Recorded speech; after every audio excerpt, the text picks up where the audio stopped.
a couple of those cabins. Yeah, so some of those inscriptions, right? Oh yeah, yeah. Oh, But see, that's man. kind of see how there's like kids' toys and stuff down through Okay. there. Wow. Okay. Interesting. Hey, Kirk, I know this is going to sound weird, but can you walk into that the little shower place and let me just look inside? Because that really brings me right back to camp when we walk into that little shower thing that's still there. So Wellington, what we're looking at is the structures that we would still remember from camp: the shower and Kimball Hall. You know what? I don't know. I don't think those are showers because That's a cottage. It's another one of those cottage deals. Yep, they went ahead and did. Oh my God! So it's no longer the shower. No, I thought it was because all the windows and everything. But then I walk up and I see tomato plants and dog. Okay. Oh my goodness. Dog chains. You know that at the 60th though, that thing was still a shower. Wow. Yeah, I walked in it and it was fantastic. Now I would have walked in. Now I would have got shot. Yeah, right. Get out of my house. And we have a plaque and a tree there, right? Yep, that's where I'm headed. Oh my gosh, check it out. Check it out. Kirk knows the history of this. Yeah, man. Now. Lawrence, that plaque is actually visible on Google Street View. There's somebody took a photo. No way. No way. Yeah. How could the plaque be? That's fantastic. Impossible. Wellington. The plaque. You're messing. I believe you, man, Melody. All right, let's check it out here.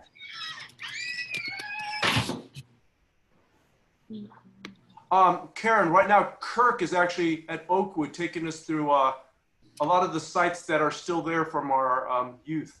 Oh my goodness. What is that? There it is. There was a plaque that was planted at our sweet 16th anniversary, 1974, in memory of Grandpa and Grandma Shah, who had a big role in camp, and their children and their grandchildren and stuff. Oh, yeah. Wow. And that's the tree, obviously, correct? Actually, the mighty oak. that isn't the tree. Kirk, if you turn like 90 degrees to the right, This one in. that's the tree. I don't know what happened, but the plaque got, I don't know, mislaid or something, or it moved due to probably geological forces moved the plaque away from the tree, I'm thinking. Yeah, I remember when I first came over here that I thought that was, but they've done so much landscaping, I thought, well, maybe they've moved something around, but okay, so that's the tree. Because that tree is about, the right age versus that oak, which is like 100 and some years old. So yeah, well, if that was planted in 74, that tree right there is planted in 74. Yeah. That's 26. That tree's 46 years old, and it's only that big right now. Right. Yep. And I guess to give a reference, I'll put your hand up there or something, or well, I was just gonna put your foot up there. Oh, there we go. So Wellington just put the link on for Google Maps, and you can see the plaque. I'm amazed. I'm gonna take a look at that. No way. We're famous. Hey. But then here's the lodge. They can call it whatever they want to. It's always going to be the lodge for me. Lodge, man. Wellington, that's crazy that someone did a street view of that. Yeah. Yeah. That's great. And you can rotate it and just look at it. Oh my God. Yeah. Maybe it was some mystery camper that wanted to, memorial. Now, there's not one at Tofu Rock, though. I don't know if I assume that rock is not there anymore. Well, Kirk says it's all broken up or what? Yes, it's kind of in pieces. But it's still there, it's just in pieces. Yeah. Is the playground still there? I'm sorry? Is the playground still there? Yes. Yep, the playground's still here. Basically, pretty much everything else is still here. The roundhouse or the chapel is still here. The playground are still here. Yeah. The Kimball Hall, which I'll head to next. Actually, I'll stop here and we can do a view of the camp. Oh, yeah. Get the panorama. They turned that Seeger Bowl, that little outside chapel, into a kind of a bridal photo shoot area. Speaker view. Well, actually, right now it's set up. It's set up as a chapel. They've Oh, really? got a little altar in there and some Oh, chairs. really? Okay. But the tennis courts are gone. And on the other side of those trucks over there, they do have a volleyball course set up. Okay. But there's a softball field, and the nice tree is still there, right behind the softball. Yep, that's the tree with all the crazy roots coming off of it. Yeah. Wow. It shows me an ad.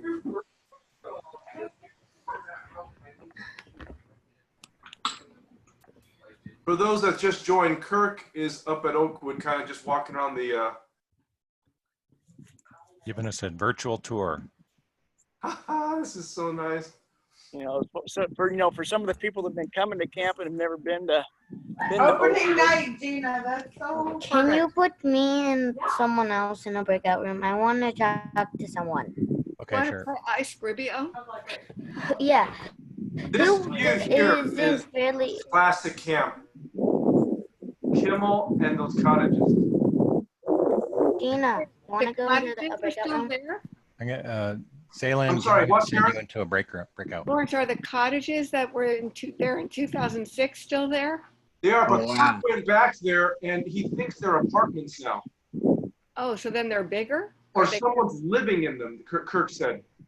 Oh, like rental apartments. I'm thinking, or it's staff that have just been allowed to decorate. Oh my goodness. Is that a live broadcast? Body This is- cam? Yeah, this is live. I'm watching is- now. This Nice. is KirkCam. Great job, Kurt. Man, Hey, that's cool. Tim, Yeah. Wellington just shared with me that on Google Maps, you can clearly see the plaque for Grandpa and Grandma's shop. And I just looked at it. It's crystal clear. It's amazing. That is so cool. Yeah. Kirk, where are you? Oh, Kimmel Hall. Oh Nice. my gosh. Look at that. Nicely done. Yeah, look Wow. at that. Wait, are there any carvings? Didn't people carve things in? No. Is that tureen full of soup from 2008 still in the kitchen there?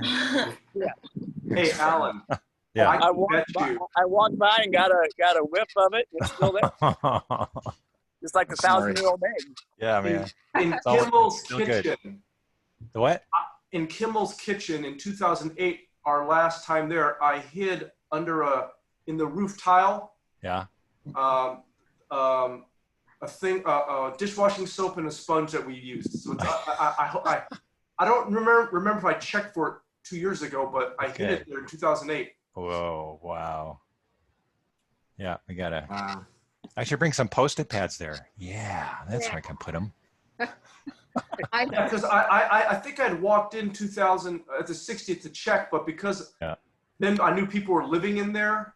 Because Karen, people are living in Kimmel right now. The staff. Right, the staff, yeah. They made little rooms down below. I didn't go in the kitchen to Yeah. check it out. Maybe we should make a time capsule. Well, There you go.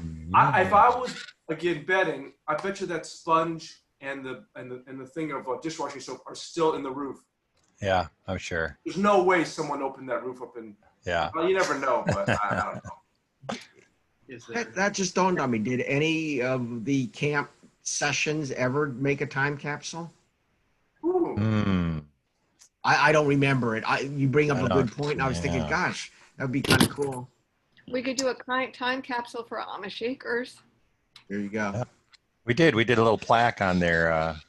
No, but I Lawrence- mean like a capsule that has different artifacts, like a. Oh, yeah. So we bury it somewhere and Right, exactly. Okay, Or hide it in the somewhere. That's cool, Karen. I know I've talked to you this week. You really have a love for history, people and history and things. Yeah, I guess It's I cool. do. It's Yeah. neat, isn't it? History. Yeah. It really is. What's that? What did Kirk tell us? What are we looking at? This is the roundhouse. This is the roundhouse. Bigger chair. I'm good. I'll get by this a little quicker. And Want some candle? What this is, Karen, this is one of the two structures that is still there from our youth. It's uplifted, obviously. It has They really. What building is it?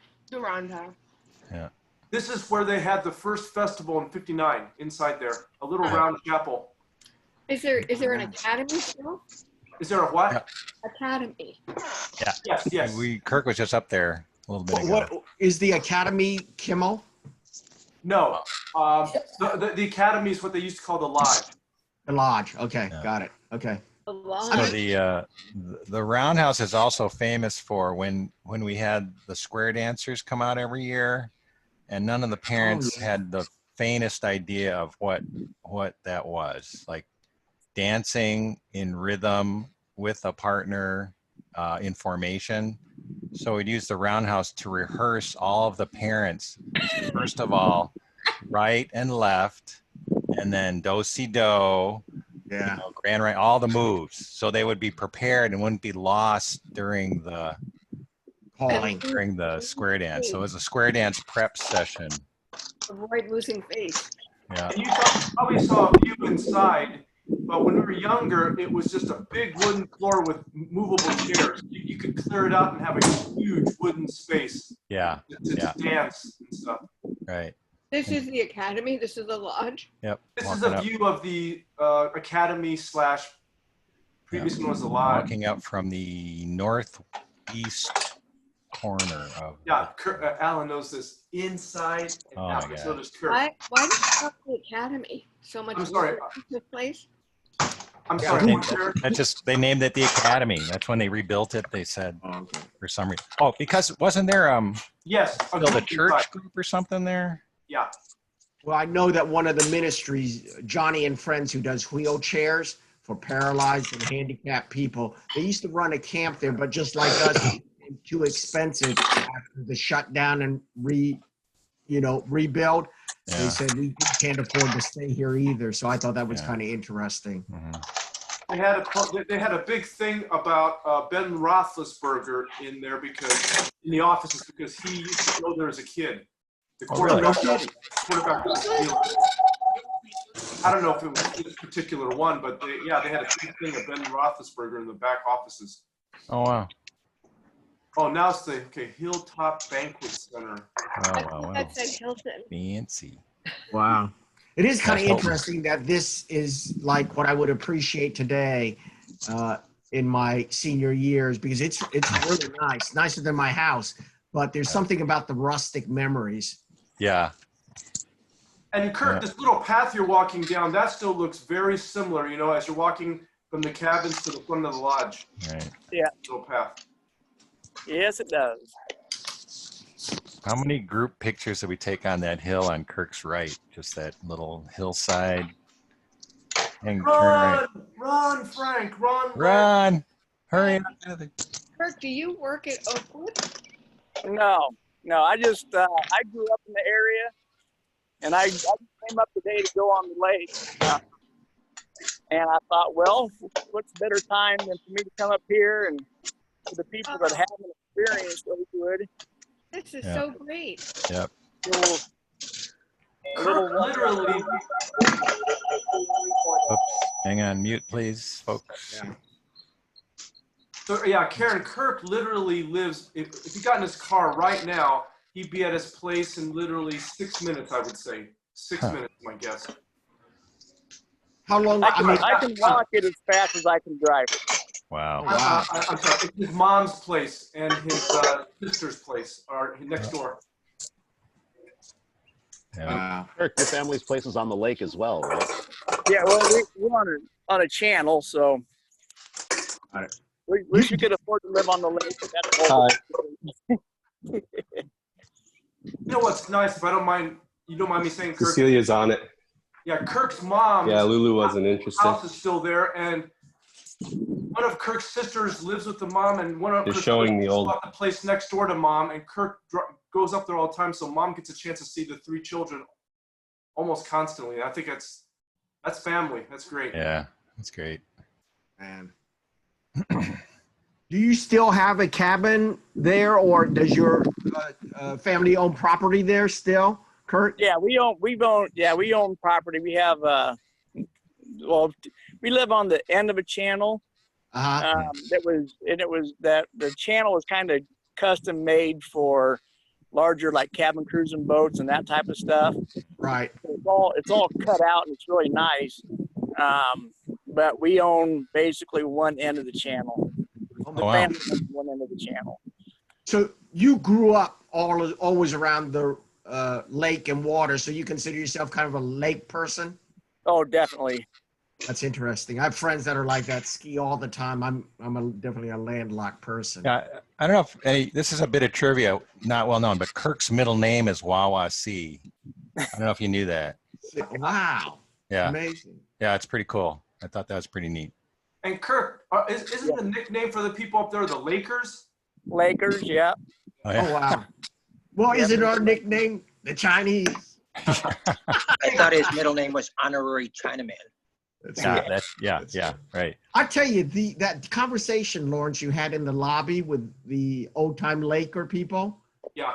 that was really interesting. And Kurt's sister, that was unbelievable. What that was, Kirk, was people would come up and say that they remembered always, oh, wow, the Chinese families are here for the week or the 2 weeks. Yeah. And they would enjoy it. Yeah. And we would invite some of them all the time to our festival. Yep.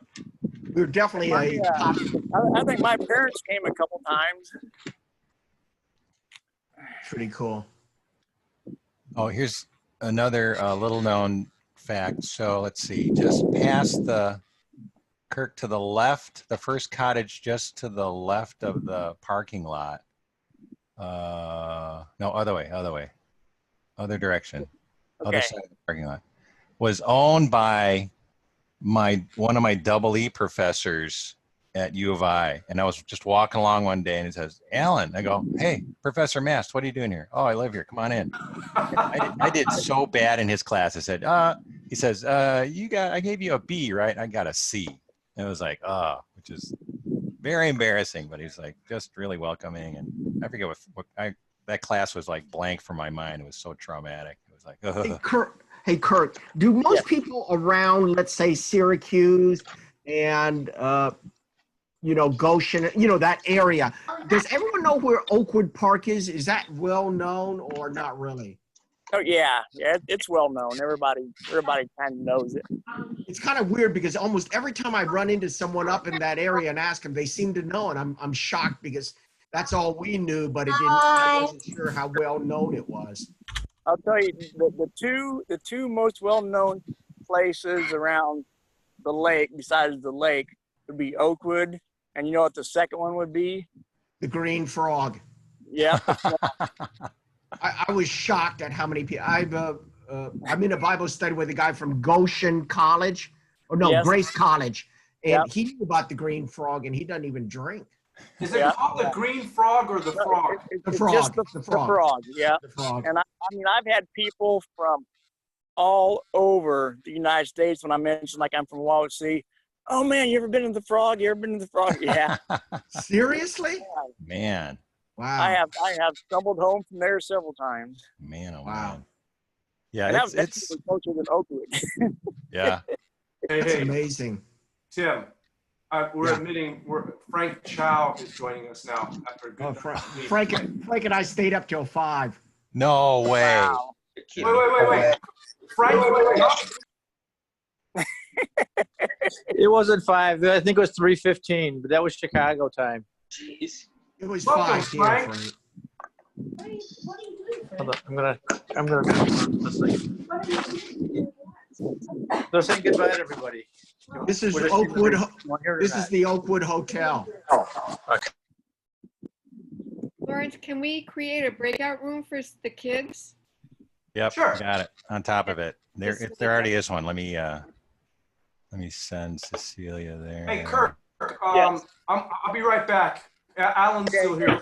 And there's Okay, I'm gonna go over here. So you can't talk to screens them. watching.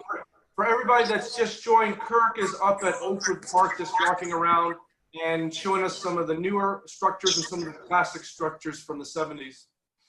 Yep. A trip down memory lane. There's the people that have been on the lake and remember the old Spinks Hotel, or there used to be a Catholic prep school, kind of on the opposite side of. Oh Oakwood. yeah, right. Yeah. Big buildings, all condos now. The last story. Oops, hang on. Hey folks, if you're not talking, please mute. Mute.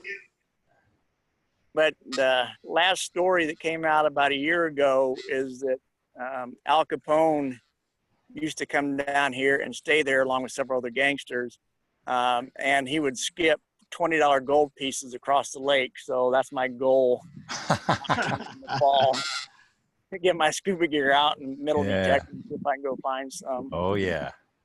Let me ask you, have you been around all of the lake? You know what I mean? At least driven or, boated around the shoreline of the entire lake? Oh yeah. Yeah. Matter of fact, I do that about every weekend. I've even gone in down all the channels and all that. Wow. Kind of stuff. Man. I don't think there's many people at camp that have done that. No way. Yeah. Yeah. 27 miles of shoreline, I believe. Jeez. It's huge. Yep. Believe it or not, the little Syracuse or the Lakeland Community School, Wallasey Community School Corporation now, it's the wealthiest school district in the state of Indiana. What? Yeah.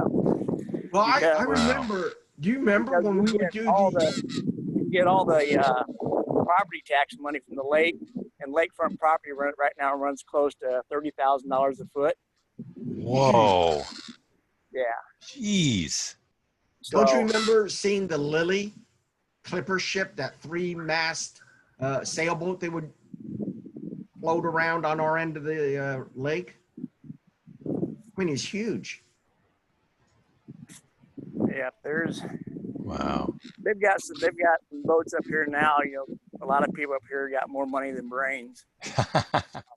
And since Wallasey is one of the only lakes in the state that has no horsepower or speed limit on it, there are guys out here that actually come across the lake at 120 mile an hour. Oh my gosh. Many of them die. Ridiculous. Not for a while. Yeah. We had somebody ran over a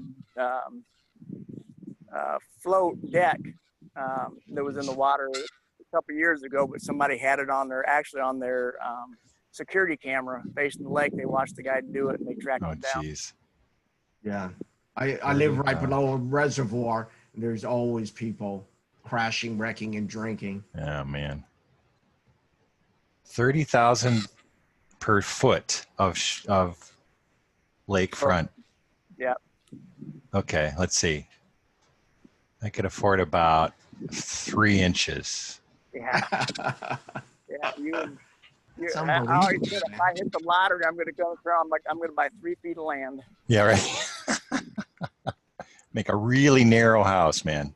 Yeah. Hey, Alan, I'm good for 3 inches. Anyone else want in?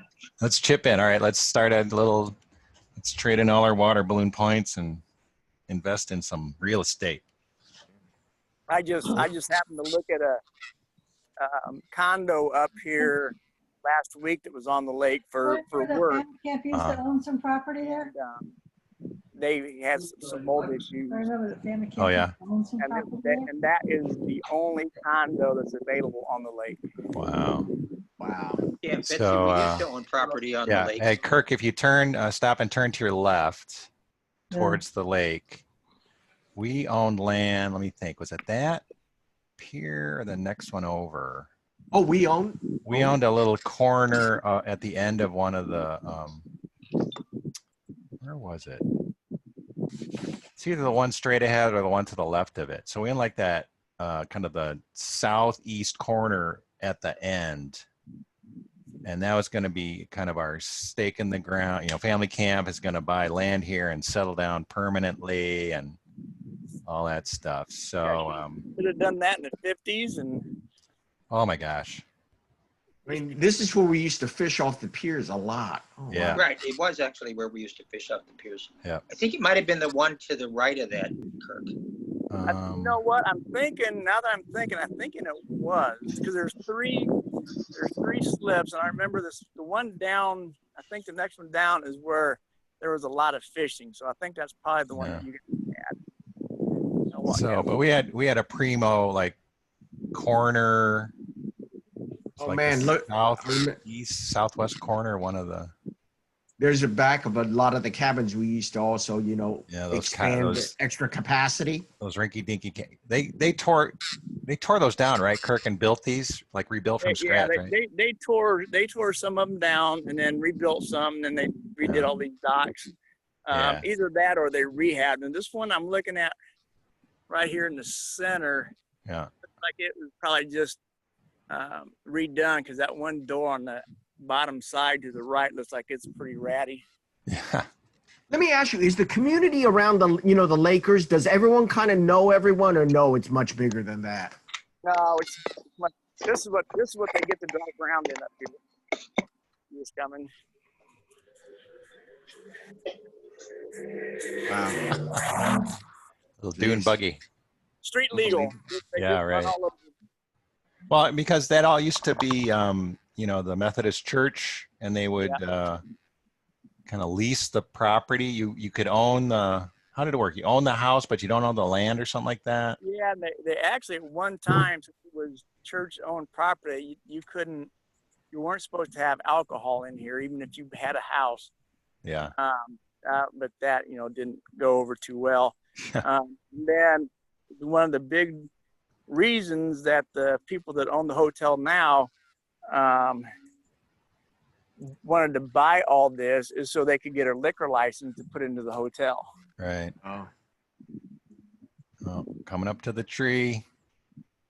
Wow. That How familiar is that? Tree. Wow. Check it out. How many water balloons gave their lives in this field? Really? And Karen, I know you love history. This tree, you'll seen a ton of pictures of kids hanging out on it when playing or behind softball games. This tree with huge roots. It's amazing that it would have this much rootage exposed and still be going. Look at that. Yeah. I remember people storing stuff under the roots. Yeah. That's you know where what I mean? Like blankets and. There's a time capsule. That's where it would be, somewhere in there. Alan, that's a great idea. This is where we would Oh, there's a memorial rock there. Hey, Kurt. Yes. Move back a little bit so I can get a good picture of it and stand still for a second. The base of the tree. Let me know how far back and where you want. That's good. A little bit closer. That's good. Hold on. Plus there was a rock words on it. Yeah, okay, that's good. Thank you. Memorial. I think what it is, it's a it looks like it's a just a marker for the hotel or something. It's oh, you know what it is? It's not water on and off to the water fountain. Okay. Oh yeah. It's not a Native American artifact of some kind or something. Wow. No, unfortunately. No. It's a great way to wrap up camp. Yeah, no kidding. So Wow. where's that tree in relation to a building? Is it where we? It's had- in the field. There, right there. Yep. Here, Karen. And that's where field day was in 2006? That's my only frame of reference. Yeah, Yes, yeah. yes, Right. yes. 2018 field day was right there at the 60th. Okay. There's the basketball court and the tennis courts. Okay. And then here's the hill. Dofu Rock is over in there somewhere. Okay. Right. Yeah. There's the lodge, Yeah. Okay. Wow. Kimmel Hall, Yep. Mm-mm. and baseball backstop, Yeah. and a tree. Here's the tree. And that's camp. That's amazing. Of the tree. All those softball games, and I know again, Karen loves history. The Chinese family camp would always have some softball games versus someone, hotel staff, or there was I think another Christian group that would come in every year about the same time we would. So we'd have the annual big softball game between us against them. Oh yeah. Did we have a good team? Through the years, we had a great team, and Sheila played first base because she was so athletic. Yeah. Who's on first? There it is. Wong's on Sheila. first. I remember I popped one out in the woods one time. Got a hold of one right over there. Huh. Joe and John could always pop it. Yeah.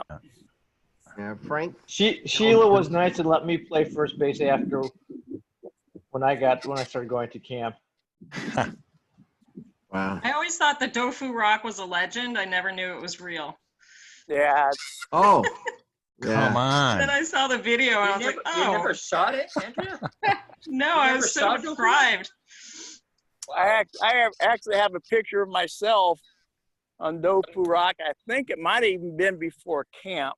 Wow. Camp. Is it well? Hey, Kirk, can you look at the basketball goal? Yeah. This one. Is that fiberglass or what is that?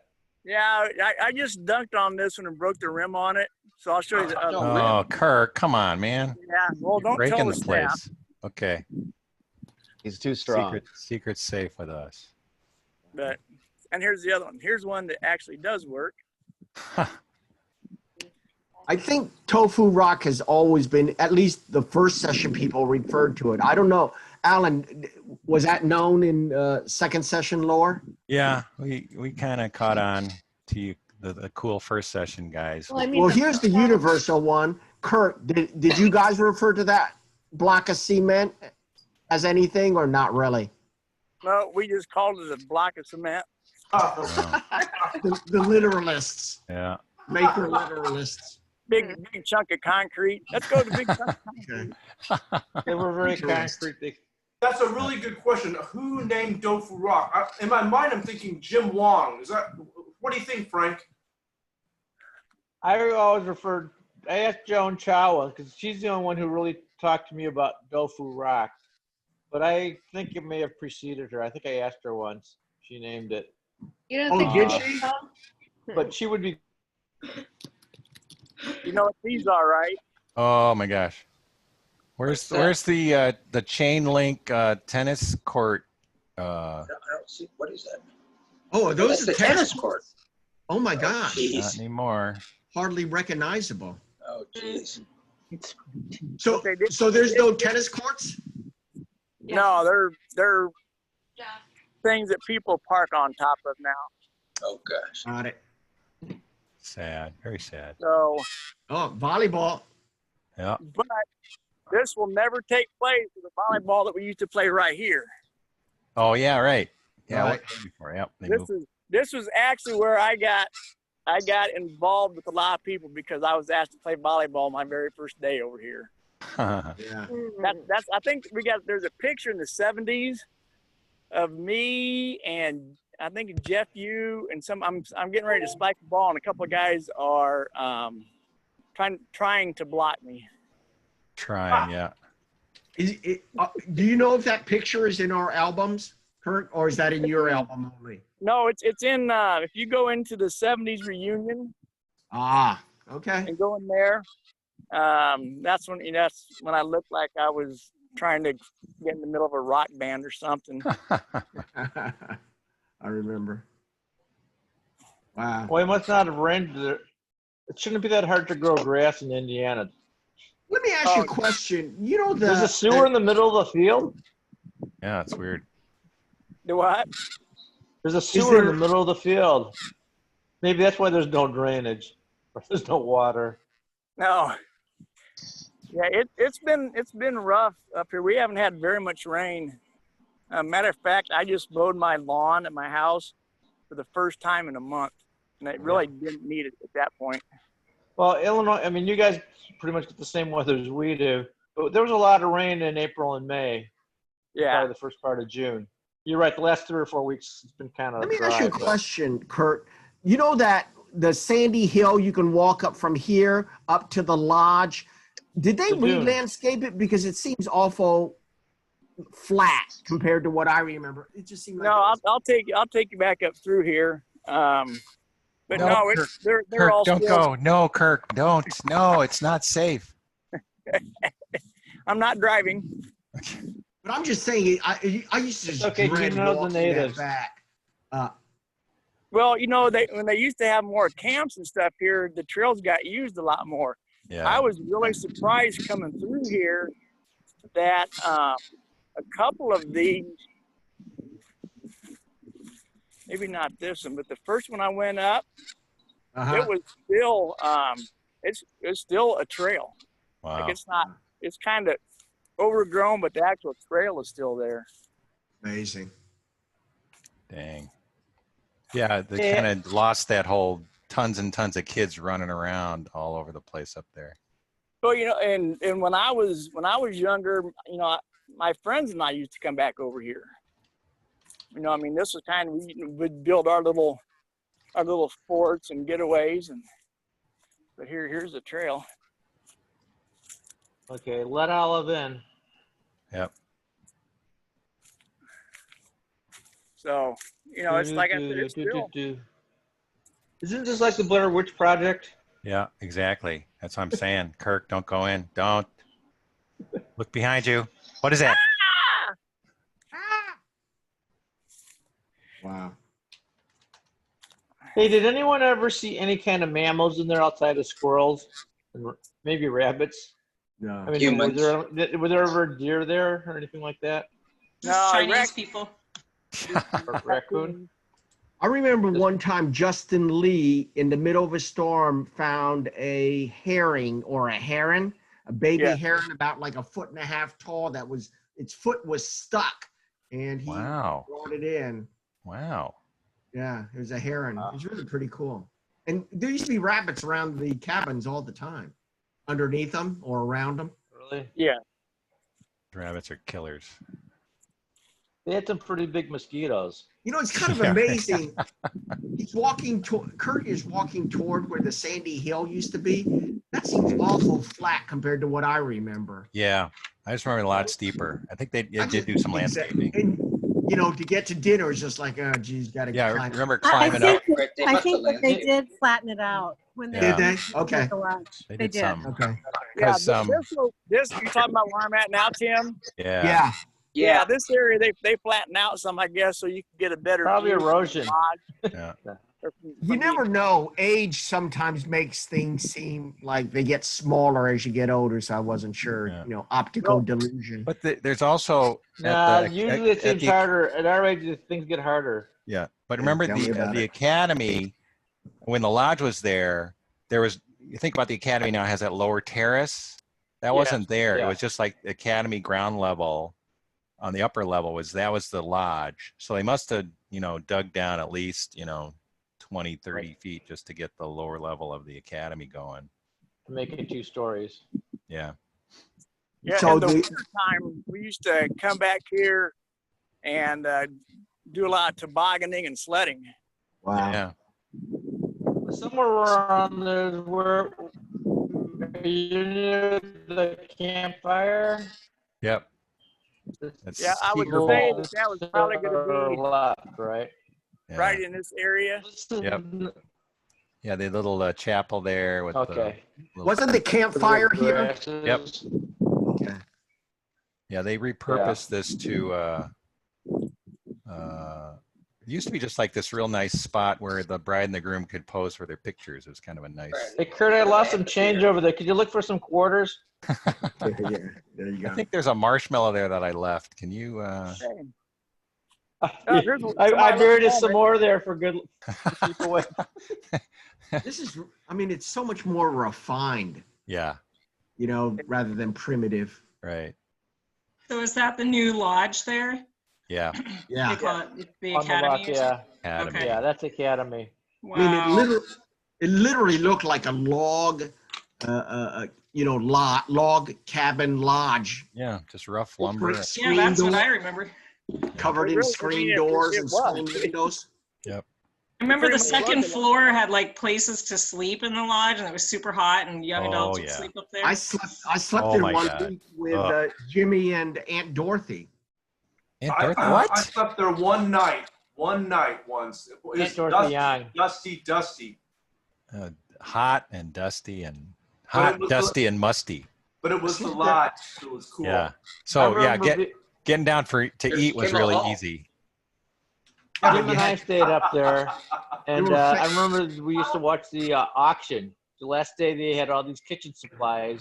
You could buy half-open bottles of soy sauce and things like that. I mean, the 5 the gallon bins of them. Yeah. But the trouble with staying in the lodge is that the bathrooms had the hugest spider webs. They had a water tank, in the bathroom, and then they had these Right. spiders that would spin these webs that stretched from the water tank all the way across the stalls. Yeah. And the I problem remember with this that building. is, Very few people stayed in the lodge by the time the 70s were around. yeah, Very few. Very few. yeah. I used to take showers there every once in a while. It was pretty gross. It was. Cinder But block. that was sort of like going to Boy Scout camp. Yeah, really.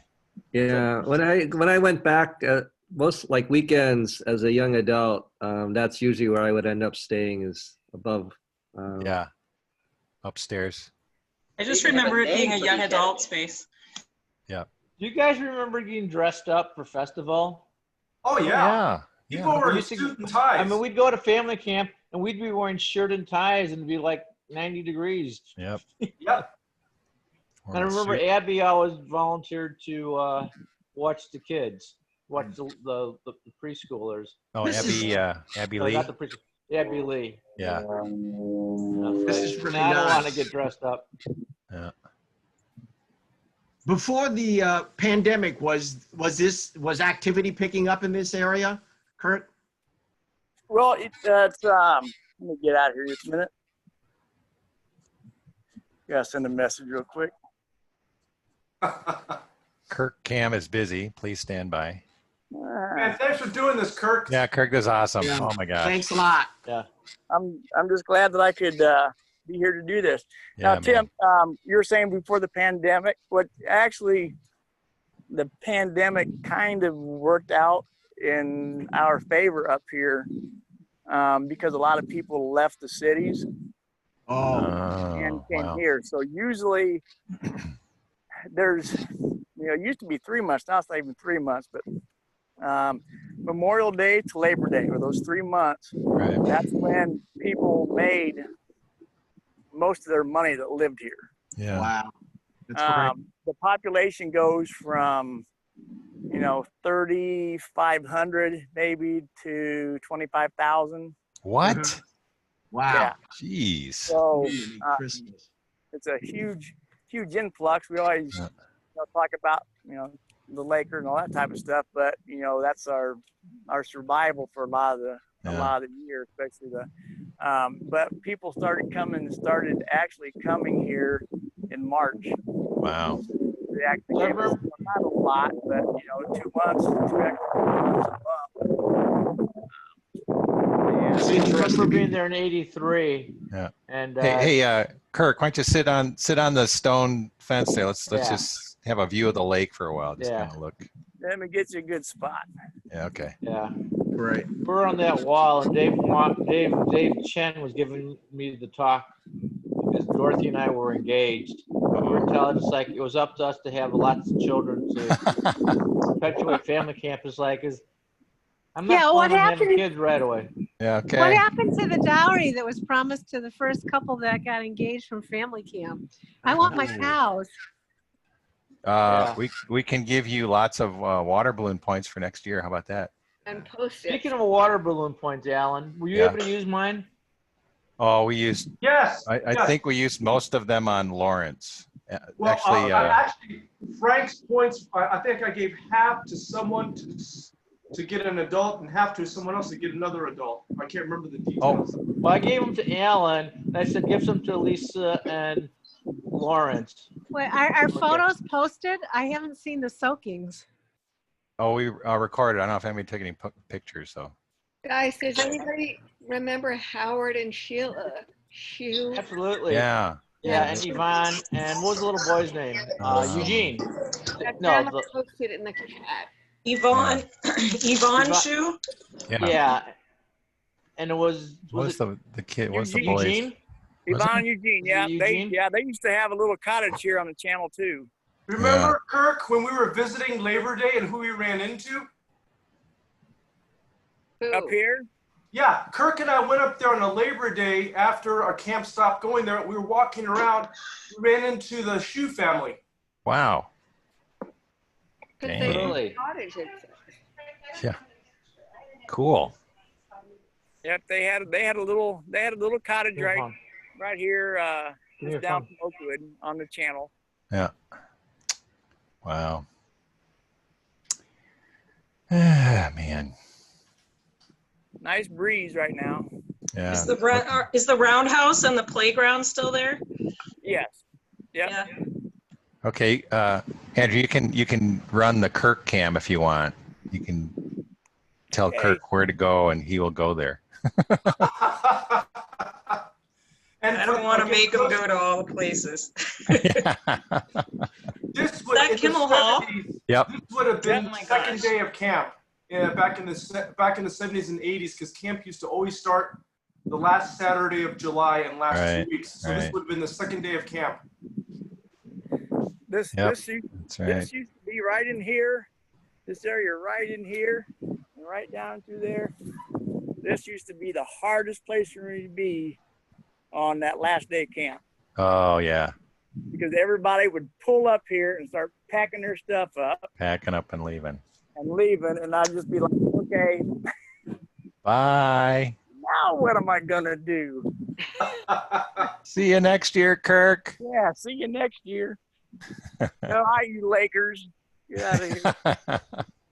Well, Tim, I think Tim Ling had a similar story, right, Tim? When your dad was director. Repeating. I'm sorry. I was chatting with Janelle. Go ahead. I'm sorry. Oh, Kirk said that this was the toughest place for him to always be around the last day of camp when people were driving away. Oh my gosh. Did I tell, I told we had a late night discussion, and my dad one night, or at the end of camp, he made me go and walk from the exit all the way back to pick up signs. So I have to walk it by myself, and from going from all of the activity and all the Chinese people being no one except the Lakers around. Yeah. Man, that was a lonely walk back, man. That took me like 20 minutes. I was like, God, this is depressing. Yeah. You know, John Kesnick talked about the fact that when the first year he was there, they drive away, and everyone does. Even the A-team said everyone cries on the way home. Right. And I remember I got in the car, and it was like, man, I don't, I thought, am I going to jump out of this car? Well, that's why I told Lawrence and Alan when we first came on. I said, I don't know if this is such a good idea for him, because I got here about 11. And so I spent an hour just walking, and then they're like, oh yeah, I remember this. And it was like, oh yeah, man, I remember this. Oh, you know what the feeling is? You feel like you're surrounded by ghosts. Whoa, yeah. When I was sitting up by the academy, when I first got here before we got on, I was sitting on the back side of it, and it was just like I could remember and just feel and see the people walking from the lodge like down to Kimmel Hall, and then coming down here towards the church and the playground. I was just kind of it would just be migrating back and forth, and I'm like, man, it was in my head so vivid that I could just see the people and see the clothes they're wearing and just see everything. All that life and energy and laughter just moments ago, and then it's gone. Yeah, it's gone. That's what's that. I mean, I would describe it as sadly haunting. Oh yeah, yeah. Well, what is happening in Oakwood Park today? Like, is it still being operated? Is this hotel still running? Or yes, what happens? A family came in. People came in and bought it, and they basically bought the whole park from the Methodist Church, who basically owned all this. I would even hate to see what they got for this, but they came in, redid the hotel, and one of the big reasons they did that was while the church owned this, they could not have a liquor license. Right. And so when they bought all this and then sold the houses, that type of thing, and some of these are still cottages, I think, but they wanted to have a liquor license with the hotel on the lake so they could bring more people in and charge more money. Well, when did they do this? You're talking about when they built the hotel that you're talking about this happened like 15, 20 years ago? Well, no, this is when we moved out. The hotel shut down for a few years. Oh, that's right. Okay, that's right, when we moved out. Okay. Yeah. And so when this other is Dr. Parent is the actual people who purchased it. You know, they came in and pretty much redid what they wanted to do to make it a resort area. And So, what year did is they it a reopen resort? it, Kirk? you know what, Clarence, I'm not 100% sure. Our last year there was 2008, so that was right after that then. Yeah, I So would then- say 2010, 2011, possibly. Yeah. Is it popular now? Because as you're walking around, I don't see many people. Well, the actual camp, there's not a lot of people that, you know, go away from the hotel. Everything is done, you know, there's boats there, everything is done through the hotel. So as far as camp things go, I don't think there's a lot of that goes on here anymore. Again, a lot of the homes have gone into private ownership. And I suppose I would bet 75% of these are Airbnbs or Verbos or something like that too. Yeah, they're clearly turned away from any kind of camp because Kimmel's gone, the cabins are gone. They're clearly weddings and conferences. Yeah, stay at the hotel, use the The lodge is still being used? Well, the lodge right now looks like they're getting ready to set up for a wedding reception or banquet or something up there. There were a few people up there a little bit ago setting some things up. So got it. It's So it's just interesting that- hotel and weddings. Okay. It's interesting that they like kept the roundhouse looking like the roundhouse. Like they could have demolished that and like, you know, I guess they must be being used for weddings or something. there's a small chapel inside of it, a little altar and probably, I don't know, 20, 30 chairs. But this is actually the parking lot to the hotel, and you can see that this parking lot is fairly full considering it's, you know, a lot of people have either staying here a little longer or they've checked in. 'Cause usually what checkouts usually 11, 12 o'clock. Like that. I don't know if you guys can see that next to the hotel. There's the lily pad. It's a big boat. Okay, we're approaching. Is there a church service going on now? No. So no one's actively going. No one's actively going to church. No, they have. And every Sunday they have the boat in worship out here. Oh, that's right. Okay. And they still have a few hundred boats that come out to that every Sunday. How long has that been going on? You know, the boating I'm services. It has to be over. I know it has to be over 40 years. Wow. Really? It's kind of funny because I know people outside of camp that cabin up there from around Marion, and they used to go to that boating service. I was like, oh, you kidding me? Yeah. Small world. Hard to pass an offering plate when you have a boat in worship. They actually have a boat that goes around with a net. And with a big fishing net.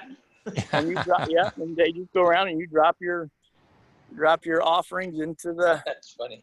Give them a fish or something, maybe some. Well, the problem is they never see the guy again after. Loaves of bread and you're good to go, huh?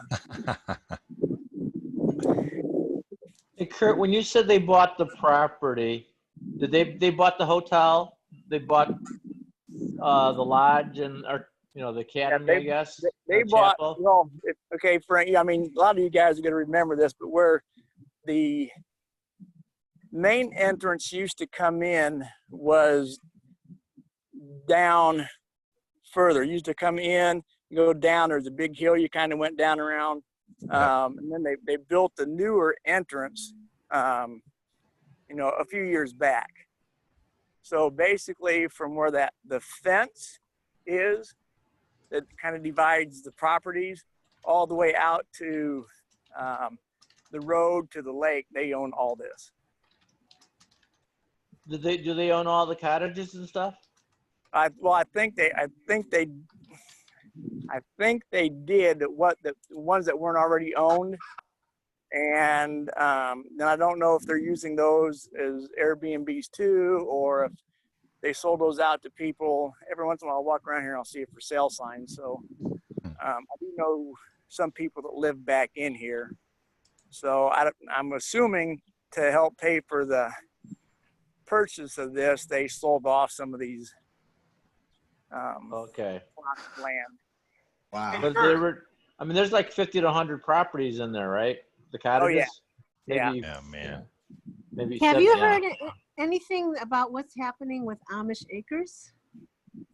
Last I heard, I think that somebody was in the process of purchasing that. Yeah. Well, it's been purchased by either 2 or 3 owners. They've reopened it as the Barns of Napanee, home of Amish Acres. Okay. So. Yep. And Kirk, some people have inquired who you are. So 2 things. Can you give a little history of you and camp, and then we want to give you a break also after that. You got all your steps in, man. Yeah, not quite yet. Hey, Kirk, next time you do this, can you do this by drone? Because I'm kind of getting seasick. Yeah. No, thank you for doing that. That's great, Kirk. Really. So actually, camp had been, when did camp start here? 58? 59. 59. Okay, so 59. You guys were here for about 18, 19 years before I even knew you guys were over here, and we lived that close. Wow. Because you guys were good campers and didn't destroy a bunch of stuff. The 20th celebration down at it was actually a drugstore called Hooks Drugstore. Oh, wow. I remember that. We did a dragon dance and we did some other things. Exactly. Yeah. Yeah. And at that point, and I had a Great Dane at that time, and I was walking my dog, and it just happened to be down there. And then somebody made an announcement, hey, come on up to Oakwood. We're going to do Chinese names and demonstrations and all that type of stuff. So I think I went back and I think I dropped my dog off. The thing was, I came back and watched some demonstrations. I think Tim Yen might have been doing some martial arts, and I said they were, doing some. I'm going to sit down now. But as I was leaving, that's why I made a mention about the volleyball court. I think Woody and I'm not sure if Tim was there, but there were a lot of people playing volleyball, and they wanted to know if I wanted to play volleyball. And I was like, sure. So I sit there and play volleyball. And I think it was Woody that had asked me, he said, well, we're having a banquet tonight. Why don't you come by for banquet? And so that's actually how I got into family camp. And that was a combination of both sessions, right? I believe so, yes. Because what year would that have been? 50 or 78. So it would have been 20, so everybody would have been here, correct? Yeah. Oh yeah. Yeah, because I think I stayed like that. And at that night, somebody had asked me if I knew anybody where they could, a good place they could rent a boat and some water skis. I said, well, I'll take you guys skiing. And so that's kind of how the whole perk and getting everybody skiing and for years and years and years, that was my key role in here was I was the water ski guy. I don't know how many people I taught to water ski here, but it had to be in the hundreds, I would think, over the years. I remember we did that in back of the hotel near the the back beach area, and there was a girl that came and taught us how to you sit down, you sit back on your skis, and you guys would use the pull rope and pull us up on land to practice getting up. Was it always the same? Was that your sister? No, that was probably just somebody that may have lived back in here. Alan and Lawrence might have a better idea of who might have been doing that, but you guys were still kind of young at that time too, so. Yeah. And then, weren't you were basically adopted by Chinese family camp, like the kids loved you and you room with Lawrence, and the parents were like, who is this kid? He eats meals with us, he sleeps in the dorm. Yeah. Alan's mother actually, I think, was the first one to adopt me. That's right. Because she had me call her mom like from the first day. That's right. That's right. You know, you're, like, no, this, and when she would, I would come up and say, oh, this is mine, and it was like, it was that fast, Yeah. and it just went from, Hey, Kirk, I'm gonna pop up some pictures from that 1978. I'm just gonna see if you're. You know what dawned on me? That Kurt perpetually was always there for 2 sessions. Yeah, man. He was the. I didn't even think about that because I would always think, oh, he's a first sessioner. No, he's there for both sessions. Yeah, man. Double. Oh, wait a minute. Check this out. You guys seeing what I'm seeing? Oh my gosh. Where's Larry? What year? 78. This is the 20th. Where is he? That's Ruth Wong, right? This guy. I don't think Kurt is not in this picture. Okay, that's me. That's me with the shades. Oh no. Yeah. I'm next to there's Joe. That must be Tina's partner. That was Larry Pressel. Yeah. Right. Yep. Oh, was that? Okay. Yeah. But who is Larry Pressel? Tina's former boyfriend or husband for a while, I think. Oh, that's. All right, moving on. Sorry. Alan, False alarm. your hair is pretty long, then. I saw a Caucasian. I got excited. Sorry. Alan, point yourself out to everybody. Make it bigger. All right. Yeah, people want to see Alan in the picture. Go ahead and point yourself out. Where am I? Bottom right. Yep. Oh yeah, look at that. Abby Lee beside you. Abby. Who's beside Abby? That's Woody. That's Woody and. Is that Dorothy? Oh, is that Woody's girlfriend? Just go through it and tell us who we know. This is my. Okay, I see Sandy. Okay, go from the pennant. Sheila, Sandy, Susie, Woody. This, for some reason, this is my backpack in front. I don't know why. Okay. Next row to the left. That's Pooh. Lee. That's Richard Bien's sister, I think. Is that right? Janet? Dang. Is that Janet Chow? Let me zoom in a little more. No. Look, Janet. Dorothy, is that you? Anyway. Dorothy in the middle with the stripes. Sandy. Tommy, Leo, and Sandy. Go in order. Helen, Auntie Helen. Yakum. Wait, okay? That's Yakum. Who's in the red shirt next to Dorothy? Tommy Leo. Tommy Leo. Go in order. Okay. Go in order. Let me see. Can I annotate this thing? Okay. Helen's on the other side of Sandy. In the blue shirt, is that her that says the boardroom? That Helen? Yep. This is Helen sitting third from left. Okay. Sandy Chen, Tommy Leo, Dorothy, Yakum. Man with teeth. Diana Liu, 8 Family. Danny Tan. Yeah, they used to go together. Who's that next to? That is Albert. That's Ernest. Oh yeah. That's Ernie Wong. Ernie Wong. Ernie. Yeah. Ernie Ling. Ernie Ling. Yeah. Okay. Next, first row standing. Wait, who's next to Danny? Who's next to Danny? Frank. On the other side of Diana. Is that Diana Liu, Frank, Diana. and Bevan? Oh, that's Bevan. Okay. Then we move first row standing. Larwu, Jim, Dorothy's brother. Is that Phil or Jim? That's Stanley Griffiths. Stan Griffith. That's Phil. Oh, Phil. That's right. Phil. Yeah, it looked like Phil. Yeah. Stan and Beth. Ginger. No, you're right. Ginger. The 2 Ginger Youngs. Yeah. David, Janet Chow, Joan Chow. Who's that? Who's them in the brown? Looks like a Kwong. Really? Looks like a Chinese person. In the brown. Some kind of Chinese person. Yeah. I think it's Ann Kwong. Yeah. Okay. Huh. Okay. I'm in the next back white row. T-shirt. I don't recognize the tail. Emily Chen, Jeff Hughes' first cousin. Oh my gosh. Lawrence, you're an encyclopedia. Wait, who was that? Emily Chen. It's Jeff Hughes' first cousin. Whoa. Okay, moving along. Andrea Schott. Yep, right.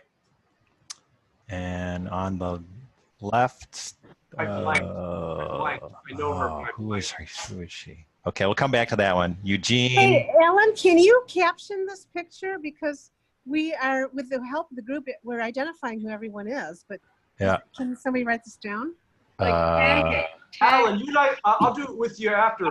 Okay, yeah. Okay. All right. Let's see.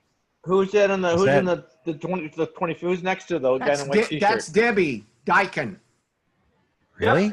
That's Debbie Lynn Dyken. Debbie Wow. Lynn Dyken. Okay. That could be. But who's in the white T-shirt? That's huge. Huge. Eugene. Eugene South Yang. Bend, Okay. Eugene. Okay, then we got camper number 0, Milton Chen. Milton Chen. That David Uh, Kwong. Yes. Yeah. Oh, yeah, okay. Tim. Okay, that's Tim John Yan. Woo. Tim. No, Tim Yen. Tim Okay, Yen. Tim Yan. Wong. Okay. Dave Wong. Dave Wong. Me. Jim Wong. John Johnny Woo. Woo. Wait, Tina. who was it? Wait, who's next to Dave? Dave That's is Jim Wong. Jimmy Wong. Oh, Jim Wong. Okay. Auntie Dorothy. Auntie Yeah. Dorothy. Yeah. Ruthie. Yeah. Okay, Yeah, Johnny right. Woo. John Woo. Tina Susie Chen. Wong. That's Tina. Yeah, Tina, Yeah. and then Larry Pressel. Pressel. Larry Pressel, okay. Eugene, Chow, Jolie. That's me. Jason. That's me. What? Jason! I think That's that's you, me. Frank? My God. Yeah, it's my photo grays. Although Eugene wore photo grays. Wait, where's Kirk? He's not in this He's picture. not here. I thought this was Kirk. I had this strange. I just All saw. Caucasians I look just alike. saw somebody with non-black hair, and I panicked. Dorothy, you agree that's me, Tim, where are you? as opposed to Eugene? I No, thought Frank, that was you. Frank, that's I you, assumed Frank. that was you, not Eugene. Frank. I'm pretty sure that's me. That is I am Frank too. Chow. That is Frank, in yeah. the glasses. That is Frank Chow. Dark in the, yeah, yeah, One yeah. thing's for sure, there's a lot more black hair than there is White. Yeah, no kidding. white Yeah. hair No today. Man. Okay, all I right. dyed mine so I would stick out. There you go. Good job, Frank. And there's All right. Joe. Who's Oh, next look. to Sorry. Joe? Let me back up. Who's next? Yeah. Who was next to Joe? Jolie and then Jason. There we Okay. are. Okay, moving along. Let's get some scenery. Boy, those guys are a lot taller than me. 20th tick. Although it Oh is my a hill. gosh. Oh, I wow, remember those. Alan. Pagoda. Wow. Nice. Oh, man. I don't remember that. There's the Wow. old. Here's the lodge. The lodge. Kirk, are you seeing this? Can you see this on your camera? On your phone? Yeah. Yep. Yeah, because we had this whole booth set up with the Chinese names and all that stuff. Oh, brother. Yeah, Okay. well, for on 20th. Yeah. Yeah, that's I was up here. I got my name done somewhere. All right. That was my first year after medical school. I drove from Flora, Illinois.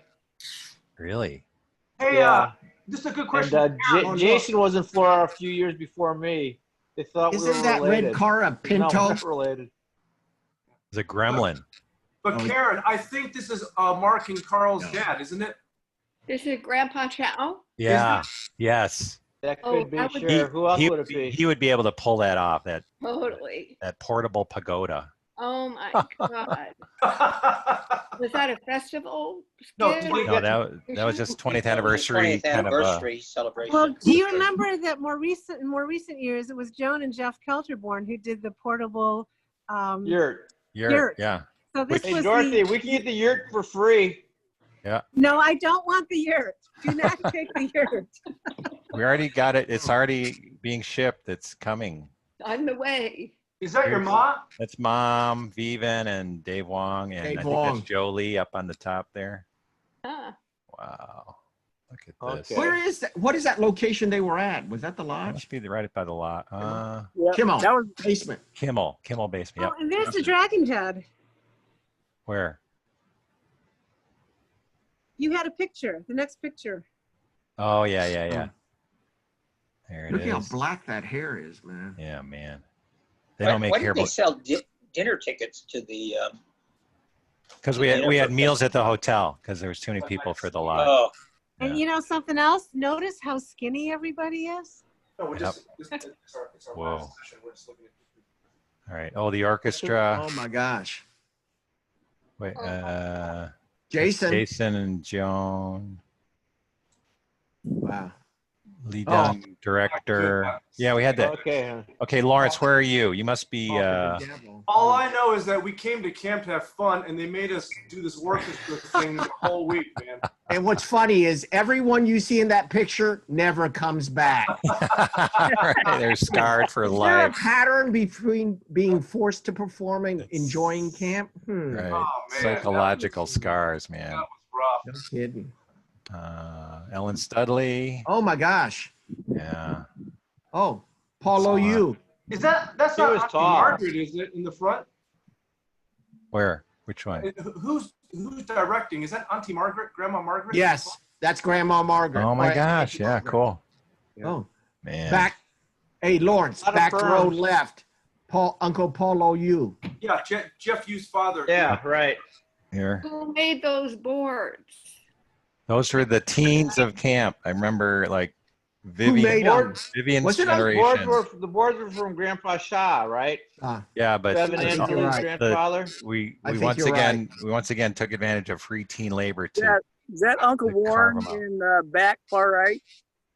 I don't think Uncle Warren. No. Oh, maybe. No, that's not him. No. No. I No. think that's No. Francis Ling and Ernest Ling's dad. I think you're right. I think you're right, Lawrence. Hey, actually, back to Dorothy's point. This is all being recorded, so I think we got a lot of this on tape. Okay, more decorations. Oh, group pictures. Oh my gosh. Oh, the Standing disco. on the benches. Oh my God. Oh, this is us preparing for Far East Side Story, our skit. Yeah. Staying alive. Right. Okay, I remember that. Oh my gosh. Wow. Who's in there? Too That was blurry. the, J.K. Lawrence. that was are the you round sure? chapel. Are Yeah. you sure that wasn't Roundhouse. hands waving in the clouds? Yeah, right. Yep. It was a Tai Chi disco move. Okay, parade. Oh, parade. Here we go. Oh wow. Oh, there's the Dairy Queen. So we're walking There you down, are. walking down Main Street. Looks like a protest demonstration. Yeah, right. Check it out. Look. Link Supermarket, Thornburg's. Oh, Did this yeah. Oh, this was for the 20th. Yep, Huh. You guys took over the town. we did. At the hotel. I Man. remember that. Wow. Wow.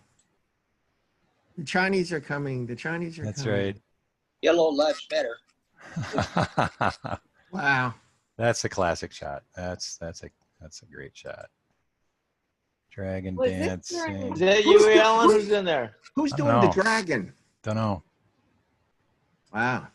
That wasn't me. I did not. I don't know if I was in that parade. I don't know what I was doing. Does anyone know whose dragon that was?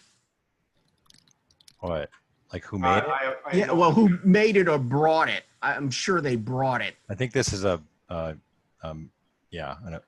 professionally made one because we were cardboard boxes and crepe paper. But you don't know who owned it. No. Woody. Who's that? Woody. Woody. Wait, let me see. No, that's Yeah, Clinton. there's Woody. Yeah. Really?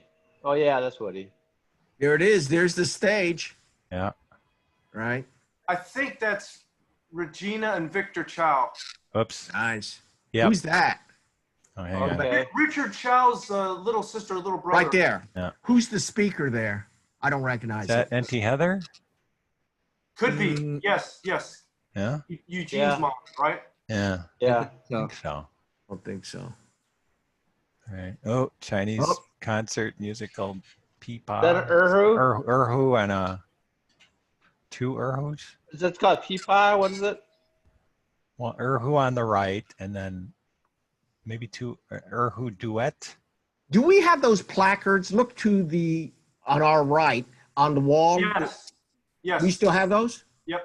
Oh, nice. That's a Grace. That's Yeah. Camp Grace. I wasn't sure if we kept them though. Yeah. Oh, wow. Native dancers. Hey, Alan, I think I have some of those letters in my base. The boards. Oh, really? Oh, okay. Yeah, someone took the boards. They were very Not nice. not the Grace, but the four. The, what, big family ones. camp ones. made some Can we Chinese. get them out of my Yeah. basement? You have to offer them as prizes for next year's camp or something. Is that somebody doing 3-card Molly on one of our townspeople? Yeah. That's Just what it watch looks my like. hands. Watch the cards. Here, it's easy. What do they call it? 3-card Molly? I think that's what it's called. Monty. Oh, Monty. That's Okay, right. yeah. Okay. 3-card Monty. Well, maybe in I've heard Indiana. of that. We call it Molly here, so. Got a different name in Indiana. Yeah. Yeah. It's Okay, that's- Joan. Janet there. and Jeffrey Yu. Yeah. Who's in the middle? Does anyone The red? recognize? Oh, Yeah. for sure recognize her. I cannot come up with the name. Yeah. I recognize. I don't know who she is. Woody again. And isn't that Yakum in the background? Oh, Did is it? Woody really get thin? When he was Yeah. Come. everyone was very thin. Yeah. No, but he was. We He were always seemed like he was heavier than the rest of us. He's not that big. All right, let's go. Let's do a biometric. Well, Let's see. Wrist size, neck size. He was chunky, you know? Oh.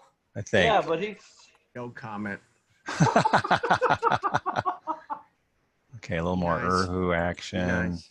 Oh, there we go. Good. Oh, Yeah, Tim's coming on this call too in a moment. I wish you could have seen this. That's Tim. Man. Oh wow. How many I boards? like the socks. The socks are awesome. Yeah. I like the socks. I was gonna do that. who is it that is holding that? Is that Can you, Jeffrey Yu? Can Looks you like Jeffrey zoom in, Yu? Alan? Sorry? Want to zoom in? Zoom in. I think it's Hugh on the left. Oh, okay. I thought Hard that was to Jeffrey display. Yu. That's Hugh. Okay. That's tough. That's Who's Hugh on on the the right? left. A blurry profile. Lawrence, if you get like a police lineup, man, you'd nail it. Well, this is kind of indicative of if someone had to tag and index this. Look at about how many people are on here and how long it's taking us to Yeah, tag. people. really. No kidding. Oops, hang on a Oh. second. Any Look, a recognition? Coke bottle. When was the last time you saw a Coke bottle? Is that you, Lawrence? That's Billy Shaw. Oh my gosh. Has anyone seen him? No, but his sisters. Oh, hey, Alan. Yep. Tim Yen just entered the waiting room, so in a moment. You Okay. may Oh, want to yeah. take this picture. All right. Wow. What does one more open breakout mean? I set up 3 breakout rooms. The preteens Oh. using one, and then let me check actually.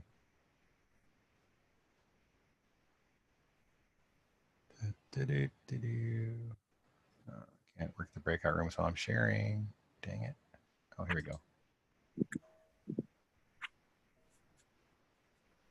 So. Okay, This is now- at the bottom of Kimmel? Correct. Yeah. Okay. Yeah, you can tell from those tiles. Is that Janet? I don't remember that.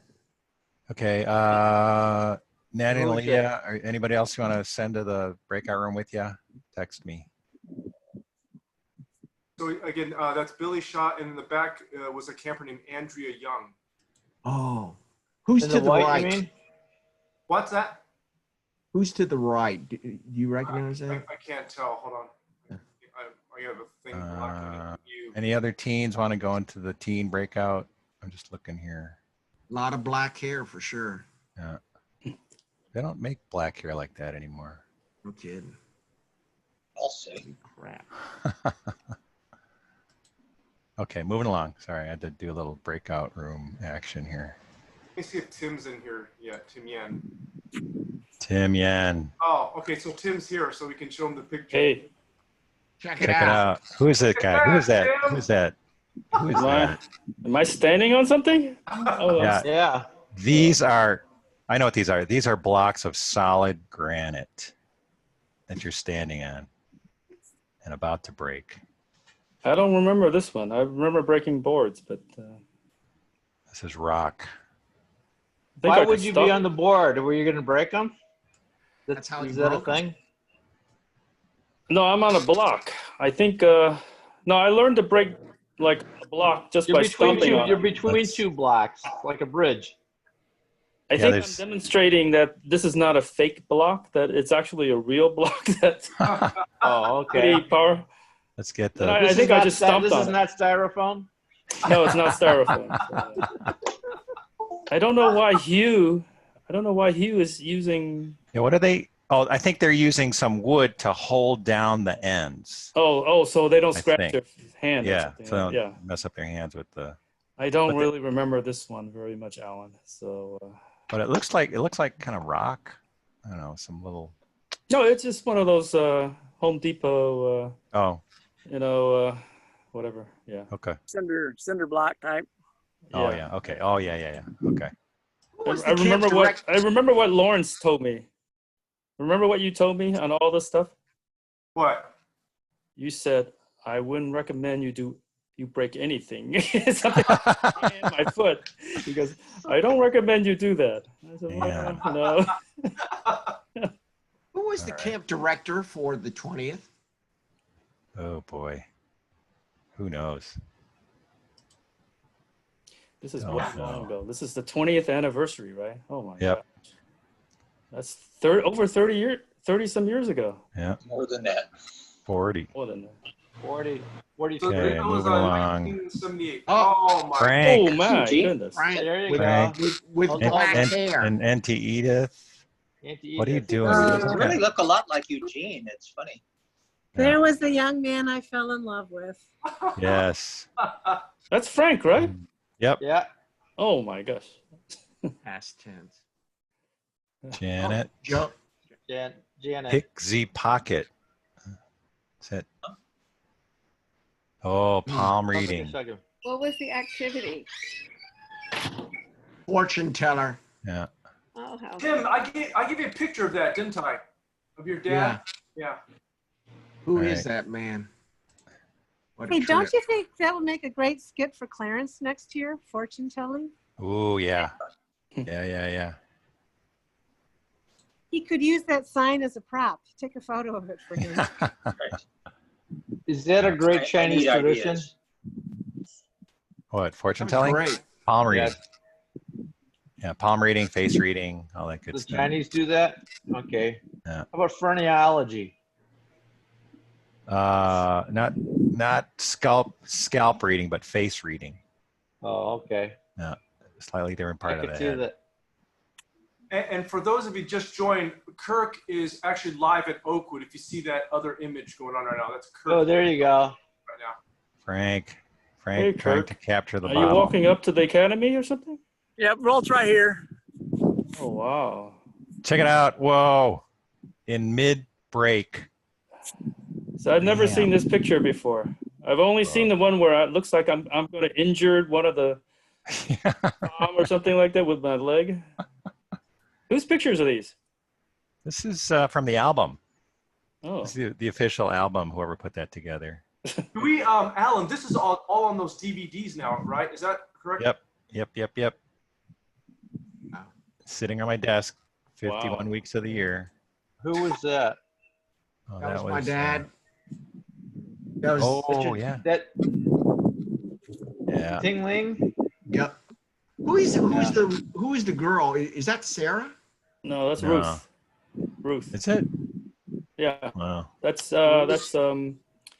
Jeff's older sister. Oh, okay, Ruth Yu? Okay. Yeah, Ruth Yu. Yeah. Okay. All right. Wow. Hang on a sec. Got to do a little breakout. I don't room know why I know that, but I know that. So. Yeah. Imprinted. Anybody else want to go into the teen breakout room or the preteen breakout room? Just text. Okay, moving along.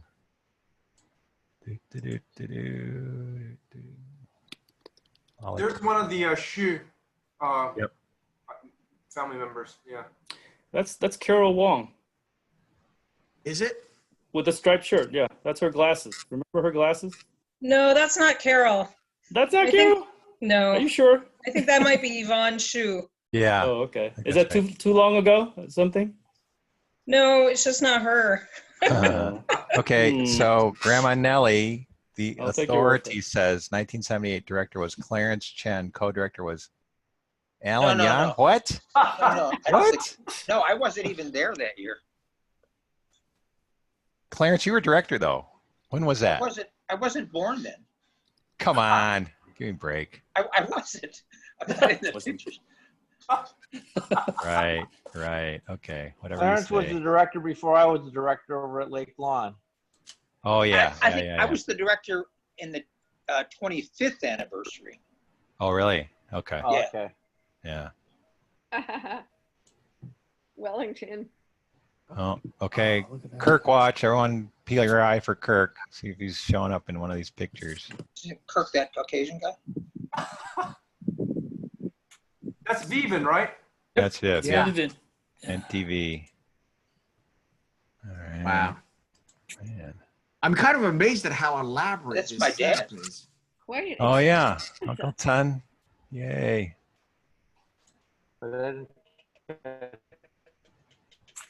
Anniversary T-shirts.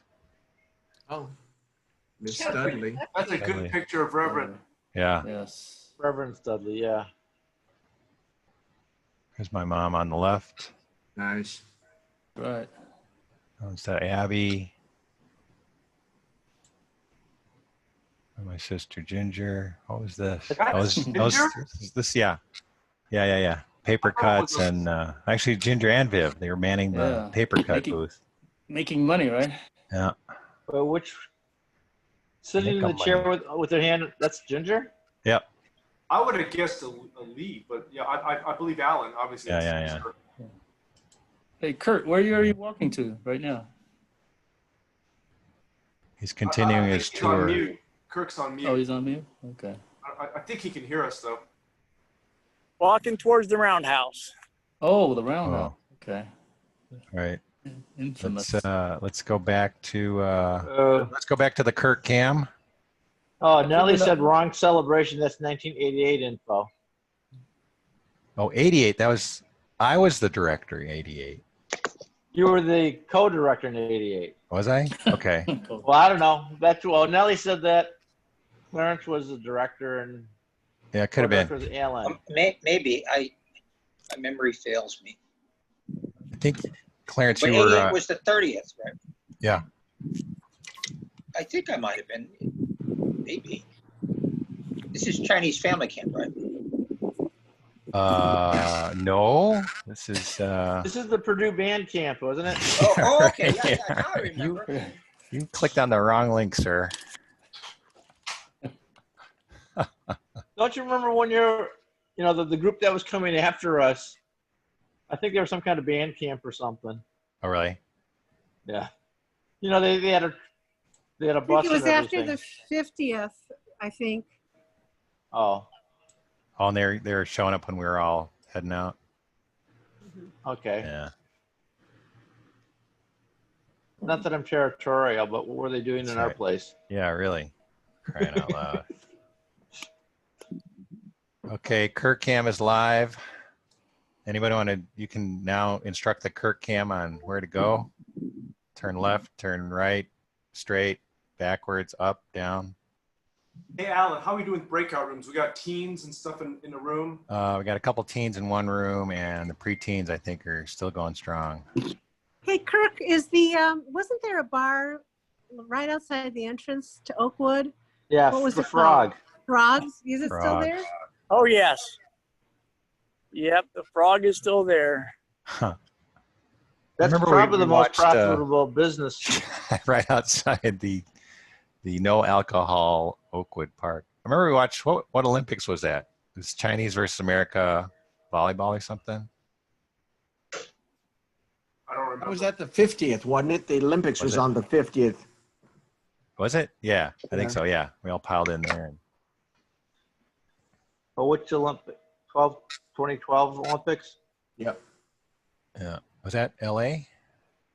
That was the Michael That was the Beijing. Oh, yeah. 84 was LA. Yeah. KirkCam was with the US. Yeah, right. Oh my gosh. Jeez. Lawrence, man, you got gotta Paul and I and the kids have to go. Oh my God, Andrea.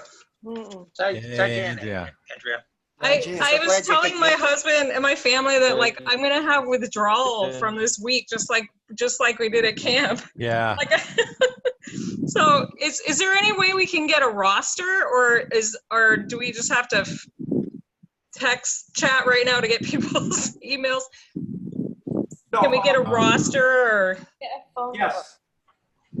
Let me write that down. We'll somehow get a roster out. I'll write it down here. Yeah, I was thinking like it'd be cool if the kids could keep in touch and play games with each other and stuff to keep that. Maybe we'll send out an email. The real issue was that we didn't want to give out people's information without requesting their permission to do so. But maybe we'll send privacy, especially kids. Right. What's that, Elisa? We'll send out an email and people can like opt into it. Okay. And then we can send out a list to everyone who opts in. Okay, that would be awesome. Thank you. Yep. Yeah. Andrea, could you add their mother's maiden name and the name of their first school? Elisa, want to show your workshop? Elisa, I sent you a chat about what a model minority you are to work with. Sorry, we're installing a window unit AC in our garage shop right now. Whoa. It's not actually a window there, so it's a little bit more complicated than it should be. How Lisa, hot is I it there? just thought of something that you could do in addition to turning out electric guitars. You could corner the market in the first electric peepaws, or is it erhus? Erhus. Huge Okay. market, Dorothy. Yeah. So Think of all those Chinese. Okay.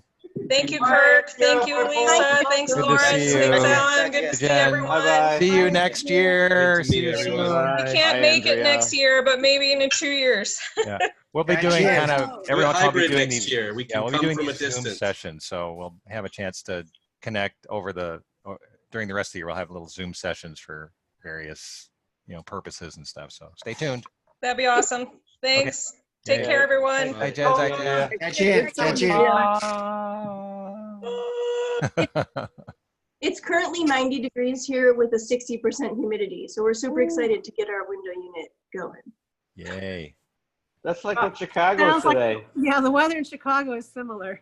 Yeah. Oofta. Can we Yeah, help you didn't in have to some move way, all the way Alyssa? to Florida for that. Yeah, it's getting there. Well, Indianapolis is similar, so and I'm taking Mom out in a little bit. Oh, good. Ah. Wayne, it's 72 and sunny and a light breeze, and I wish it's 92 here and Oof. probably 70% relative humidity. Man. Thanks, everyone. We're off to church too. Okay. Bye, Auntie Nellie. Bye, Bye, Auntie Nellie. Jen. Bye, Thank Uncle you. Warren. So good to see you, Nellie and Like Lauren. I said, it was great, good medicine, the best medicine ever. Oh, yeah. Wonderful to see you. It's great to Thank see you. you and spend time. Thank you so much. Doje. Yeah, 谢谢. Messiah.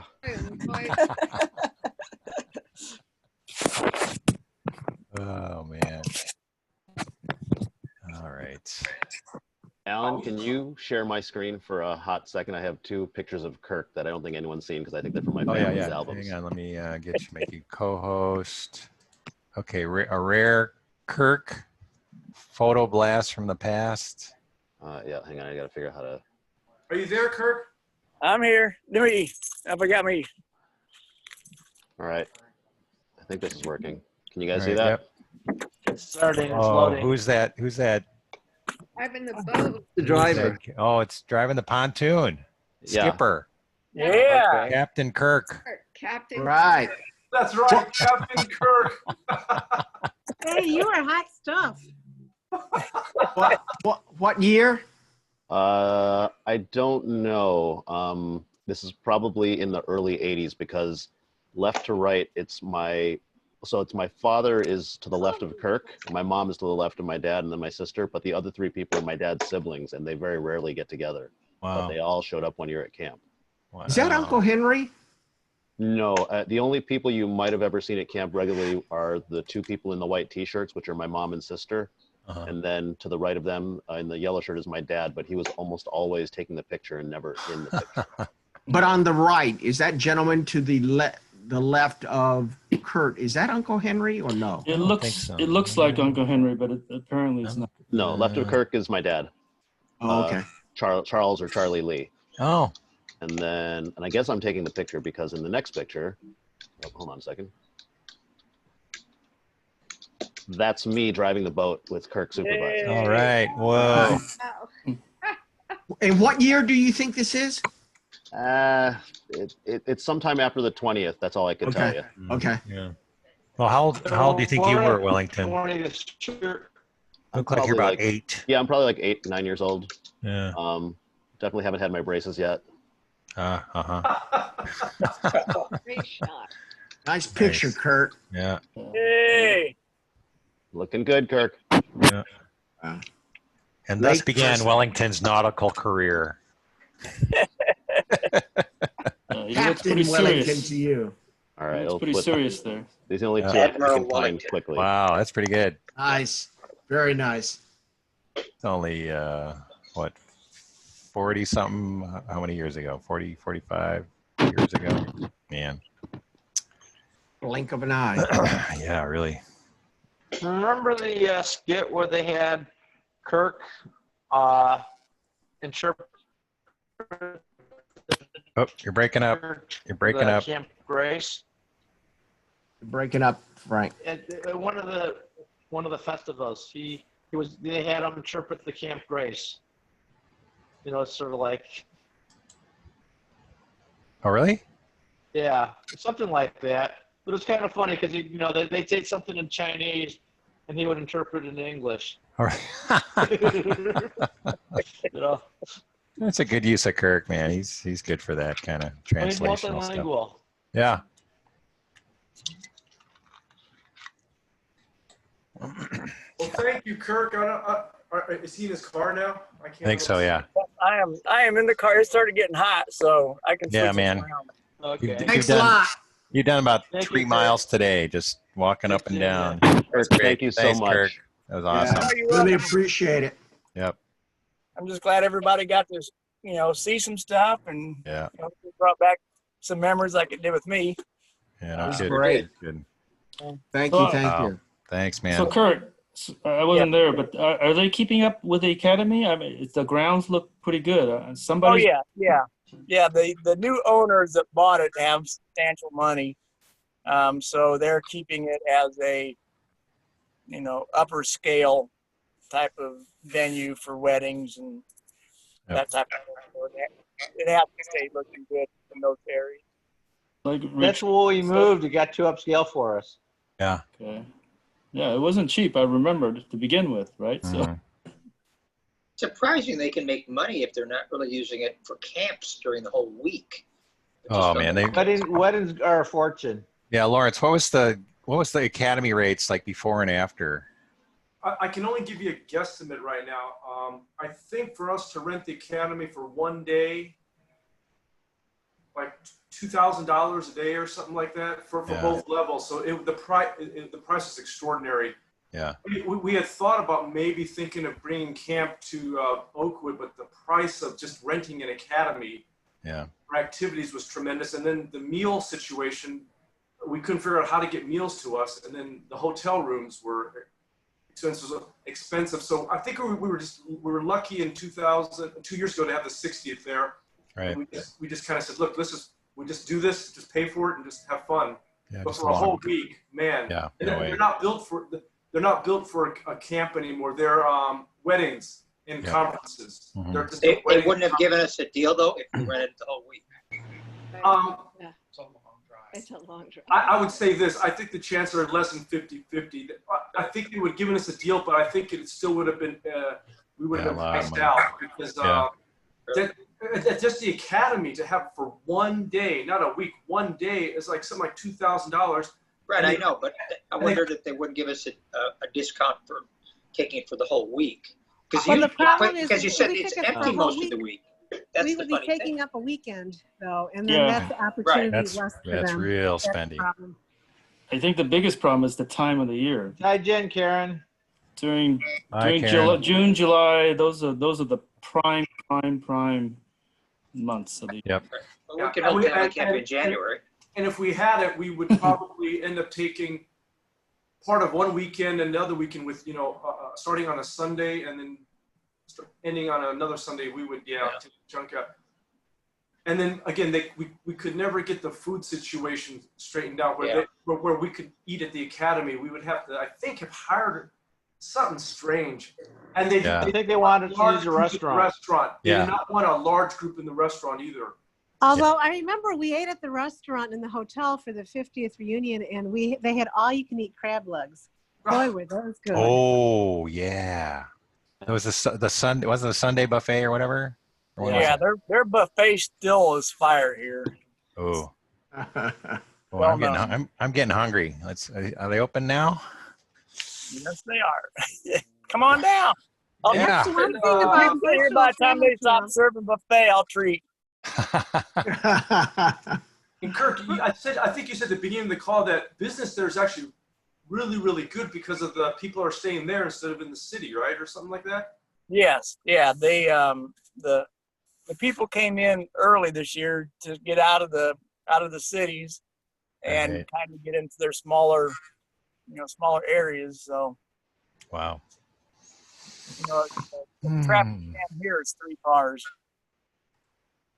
And Clarence, because you may find it interesting, it's Tim also, were you on when Wellington shared his Google Maps? By any chance, I'll sleep it like that. Were you on? No. Well, you want to share that? It's amazing. That's all I'll say. No, go ahead. Give me 1 second. I'll put the link back up in the chat. Hang on a second. I gotta find it. What do people think about a permanent location for camp? So sorry, Karen. What did you say? What do people think about getting a permanent location? Like it's too expensive. They tried to raise money to buy a building in camp.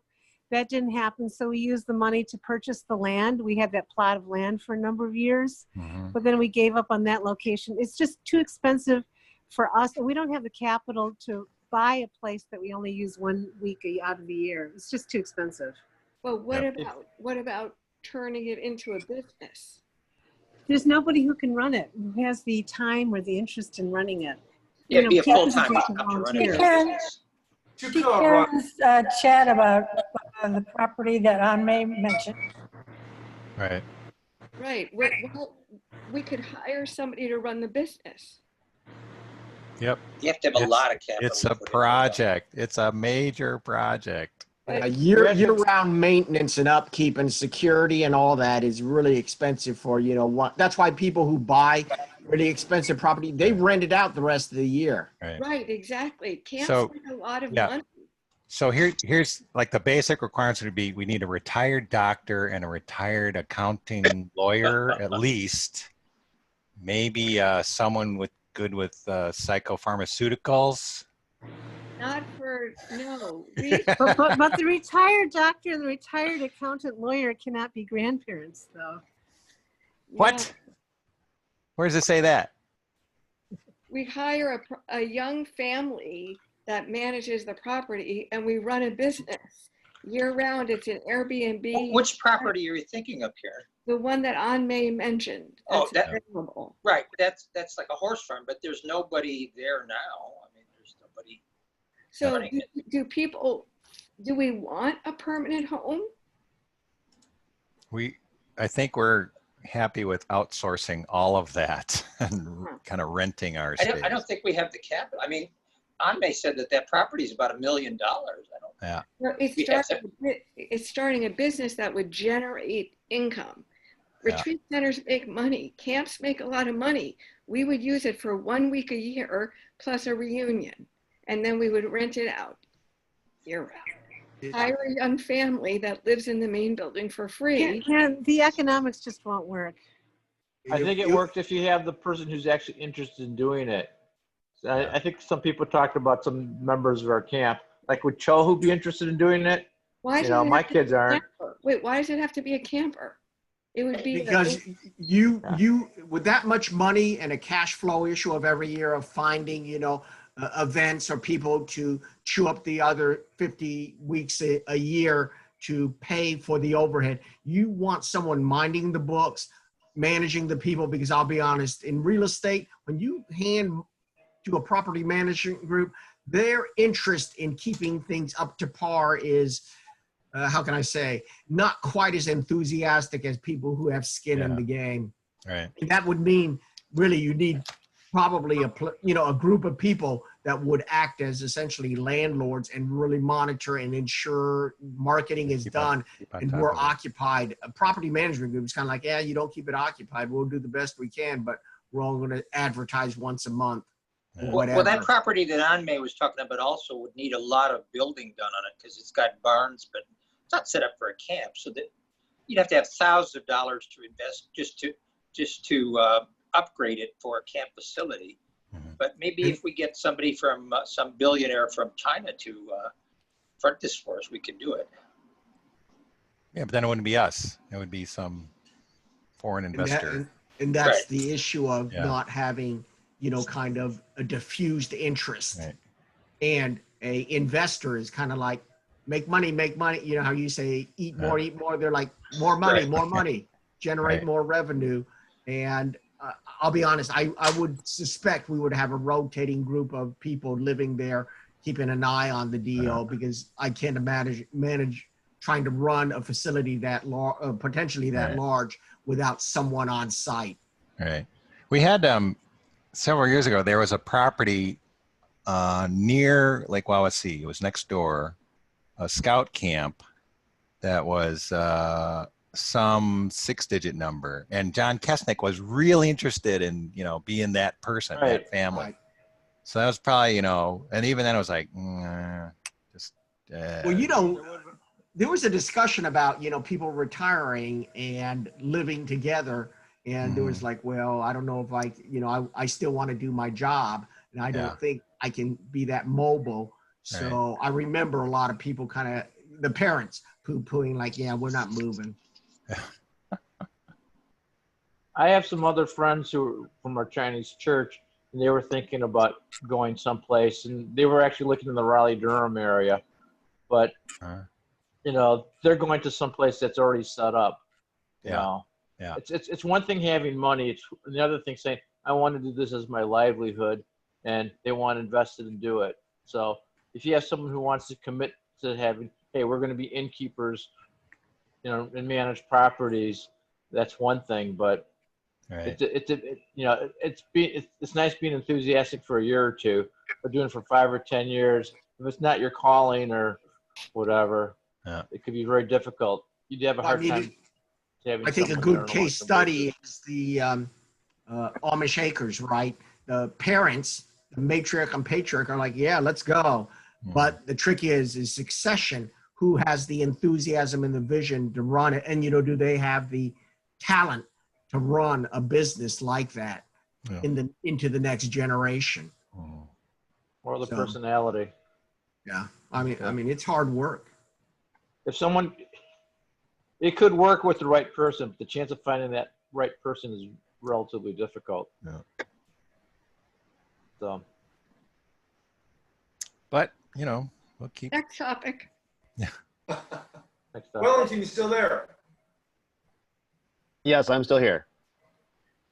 I would love to. Oh, did you send the thing to the chat? I did. Okay. Somebody may find this amazing. That's all I'll say. Google, what is it? Google Maps, right? Well, yeah, it's Google Maps. There's a function with it, what's called Street View, and normally it's the view from their Google van driving around town. But in some places, people will upload an image from a particular spot, and the link I shared is actually a 360. You can navigate around view from right in front of where the lodge was, and the plaque that's there from I can't remember who planted the tree. Kirk, what is that? One of my favorite pictures. Kirk's showing one of my favorite pictures. Put it up. Who's that again? I don't know if you can, how easy it is to see. I'm trying to get it. I can't get it to. Oh no, that's Hetty. That's not the. That's Carol and Carol. Carol and Hetty. Carol. Yeah. What year? Oh man. It'll be like 78. Yeah. Wow. Okay. Classic. Oh, I just found the link. Oh my gosh. We're on the map. Can you show it? Sure. It's in the chat. Wellington just put it there. Yeah. Just click on the link in the chat. Did you just grab this view, Wellington? Well, so this is basically, I know how to do this for my work because very often I'll try to check out a spot before I physically go there. So I was just randomly curious if there were any street views within the old Oakwood place, and there are no true street views. I was like, oh, maybe I can look at some of the cottages, but I did find this one image, and I was like, oh, and I found the plaque, so I was like, that's pretty good. Wow, that's amazing.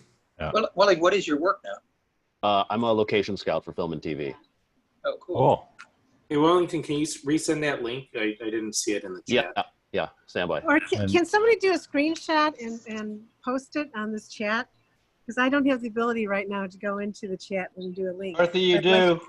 Dorothy, I can from my phone. I don't know how to do it then. All right. Anyway, but one of the other things is you have to, all the stuff on the chat, we can't get it when it's gone, right? No, it's just scroll up. It should be all, No, what I'm saying is, if we close out of here. Oh yeah, and once you leave, Now, since we're recording, all chat and video and audio is being saved. So whenever we do publish some of this stuff, we'll be able to go back and refer to it. It's like you might be able to copy it. Might be able to what? Sorry? It's like you might be able to copy it and paste it onto, Yeah.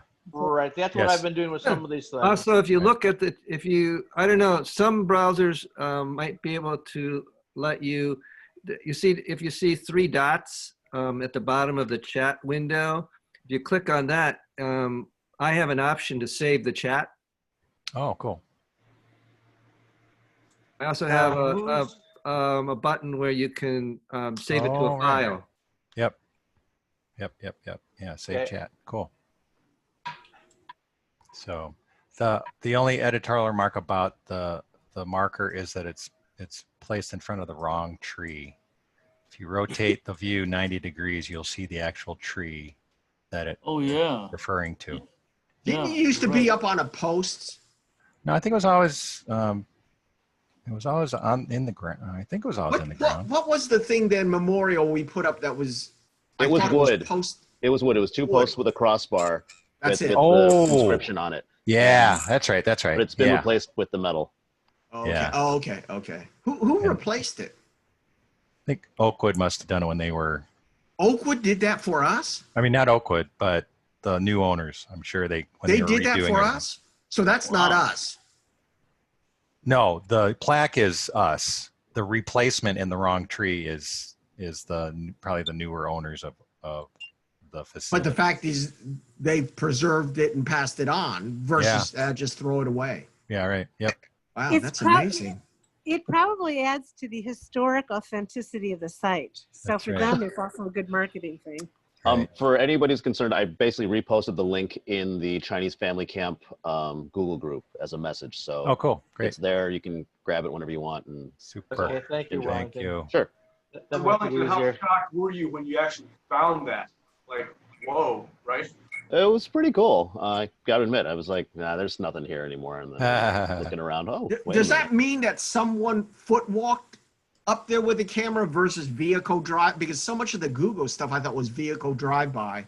Correct. So if you go onto a typical Google map and you try using Street View, it's a combination of Google's own photography, and then other people can actually upload their own images and plant them in places. So like if you look at something very touristy like the Statue of Liberty, you'll see a cajillion dots that you can see what someone else's photo was taken in that spot. But you can also mess with it and put in something that doesn't actually fit there. So, don't believe everything you see on the internet. So you can hack like the Grand Canyon and have the Statue of Liberty sitting right there in the middle of it or something. Totally. Wow. This is Put a random. McDonald's at the bottom of the Grand Canyon, that kind of thing.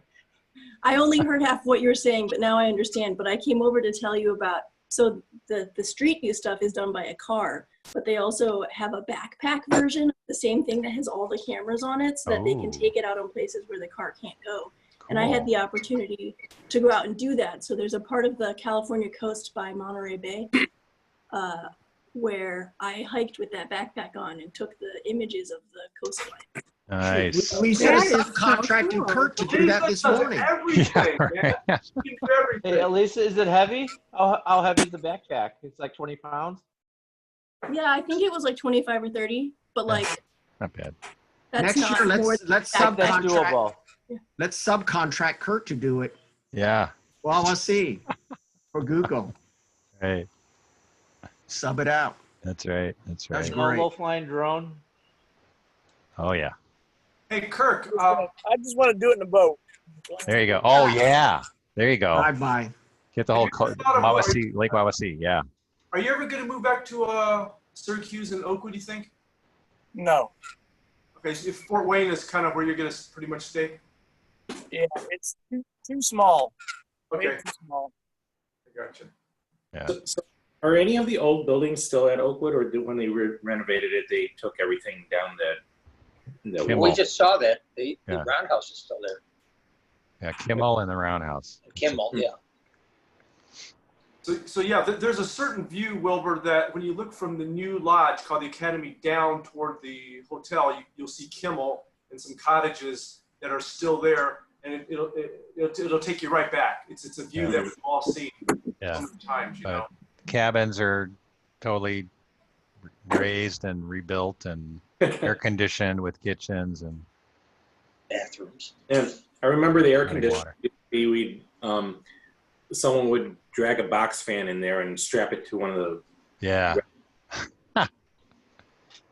That's how we did it. That's how we did it. You kids these days.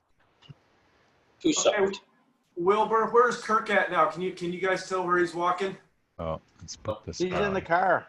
He got in his car. I think he's driving home. No, he's walking again. Oh, is he? I just got in the car to cool off. Okay.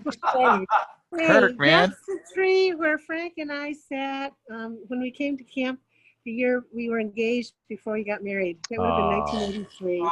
Oh. That's a very famous how tree. sweet. How sweet.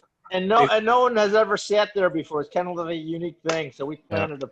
You discovered the tree. Frank and Dorothy discovered the tree. The love tree. Yeah, that's the tree in front of the softball field that we played the church, whatever that group was. The Hotel Giants. Was that what it was? Yeah. Yeah. Early on, Tim, we used to play the hotel staff, and then after that, we started playing a church group that would go there. Yeah, the picture you're talking about, the guy, the muscular guy with the slight limp. Yeah, he was from the church group. I remember. Whoa. Yes, I ran into him at Purdue once. Did you know that? Are you serious? What? Yeah. The pitcher for the team, he was this Asian guy, real muscular upper body, but had some lower limb problems, congenital. Wow. And nice guy. Was it Ernie? Ernie. Jeez. Wow. Yeah, I remember all this stuff. Right? Good memory. Yeah, I remember Ernie. Was his last name Lee? Ernie Lee? I don't know. I just remember it just popped in my mind. Ernie was his name. And, Yeah, you're right. Man. He was the pitcher, and we would play them. Yeah, we would play them that group. Yeah, it always felt a little funny because he was like Asian and he was on the other side. Right? And we had Kurt on our side. Yeah, right. Balanced. Equal representation. What Diversity. years?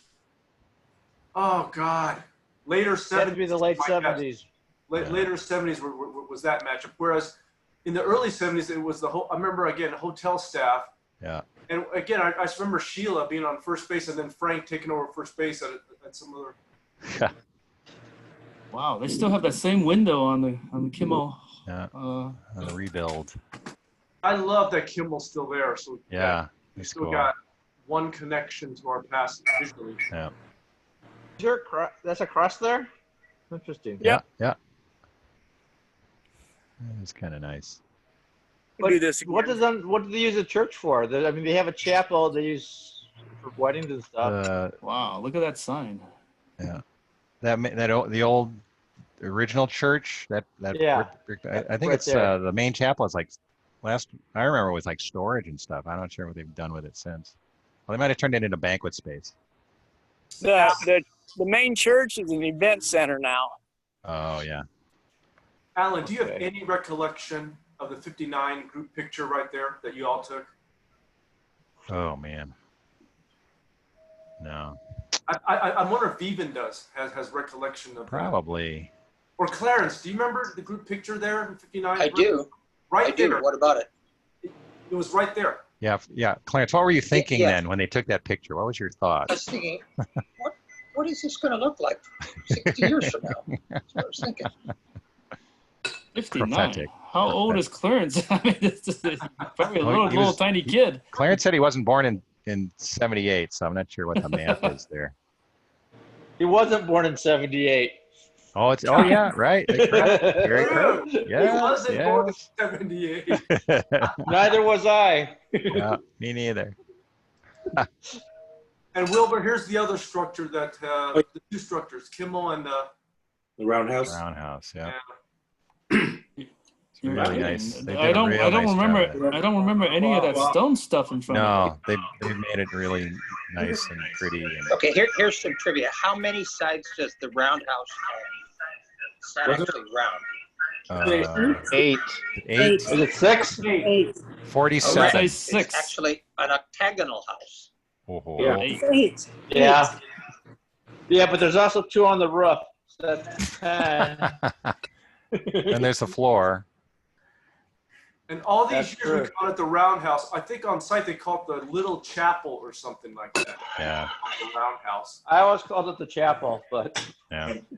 We used to call it octagon. At least I remember we'd make jokes about calling it the octagon instead of the house because there was some martial arts movie out at the time.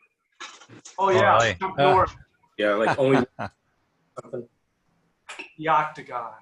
Oh yeah, yeah. I just remember Lawrence had his disco dances in there, right? Right. We would clear out the we'd move the chairs, and then we'd have the disco in there, and occasionally we would have the neighbors. Some the younger neighbors would come Hear the in there music. and hang out with us a little bit. Yeah. Yeah. But Wilbur has a good memory because I was so excited to see the Octagon with Chuck Norris. Yeah. He had come out with a movie called Force of One, and I loved that. Then the Octagon came out. Do you know who knows Chuck Norris pretty well? Who? Somebody you know. Willie Chow? Willie Chang. Our buddy Willie knows Chuck Norris pretty well. And his and the wife too. They're both in the business, right? They're all connected. So. Oh man. Hey, who's Willie Chang? Willie Chang and Manny Chang. okay. Came from South Dakota, Rapid City, South Dakota. Oh, Right, wow. I know Manny. Okay. And in 1 year, Willie made such an impression on us. We're still talking about him. He was a really good guy. He and I talked last Sunday for the first time in 30, 40 years. You know. Wow. Willie only came for 1 year. He told me that when we were talking, he came 78. Jeez. Just for 1 the year? anniversary. Huh. And Tim, I may be getting it wrong, but I thought that's what he alluded to, that he was only there 1 year in 78. Manny came more than 1 year, but and again, Tim, I may be wrong. That's what I gathered from our conversation last week. That You're never wrong, Lawrence. So can you text him and ask him? Okay, I will. Yeah, I'm just curious. I think just 78. I think, but jeez. Well, that's weird because I still remember Willie and Manny. They made a huge impression that 1 year because they were just good guys. And then, remember his Donay tennis rackets? oh my God. The what? It's a certain tennis racket, Donay. Oh, Donnay. Yeah, it's like a very colorful emblem, a very multicolor emblem. Wow. It's a wood racket. If he sees Chuck Norris again, just remind Chuck Norris that Bruce Lee kicked his ass when they met up. Come on, Clarence. Let bygones be bygones. Never. I tell you, you know what? And Bruce Lee's Chinese name is Li Xiao Lung. Little Dragon. Little Dragon. Yeah. I don't know. Did we talk? We talked a little bit about it, right? I'm sorry. I interrupted somebody. Who was saying something? Go ahead, Lawrence. I was just gonna say. I think Bruce Lee's name came up in adult heritage to speak, right? With Auntie Karen. Right. That's how I knew it. Okay. I don't know, but he did a lot, so much, I think, for young Asian men in the 70s. I mean, when his name came out, that friends of mine are going, "Oh my God, it's Bruce Lee." He's cool. You Chinese are cool. I used to work with Alan at the Dragon Inn.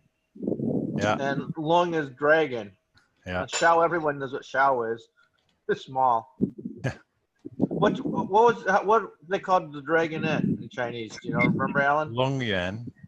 Lung Yuan. Okay, like Like Ren is a restaurant. Yuan Ren is yeah. What is Yuan? Yuan. I should know that. We had a whole Not chapter Hangguan. on.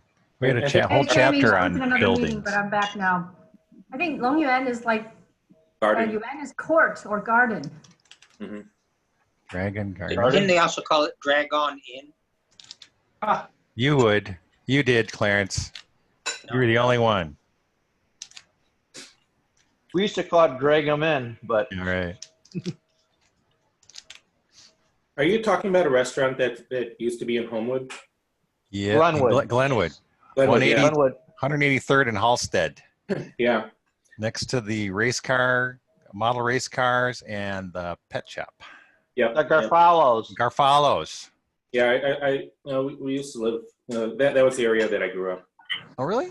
Yeah, I grew up. I in used to Buck. work there. Oh, okay. Yeah, we used to. Every It was so often. actually like 180. 183rd. and 85th. Yeah. I wasn't at 183rd because it's in the shopping center. Yeah. And so it's probably 2 blocks. Right. So Wilbur, did Alan, do you remember having some kind of party there, banquet there, and you guys pointed up to where the sugar packets you threw up there when you were busboys? Probably still when we were there, Frank and I threw a couple more up there, just for old time's sake. And we when we went to Uncle Liang's wedding, I drove back and we stopped there. Garfalo, that whole south half, south of Dragon Inn is like level. There's nothing there. Dragon, the structure is still there. They taped over the Dragon Inn, the sign, and if you look in the window, you can still see that they have that dragon sculpture on the wall. That's still there, I think. Last we looked. Oh wow! Yeah. Hey Kurt. What Alan and I are talking about is they had paneling on the wall, and there was like a little ledge about that. Hey Kurt, is there tennis? Is there still the basketball court and a tennis court there? Yeah, the tennis court is. I'll walk this way since I'm already down. Frank, you're breaking up. You are. Quarter to half an inch. Hey, the softball field is sort of there still. Kirk, this is like the 5th time you've gone through this circuit, man. This is crazy. Sorry. Yeah, but it's good. For those I get my exercise in today. Okay. It's part of a cycle. Yeah, right. You do five of these. Yeah. I think that's the original fence. You know that chain link fence? That hasn't changed. One. Yeah, That has not that's changed. original. But that's the backstop. The Yeah. backstop is there. The drinking fountain. Ratty old 4 cinder block drinking fountain.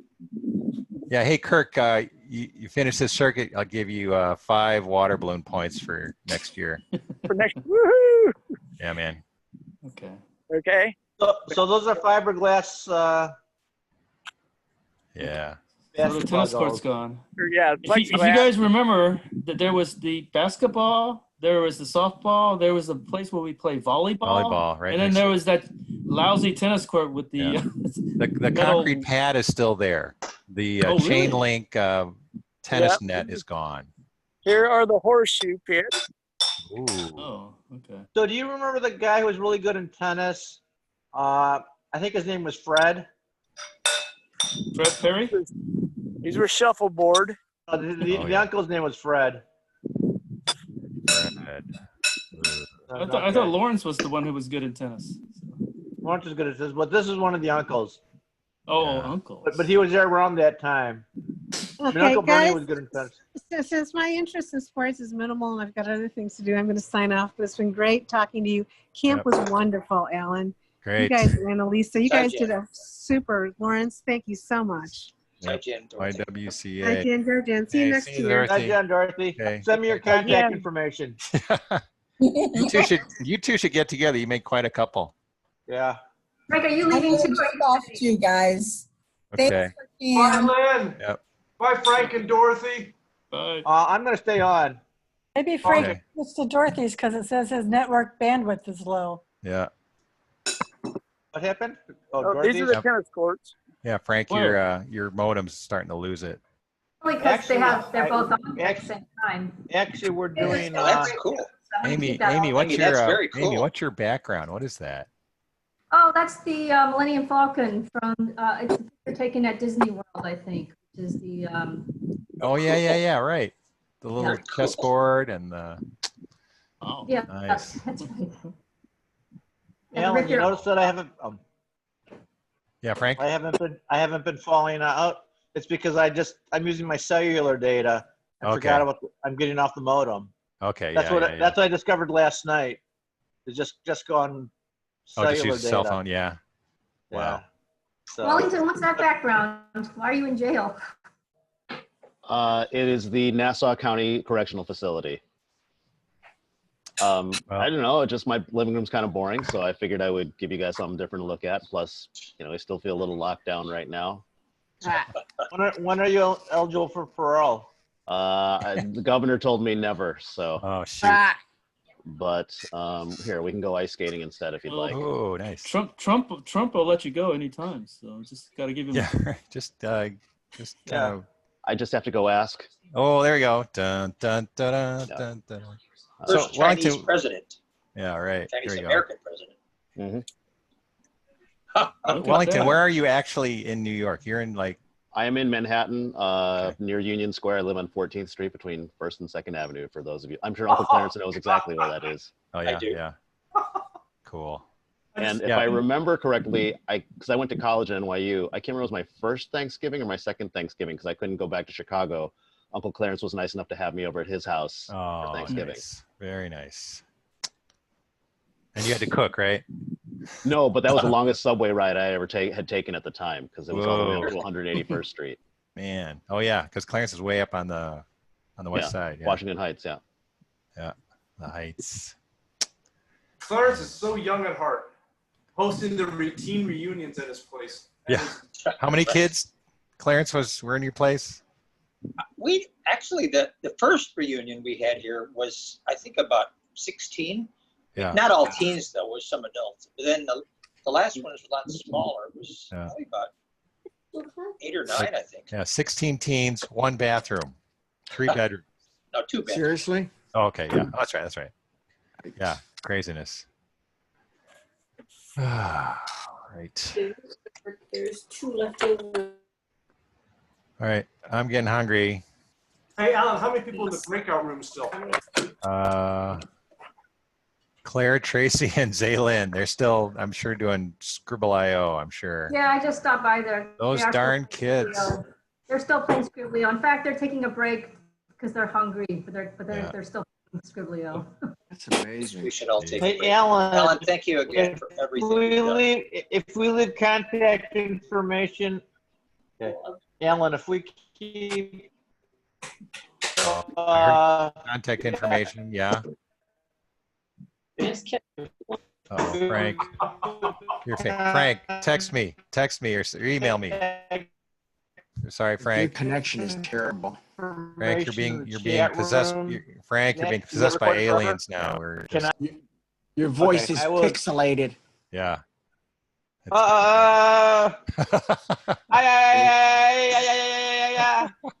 Now it's much better.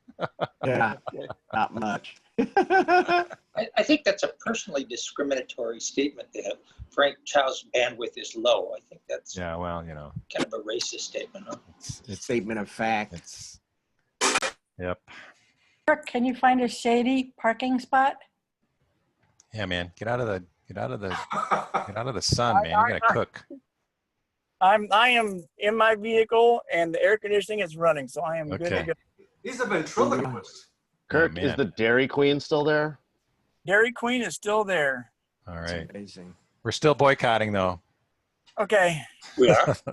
Yes. What happened? What happened? Because back in 1976,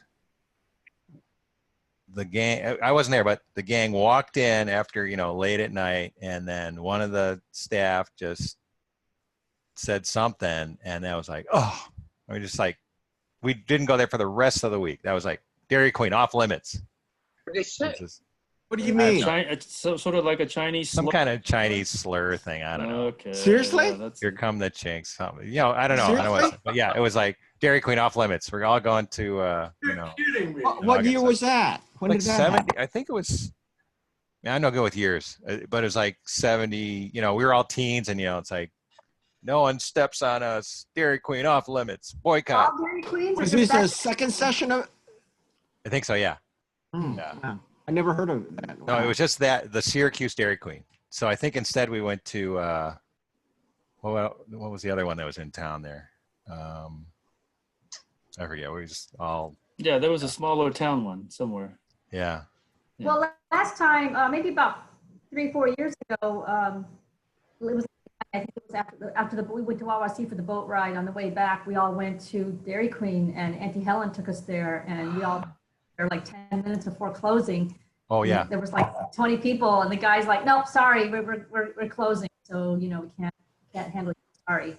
And Auntie Helen used to work at Dairy Queen, so she's like, "Wait a minute, you guys have the pre-made dilly bars and all those things." There you go.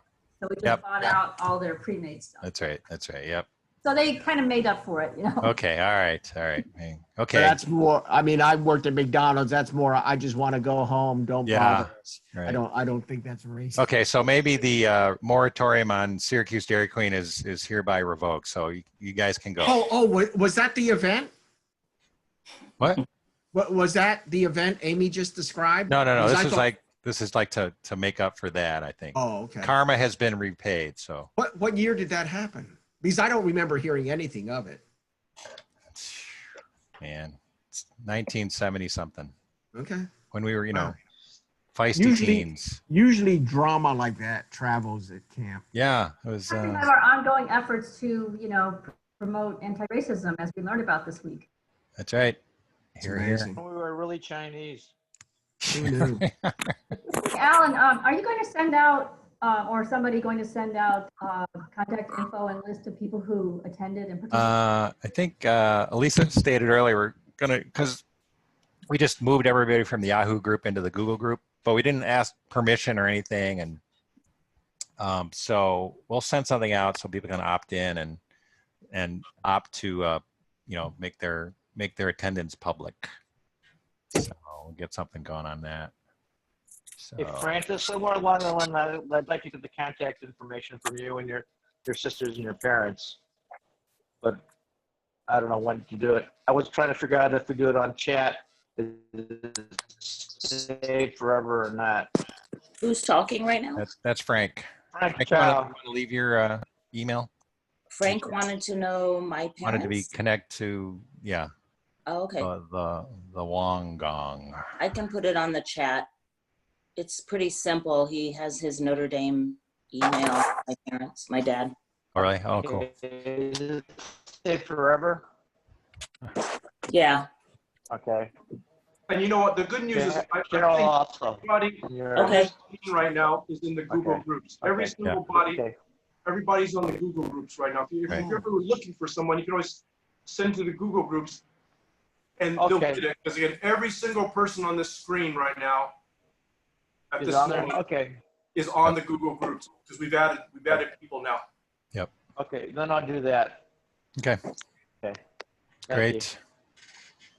Okay, kids, time to leave camp, pack up, Thank you pack up very the much. car. Thank you very much. Thanks, Clarence. Clarence, great skit last night. Excellently repurposed. Actually, the Abbott and Costello skit was actually an Asian skit. You know, who's on first? They come copied on. it from us. Come on, man. That's probably from the Tang Dynasty. Wilbur, what are you working on? We got Elisa and Wilbur both working on. Yeah, they're busy. These guys are. That is not a virtual background, Wilbur. That is the real deal. Yeah, something serious going on there.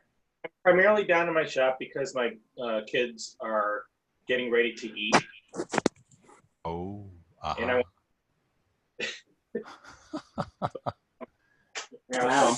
All right. He's a woodworker. That's cool. Yeah, man. Hey, Lawrence, I'm gonna make you host. I'm gonna boogie. Yeah, make me a host. I'm gonna take up too. I'll stick on here for a little bit. I'm gonna take my mom out for something, but I'm gonna stick on here for a little bit. I'm taking up too. Goodbye, everybody. Okay. It's been Thanks great. for joining Dairy Stay in Queen. touch. See you, Alan. Thanks a lot. Bye. Thanks, Alan. Thanks, Alan. Thanks, Alan. Bye. I can stay on Thank too you. because of the breakout rooms. We have to drop off sometimes, Alan. I'll check the breakout rooms real quick. I don't think there's many people left, right? It's Zayla and Gina and Tracy, Claire, and they're still playing Scribblio, or they might be taking a break. Tracy. now. I'll keep it That's open. unreal. If they want to keep it open. Okay. So I have to tell you, Lawrence, Kirk started giving his walk around Oakwood at what time? Like about 9:15 California time, 11:15 your time, Lawrence? Is that right? I think right around my time would have been about 11:50. So California 8:50. Yeah. Oh, that early. Okay, so I got on. So I'm at church, virtual church at 9 o'clock, and Andrea texts me and says Kirk's giving a tour of Oakwood. And so I'm trying to focus on church. And I'm like, I can't miss the tour of Oakwood. So on my phone, I get on my video on phone to watch the tour. And I'm being distracted from church. And then I listen to church, and he's talking about not living in the past. That's funny. But living in the now. And my husband nudges me as I'm staring at Oakwood and not listening to the sermon. That's a great story, my God. But at least Kirk took us by the little chapel there, or the roundhouse. So we got So you got some church in. We did. Thank you, Kirk. I appreciated that. I haven't been back to South Bend since. You're welcome. You're welcome. Actually, I was telling Andrea, it had to be right after one of the camp sessions or something. I was in South Bend and actually came to y'all's house one time. I can't remember what. I don't remember that, but you probably went and visited the Yangs also because they lived in our neighborhood. So I'm not sure what it's from, because I was also at I went to the Yangs for some reason. Jan, Dean, Rini, I went to their house too. I can't remember. Yeah, they lived right behind us, same neighborhood. Wow. So how many? So Joe Lee, you guys, the Yangs, and the Yangs. That's all that went to camp, and it was I think it was Auntie Heather and Uncle KT that introduced us to camp. Is there a pretty big Chinese population in South Bend? It just dawned on me beyond. When I was in high school, there was like 4 or 5 families, Chinese families in South Bend. Yangs, is that the Alan and Vivian Yang or a different Yang? No, Eugene, Oh, okay. Benson, Rini, Ginger, Sarah. Yeah, they were second sessioners, and we met them when we started going over and doing 2 sessions, like around the late 60s, early 70s. Tim Ling, were you a first sessioner? Yeah, as a first sessioner, Jimmy Wong, who's, one of the early campers, his mom, Auntie Dorothy, who's pretty big in first session at least, she would sponsor us. So there'd be like 8 or 9 of us going across second session. And that's when we, Johnny went. So Johnny knew like Alan and a bunch of the Chicago people. And that's where, these connections today exist between first and second sessioners, because Alan and his sisters were second sessioners. Yeah, I don't even remember John. I remember Jim, of course, Auntie Dorothy. Yeah. He was a big wig. So. The people that Auntie Dorothy would sponsor for second would be typically Jimmy, John Woo, and David. I mean, for many years, I didn't go to all of them, but I went. Lair Woo would go, which is Johnny's brother. So there are about like 6 to 8 of us. Yeah, I met Francis, friend now, but I met Francis as one of those dual sessions, right? Remember? Where Right. Yeah. the weekends. Well, Tim Yen, were you a first sessioner? Yeah, I was. And then after I got a taste of some second sessioner, me and Lawrence just decided to stay 2 weeks.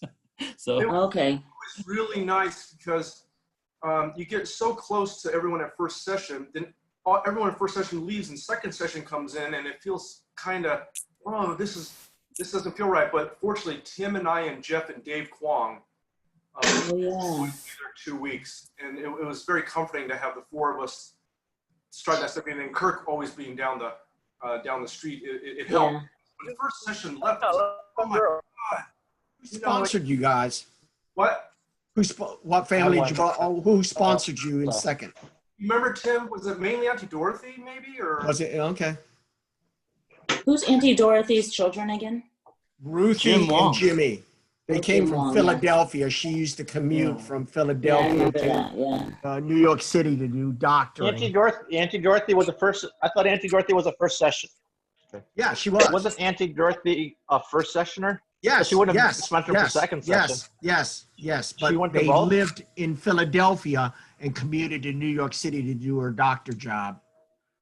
Right, but she didn't. I don't remember anybody sponsoring us, Lawrence. We just came, I think so. Once we got to a certain age, 18, we didn't need a sponsor. But before then, I still got to tell you, I think Auntie Dorothy sometimes would stay a little longer. Yeah. Yeah, because I knew her. She stayed for second session because a bunch of us were under 16, so they insisted we be sponsored. It was usually Auntie Jean sponsored most of us. No, Auntie, we never got sponsored by Alan's mom. How old were you? How old were you? I think we all started staying 2 sessions as soon as I hit 13. Oh. When did they join combined sessions, and how long did that last? Oh my God, it was always 2 sessions. When I went in 71, it was already 2 sessions. No, I thought they combined sessions once. Oh. Didn't they? No, Yeah, I don't remember that. They combined them. Oh, you didn't? They didn't? I don't think so. I know that. Oh, you know what? You know what? It might have been when we shrunk down and we didn't have enough people to do That's 2 what sessions. I thought. Yeah. No, Francis that is would have correct. Yeah. that would have been like the wandering years. What Alan said, there was only 2 teenagers that showed up during the wandering years. I actually thought they combined to a single session sometime in the 80s because I remember the very beginning split of first and second session, and then because it was kind of like a parallel universe. And Because then, I think they said it got down to about 60 total people with like 2 teenagers. right, but in the 80s we were still at Oakwood, but I remember clearly there was 1 session.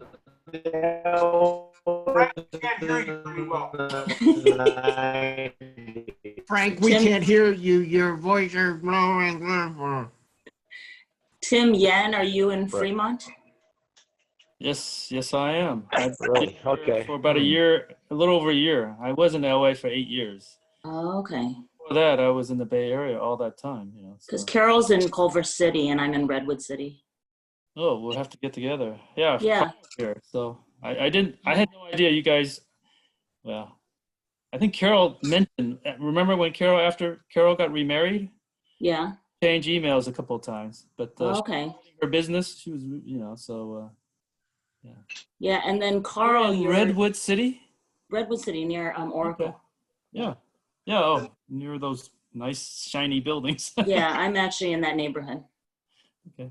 Yeah, me and Carl was talking about getting a reunion going. Hetty's in San Francisco, and there's just too many people. Connie's in Cupertino, so she's from. Okay, well, keep me in the loop for that. Yeah. Yeah, we'll do that for sure. But Lawrence, aren't you going to arrange like these kind of virtual sessions for like key Chinese, like Chinese New Year or, Chris, all these different events? Basically, they're just lousy excuses for us to Zoom and talk to each other again. I think he's going to need a vacation. As things blossom, what's interesting, when we first planned virtual camp, it was like, okay, maybe, let's have 2 or 3 nights when we all get together. And then Alan, bless Alan's heart, I was trying to allude to last night, he adds things in. No, let's do morning exercise and morning singing. And next thing you know, let's just do the heritage then. And then let's do afternoon sports, which turned into games. Next thing you know, we had every hour filled with something, and it just blossomed. And then I don't know if Elise is still on this or not, or maybe she can hear me, but she added the touch of everything just so easy to get to with 1 or 2 clicks. Now we're starting to think about, yeah, maybe we could do some more virtual stuff throughout the year. But I think Tim and I were also talking last night, wow, if we make virtual so easy and so good, will it affect physical camp? So we don't know. We don't know the answer to that. You know, make it so good. People are just, hey, I'm just clicking on this March thing and see everyone, and that'll be good enough. So I know there's this fine line because I think the physical part could change if we, again, I mean, this is the most exaggerated example. 1 week before physical camp, we have a big reunion for everyone online. I think that would be something that if they knew that a few months beforehand, they would say, look, let's just attend the virtual reunion. And then we don't have to, you know, drive or fly, you know, the camp. So we're trying to weigh out all options. And I think the conversation has just begun on that. So I'm not sure where it's going to go. But Tim, how well last Saturday went. And again, thanks to Sonia. I'm going to give credit to Sonia. She came up with the idea of let's have an 80s reunion. And then the YWCA just kind of expanded it out for all the different generations. But, you know, about 100 people showed up last week when you combine all the 5 reunions. That was just. Sonia has so much energy. Oh my God, she has so. It's so cool to see. She just has so much energy. And am I correct? Shirley, maybe a notch down, even though they're twins. She's always been like that. They've always been like that. The only way I could tell them apart is like if I saw the Chung twins, if one of them was talking, okay, that one's Sonia. So Wilbur, would you describe her as so much energy, or what words would you use for Sonia? I think she was a little chill this time around. Okay.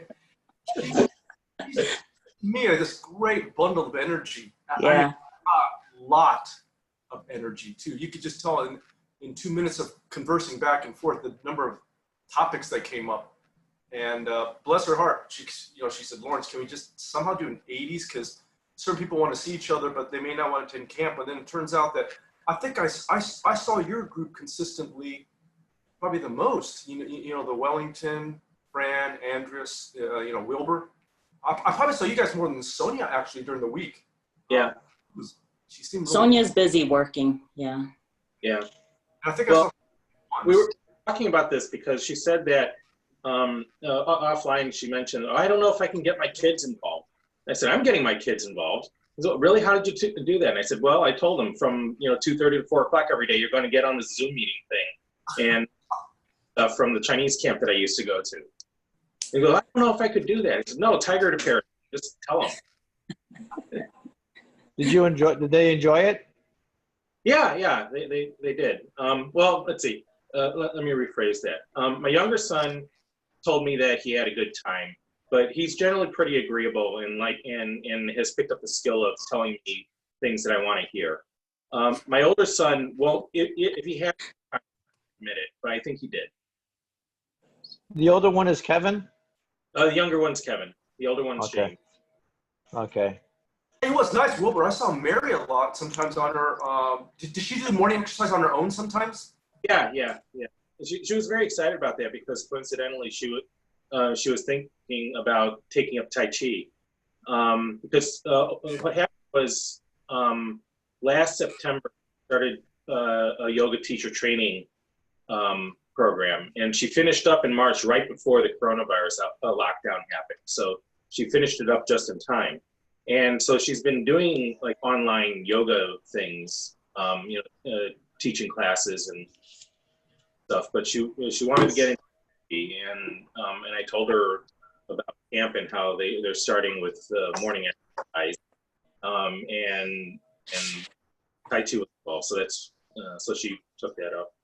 Yeah, I was working all last week too, so I would be in the living room while the kids would be in the kitchen. Oh, that's good. I remember I asked you, are you working a week? You said, yeah, I'm working a week, but it was like 11 o'clock, 10:30 for you, I think, was it trivia night or which night? You were getting tired because you said you want to get the answer right so you can go to bed or something. forget which night that was, but Yeah. Well, there was also a day someone scheduled in like a 7 o'clock meeting in the morning for me. So that was annoying. Trivia. Didn't they know you had camp? That's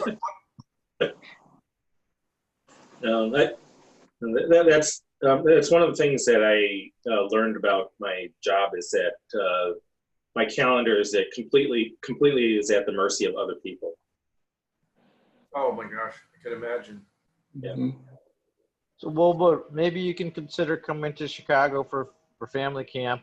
Then you can go to Mary's stomping grounds and also yours. Go to Aurelio's for some pizza. Oh man, I so want Aurelio's pizza. That's the one thing I miss from Chicago because it's not even deep dish pizza because we figured out how to make our own deep dish pizza and it's pretty good, pretty good version of it compared to the things. But Aurelio's, there's something about their sauce and the crust I can't figure out.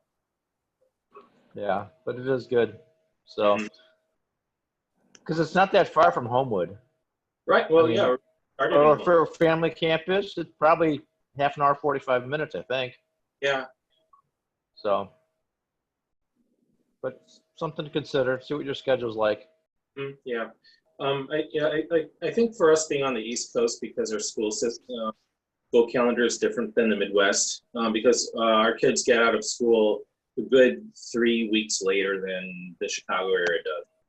And then they start school afterwards. And I think, when family camp had been throughout the years, it would be difficult for us to get away because our kids have other summer activity that conflicts with when camp is going. But we'll see about here. See what happens. I just say I think we had you for the week, right? But I think we're just lucky we had you for this week. Yeah. I mean, with location and job and everything. And Wilbur, you didn't even know about it until Tony contacted you. What, the day of, or you got a Facebook message? No, Fran told me about it. Okay. She told me about one of the last orientation meetings, of that meeting, and I said, "Oh man!" And I got on it, and that's how I found out about it. So. Yeah. So again, at the beginning of the week, that week, you probably hadn't thought about camp in ages, and then here you are. Yeah. Wow. Yeah. Too bad Hubie didn't join us. Yeah, I told him about it. But his daughters, they're grown now. Kira's like 24 and on her own in Chicago, and Sydney is going to be a sophomore in college this year, and she's working on some virtual summer internship thing. Where's she located? Who? So Kira lives downtown in Chicago. She finished up the theater school at DePaul and has a degree in. You're breaking up for whatever reason. I'm hearing a lot of shuffling. There's some noise coming from something. Something's brushing the microphone. I don't know whose mic it is, but something's brushing the mic. Yeah. Usually someone's moving with their computer or phone and it's brushing their clothes or their arm. Well, it went away, I think. You're good now. So yeah, so Kira, my older niece, she's the one that finished up the theater program at DePaul and has a degree in costume design. And she's really good at it. But the problem is that since she's in theater, everybody's unemployed right now. And Sydney is my other niece. So she's actually a student at Drexel and is studying, I forget which, I think international business or something like that. But I know she had this summer, her plans were to do this summer internship down in Australia. And because of the lockdown. So I think she's still doing the same internship just on a laptop. Well, that must be tough. Fran connected us up with Mhm. A lot of people. Yeah. So Lawrence, you're talking about like, could virtual family camp be so good that it would affect the physical family camp? I don't. So for work, I've gone to AACR and ASCO online. So the big, two of the big cancer meetings, and everybody's impression from that was that really sucked. We can't wait to get back in person again because there's so much you lose from not being physically in the same place with. But the only thing that I found useful about the whole thing was that because all of the sessions were pre-recorded, I could them on my own schedule to try and pick between two things to go to that were. But that, and I remember someone saying something along the lines of how these meetings seem to be so much more like homework than actually going to a meeting. But my feeling is that camp would be the same way. I mean, this was fun and this is terrific, and it's certainly better than no camp. But I don't think it compares at all to having a physical in-person event because it's just not the same. And if you're worried about competition, I would suppose the easy thing to do would be when you guys decide when we're in a position to have in-person camp again, just don't do a virtual one. And so there is competition. Yeah, thanks, Wilbur.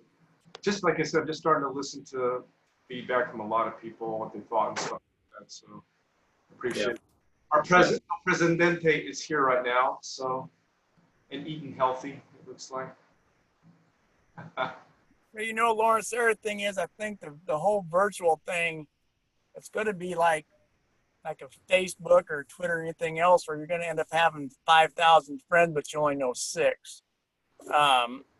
So you won't. I don't think that they'll have the relationships, or you won't. They won't have the relationships that you and I and Tim and Jeff and just anybody that I've had contact with there from 40 years ago. If this would all just be virtual, there's no connection. It's just just somebody else on the screen. You don't know their mannerisms and what they do, and it's I think to have 1 or 2 things, do a virtual camp, people want to make the campaign, might be something to add into it a couple nights a week, for an hour. So sorry, Kirk, you're cutting in and out. I agree with Wilbur and I mean, it's for the kids, face to face. I mean, within a few seconds, they will be attracted to each other, face to face, so. But they're so used to seeing each other on screen anyway, these kids these days. Yeah, that's how they all communicate. So it's this is normalcy for them. Yeah, completely. Yeah, completely. But I don't think there'll be competition. I think getting to what Wilbur said, once they meet physically, they want to do it over and over again, even though they can communicate, socially on Zoom or whatever. Mm-hmm. I think we had 2 or 3 young ones, Claire, Zaylin, maybe Claire's friend Sophia, that connected, and I know they've already at least Claire, I think, talked to her parents about going already, but we'll see. And then Zaylin's family was already registered to go to Cedar Lake, so that's a good thing. Yeah, like Wilbur, like you say for your 2 kids. Sorry, Tim. Once you can drag your 2 sons to a camp physically, just one time, somehow just physically, be a dictator and just say, hey, you got to go. But once they go and there's kids there, they will want to go back. There's almost no doubt. I think there's 2 gravitational forces, inertia at camp. I'll be honest with you, for some of us older folks that just sit around and just enjoy talking like this, I think there's a much tighter fit for the virtual world. I mean, but it dawned on me in this threaded discussion just now about activity like field day. I have no interest in doing field day, maybe, helping with some events or stuff like that, preparing, but not actually doing. But I think the younger kids really, really would get off on the physical activity, and the sports, etc. That, I didn't really think about that may be, Lawrence, a gravitational pull that you can't replicate that, right? Sure.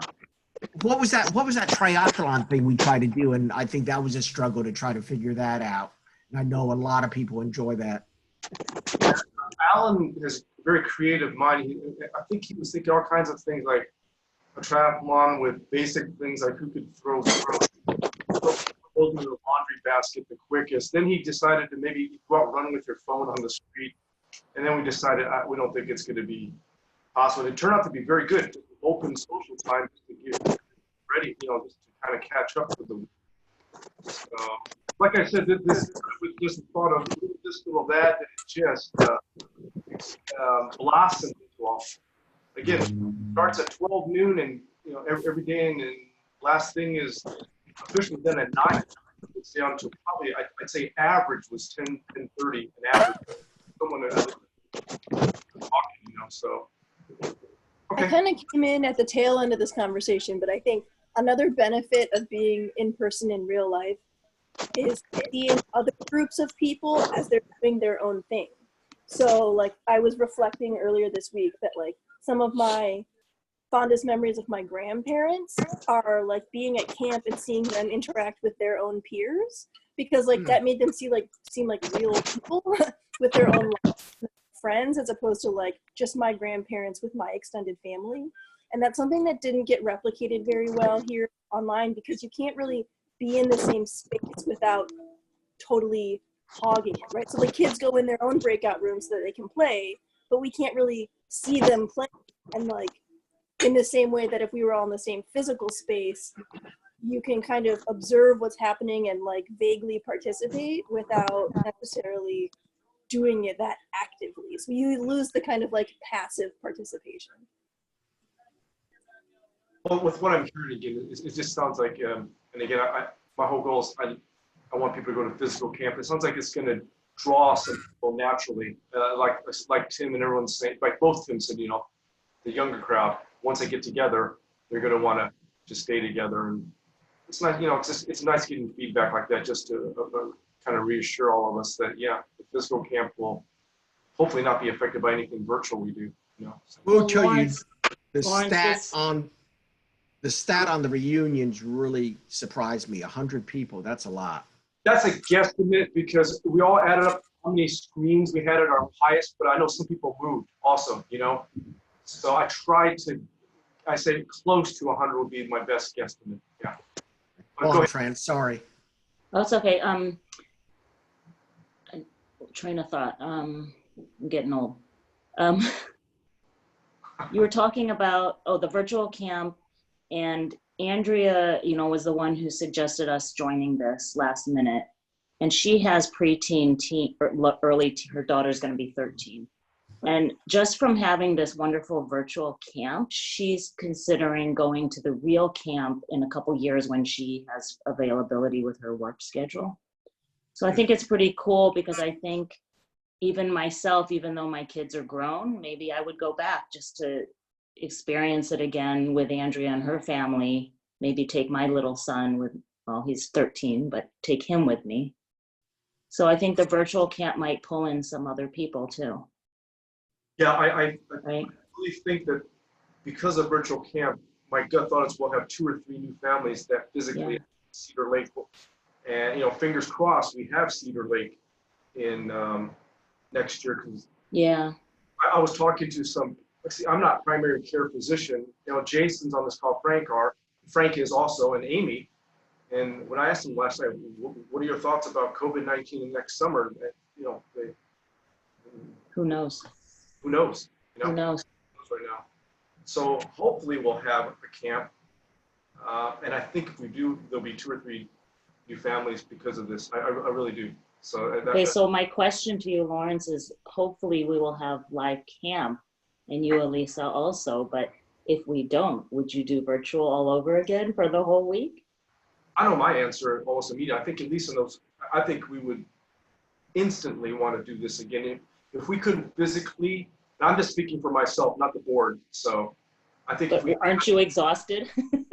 But you know what? Once you do it once, like anything in life, the blueprint's there now. Oh my God, we just got to change things, plug into the blueprint. And, yeah. And yeah, the first one's so tough sometimes. When I remember we first moved to Amish Acres, that first year was, oh my God, it was tough because I hadn't been to Amish Acres before, you know. So you got to learn their ins and outs, the people, the finances with them and stuff. But nodding. Now that we've got this blueprint, I think it would be much easier to recreate and to add to it and to modify to even make it smoother at this stage. So that's me. I think Elisa was nodding yes. But for sure we would do it again. Yeah, in a heartbeat actually. Thank you guys for doing that. For doing this, Elisa and Lawrence. Yeah, and Al and Meg. My God, like I said, we have this set plan, and Alan then will throw in a few ingredients, and Elisa throws in a bunch, and then it's like, wow. It's like I sit back and go, wow. Just looking, me. You're talking to someone who had sort of AOL, right, from my email, and just to look at that schedule, just click here and you're there at the whatever, or click twice and you're at your event already. Wow, it just it's just fun. But not just that, just the diversity, and I think the quality of the heritage courses, the Wawasee courses. I mean, Elisa and Alan put a lot of time into that stuff. And then I know that your sister had done a lot also. So. Yeah, I was appreciative of all those discussions, Elisa, that you and Andrea led, and it's good timing. And like piggybacking on what my mother said, this was good timing in terms of COVID, because I think we're all getting sick of staying home. So this is a nice diversion. Yeah. I am kind of curious, did the pandemic and the fact that people are stuck home and have cabin fever, did that create a bit of inertia to say, you know what, let's do the virtual? Just a thought. Well, I think the other thing is that no one knew how to use Zoom before March of this year. I mean, now everyone knows how to use Zoom, right? I guess it's Elisa was probably was skilled at it, and maybe Alan, but my God, I would practice here at home where I'd go on screen, I'd log on with my phone and move myself to a breakout room and try this and do that. And But what I'm saying is no one even knew what Zoom was until February or March. Okay. And then the doctors, I mean, we're using it for our church. We're using it for doctor visits. Okay. We're doing WebEx and all other things. But the point is that people, a year ago, people didn't know how to get on to Zoom. They said, oh, that's too much trouble. How do you load this app on? Do this, do that. And so people become more technologically savvy because they have to. Okay. People are getting counseling through Zoom. They're seeing their doctors through Zoom, and they're conducting business through it. So, right? I don't know about yourselves, if you guys knew how to use it. I need to get going. Thank you again, everyone. Nice to see Fran. everyone. Okay. Fran, happy New Year. Okay. Bye, Francis. Bye-bye.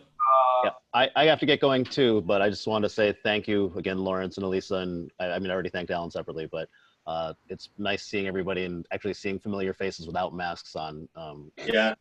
A huge, I mean, I was thinking about it, I was like, this is kind of weird that Yeah. I've been seeing all these faces without masks, because otherwise, obviously, you go outside and everybody should have a mask on. Yeah. Wellington, I've said this before, man, make sure you tell your sister, but your mom especially, that we say hi. Yeah. I will. Well, I mean, except it's a giant mess. I'll just get all you guys on a giant Zoom call for her 80th birthday next month. Okay. Yeah. Everyone can just talk That'd be over each nice. other.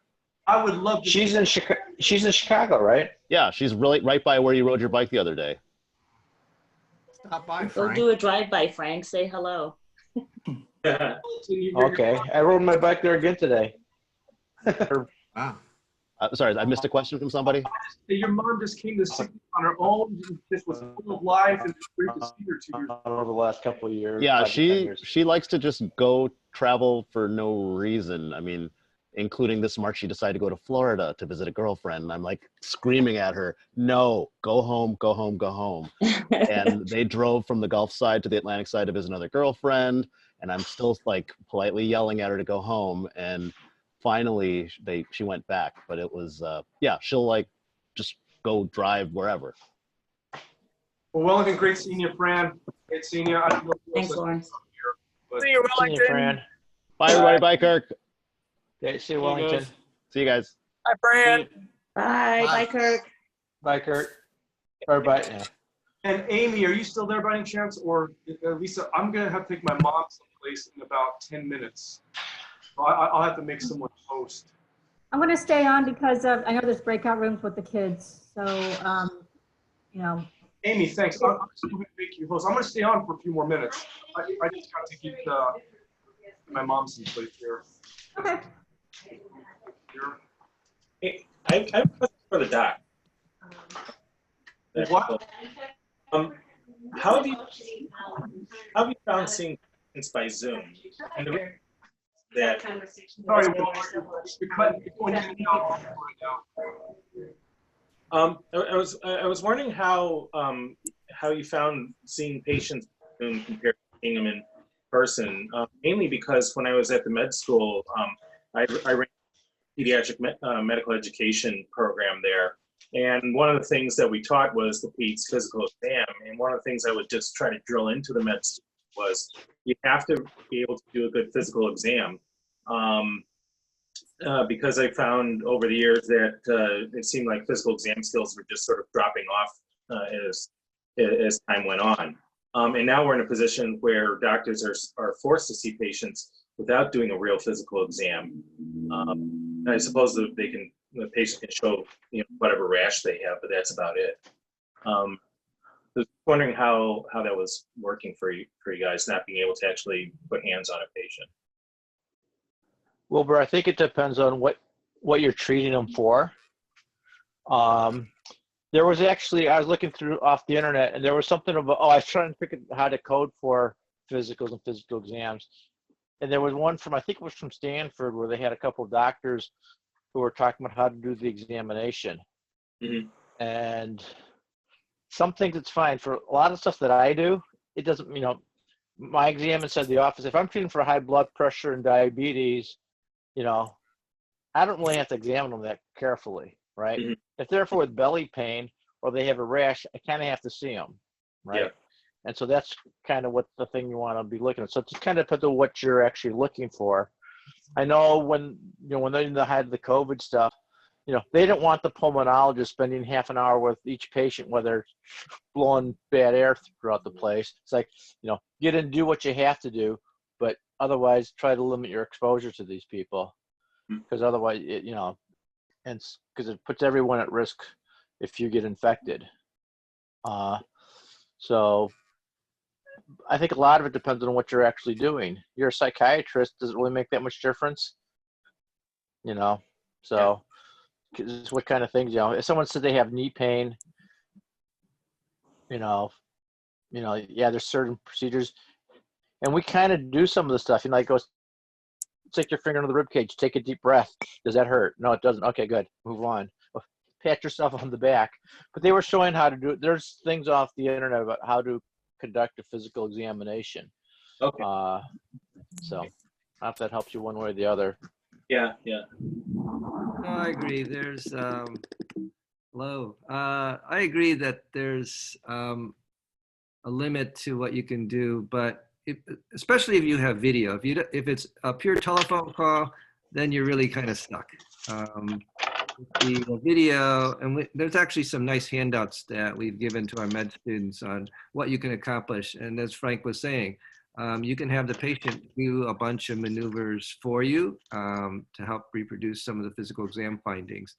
Derm, I've had trouble with derm, with skin lesions, because most of my patients, if I have video, it's pretty poor quality. But you have the patient take their phone, take a picture of it, or have a friend or a family member take a picture of it, and then they email it to you. Then you can get pretty good quality pictures. Yeah, they look still much not better. the same as touching it, and but it's pretty close. And so you can actually accomplish a fair amount.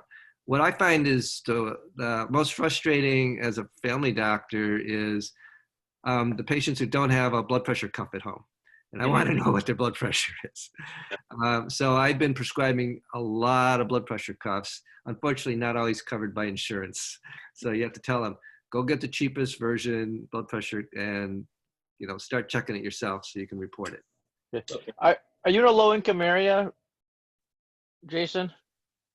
What? Because I generally tell the patients, well, I joined, the corporate world, and, I always had my patients give me blood pressure readings, blood sugar readings, all that kind of stuff.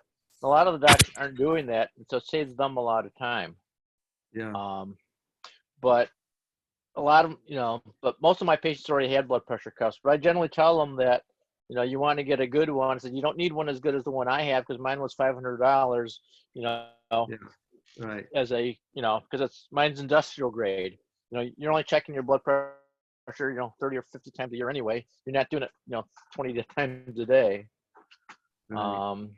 And there's studies that have shown that using this blood pressure or the blood sugar readings aren't really that useful unless you're a brittle diabetic, right? Right. And I'm used to asking them all these questions, and after a while I'm saying, we probably don't have to do this every day, because now we have, Medicare has restrictions on how many times they can check their blood sugar. So. Okay, thanks. Yeah. The other thing, Wilbur, is reimbursement is tied into whether you can use video or not. So even though even in my office, I probably spend 85% of my time talking to the patient. The reimbursement is pretty much the same during this COVID stuff if you get them on video, so you can actually see them. Okay, but okay, and there's people who document it different ways. They'll document it, say, well, this is a video exam, and so just protect themselves from liability wise. But it's kind of you wrote at the very beginning, this is a video visit, so.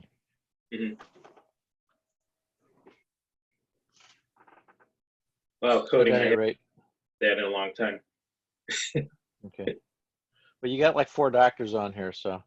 Yeah. All right. I just realized it's must be super fascinating for everybody that's not a doc on this. Yeah. Well, that's your woodworking shop. Yeah. Right? Yeah. It's in a little section of my basement. Anybody want a tour? Sure. You want to show us? I'm easily, no. Yeah. Okay, here, let me move over here. So that's like the main part of our basement. It's mainly storage like everybody else's. But then through this doorway, there's this little 10 by 20 section that the original, the family that originally built our house, apparently the dad did woodworking. So our house was built sometime in the 1940s during World War II. And the story that I heard was that the father was an airline pilot. And at the time, people just bought a plot of land and they built their own house. And our house certainly looks like it, because if you ignore like the interior and stuff and take a look at the structure of the house, you can tell it's clearly built in sections. And they built like a little section, which was a garage and an upper floor where they could sleep in. And then they built a house out from that too. So the dad built a little shop area for himself. So there's my workbench, and that's where all my tools are. I try to, because the space is so small, I generally try to do things by hand. Over here, that's an area for sharpening and tool maintenance. I have a lathe over there so I can make turned objects like bowls and pens and things like that. And then I just have a couple pieces of machinery. I have a bandsaw, 2 drill presses, and a planer. And that's basically it. Kind of all we had at in junior high when we took shop and stuff like that. Yeah. So looks like you had a pretty good setup. Yeah, it's been fun. And Mary always reminds me that I'm just like my dad, because my dad doesn't do woodwork, but he set up like a little office room area in their house where he just goes and hangs out. And Mary notes that my dad and me put our little man caves in the most remote corner of the house possible. Okay, so that's interesting. Wood Yeah, shop I was didn't. fun. Wood shop, I think. Wood shop. Yeah. What? I remember just wood shop was always fun as a kid. I remember that's the first time I also learned that Elmer's glue was so useful in woodwork, you know, because they had us, at least that's what we used. They had to use Elmer's glue for most things. Oh. That's a cool setup. Do you do the stuff a lot? What? You do a lot of lathe work? Yeah. Here, let's see. I have some bad projects down here.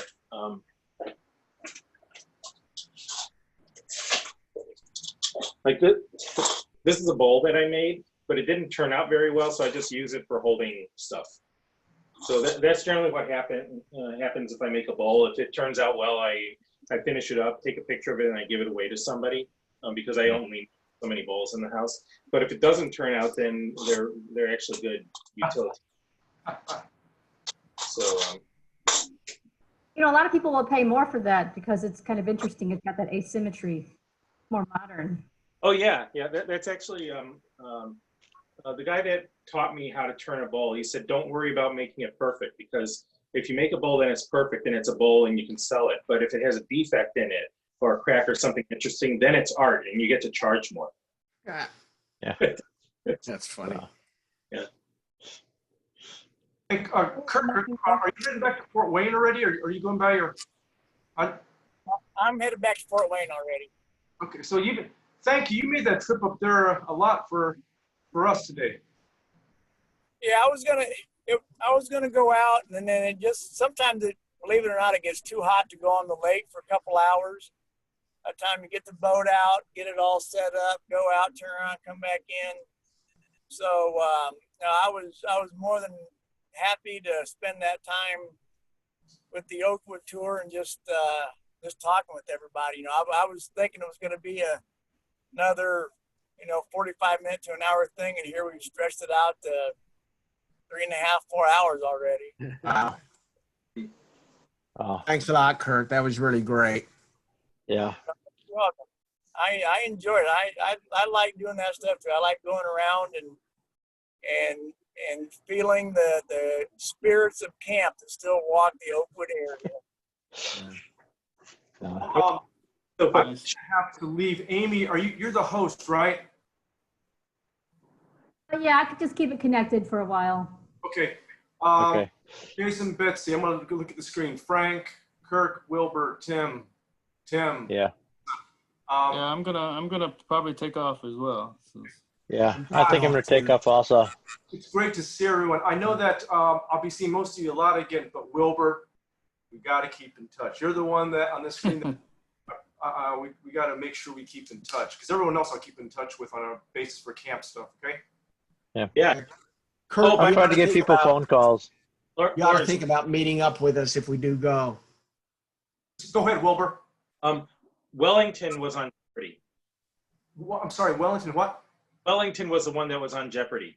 He told me that on the side. Oh, he made it to Jeopardy. Yeah. So he's the one that got on. It wasn't me. Okay. Well, for those of you on the call again, that the rumor had it for years that, man, whatever happened to Wilbur Penn? Oh yeah, the last I heard, he won some episode on Jeopardy and then just rode off into the sunset. That's what the rumor was, Wilbur. Wellington actually made it onto the show. Wow. Okay. Yeah. So he didn't bring that up. Okay. Yeah. I do want to ask Elisa what she does with her bandsaw. I'll see y'all. Okay. Take care, everybody. Okay. Take care, Lawrence. Thanks a lot. Thanks for everything. I'll give you a call sometime. All right, Shuka. How do I flip this? We'll see you later.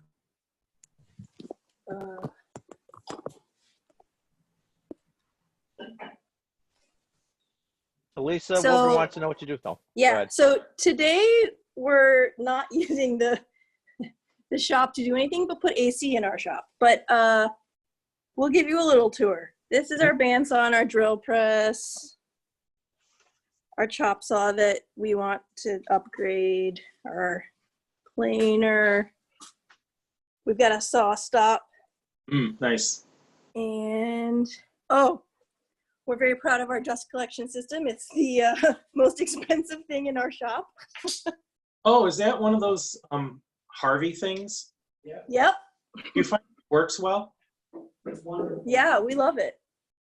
I'm guessing it's definitely better than your standard like 2 horsepower, vertical type dust collector.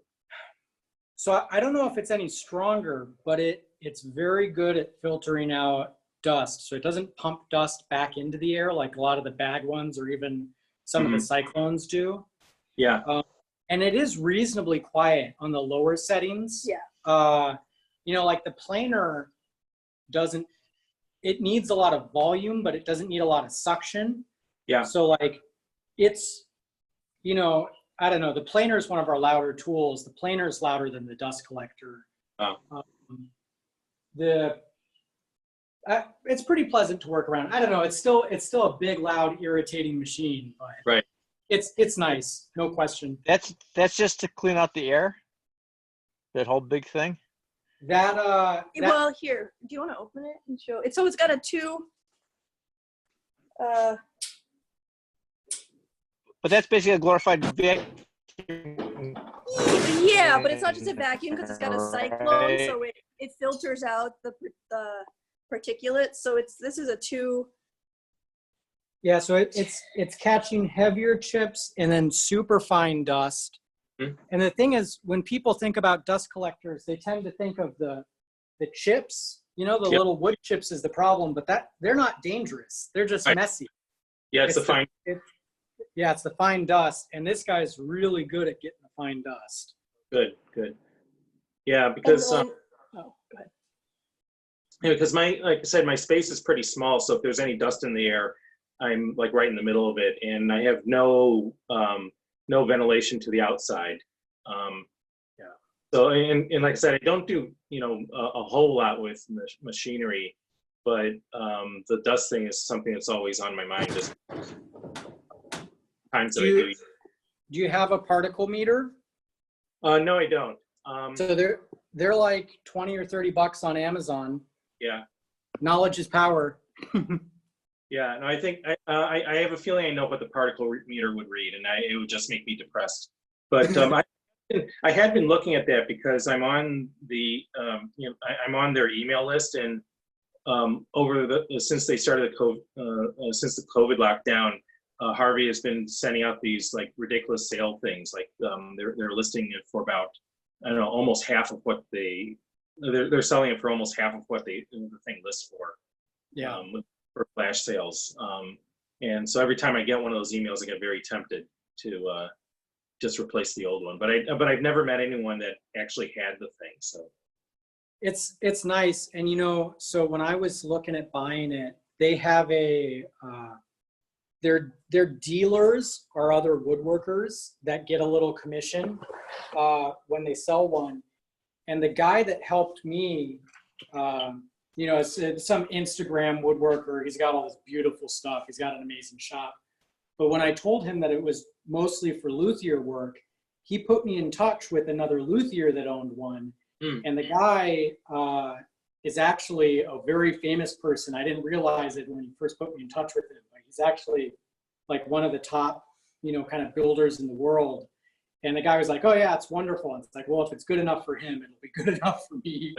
So to answer your original question, mostly Vic's passion is guitars. So mostly we've been building guitars, electric guitars, and also like things for the house. I think our best project so far is we made a shoe rack bench with a couple different woods. It's like out of ambrosia maple and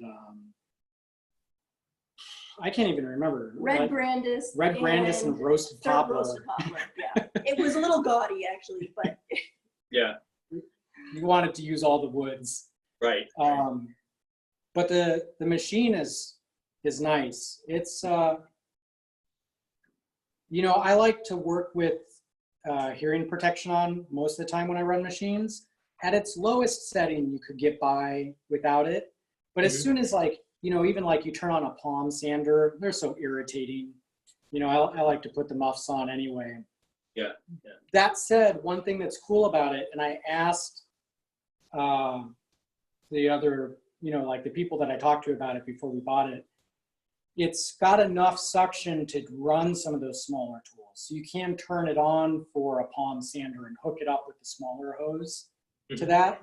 Whereas some of the bigger dust collectors, as you probably know, they move a lot of volume, but they don't have enough suction to work with the smaller 2-inch tools. Whereas this will run it. We have a. So our newest toy is this CNC, and so we've got this dust collection hooked up to its small hose there. Yeah. So it's just a little DeWalt router on the gantry system, and we've been working on carving guitar necks that way.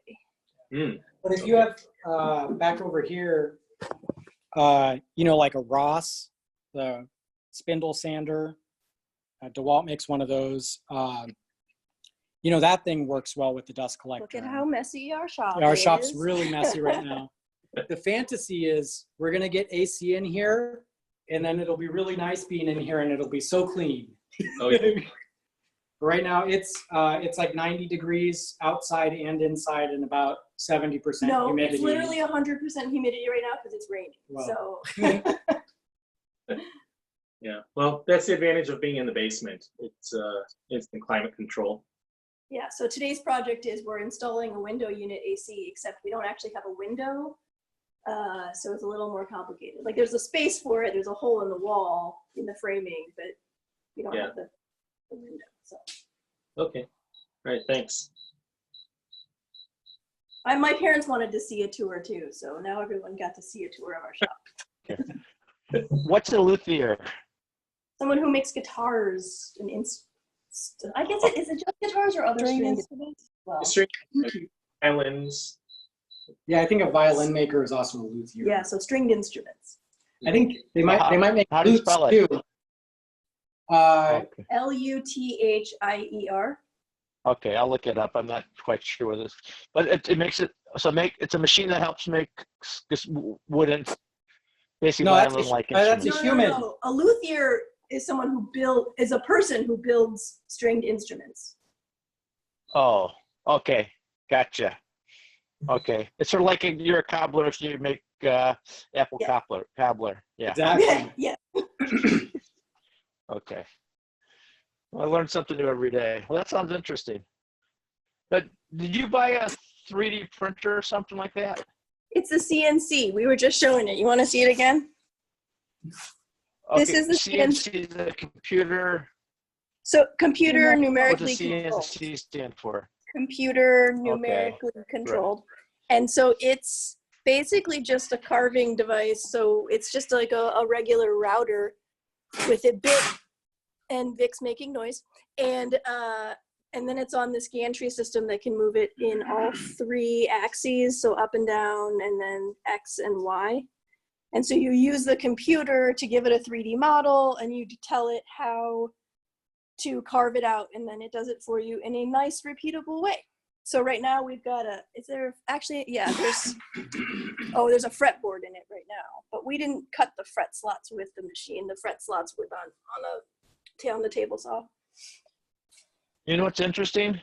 Dorothy has the same kind of machine, but they use them for making crafts. You're cutting things. Would that make sense? To make patterns? A Cricut, a Cricut thing? Yeah. That's pretty much the same idea, but it's just heavier. Yeah, it's just like you can use it to cut wood and metal instead of Paper. Yeah. Or leather. Kind of the inverse of a 3D printer, because a 3D printer like starts with nothing and then like prints it up layer by layer, whereas a CNC takes the full material and then cuts it away part by part. Well, I saw that bowl he made. That takes a pretty big chunk of wood, right? Yes, yeah. Bowls take a good chunk of wood. Is everything else wasted then? Yeah. I mean, you got a big pile of wood chips and sawdust, basically. Yep. Okay. Unless you do it like the Russian way, where they stack the dolls. You can do it there. What? there's a turning tool that basically is a big curved thing with a cutter at the end. And so if you've got a big round piece of wood, you can use that to cut behind what would be the interior of the bowl. And so you get the outside of the bowl, and then you get this round thing that you pop out, and you can make another bowl out of that. They do have things like that. The only problem is that you can only have one shape because the bowl has to be, spherical. They have those little we're in Russia. They have the little, you open it up. It's like pick an open egg. You take one up. There's a little one, then you open it again. And then you get a big stack. And there's like 6 of them. That's the same kind of idea. It's the same kind of. My bet is that when they make those, they're making the dowels individually, and then they just combine them together. It's not like they're taking them all out of one piece of wood. Oh, really? Well, then that's a real waste. We're using 6 pieces of wood of different sizes. It'd be kind of nice to do it out of one piece because just kind of like poetically and they're all inside each other. But the thing with the bowl, you said, that tool, I guess you would do that, if you had like a really expensive kind of wood and you didn't want to throw it away just for each one, and that's why you wanted to make what would be the reason that someone would get that? Or is that an expensive tool? The tool, it's probably as expensive as turning tools get, but most turning tools, like the most expensive one, is going to be $100 or so. Like I said, the main limitation with that tool is because the thing has to arc around, you're pretty much limited to a circular profile, which means that the bowl will be very spherical in shape. And some people like that and some people don't, but there's not any other way of, cutting out nesting bowls like that from a single piece of wood. Because like say if you wanted to make a bowl that was, more straight walled and then came down to a flat bottom, there's no tool that could make that turn and keep that profile.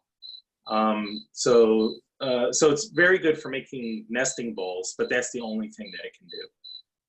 But in general, but the other thing though, the advantage of doing turning is that you generally don't go out and buy wood for that. You basically, if you have a chainsaw and you find a tree that's fallen down, you can just cut out a chunk and then you bring it home and you turn it. So the vast majority of turners, their wood supply is very cheap. So the idea about wasting the wood is not too big of a concern overall. These are just people, because there's lots of trees that go down every year. Yeah, right. And you just okay. Yeah, I remember when I first started, I had people calling me up and saying, "Hey, I'm taking down this tree. Do you want some?" And I said, "Sure, I'll take a piece." And then I'd wind up with like a pile like this high, which was way more wood than I can deal with. And when I really only just one chunk or a couple this big. Well, what kind of wood is worth keeping? Like if someone says I have pine, you probably don't care. Right. Well, oak and walnut. Walnut is certainly nice, but a lot of it depends on where the tree grew and how it grew. Because if you want wood for furniture making, you want a tree that grew pretty straight up and down without much, twist or bends to it.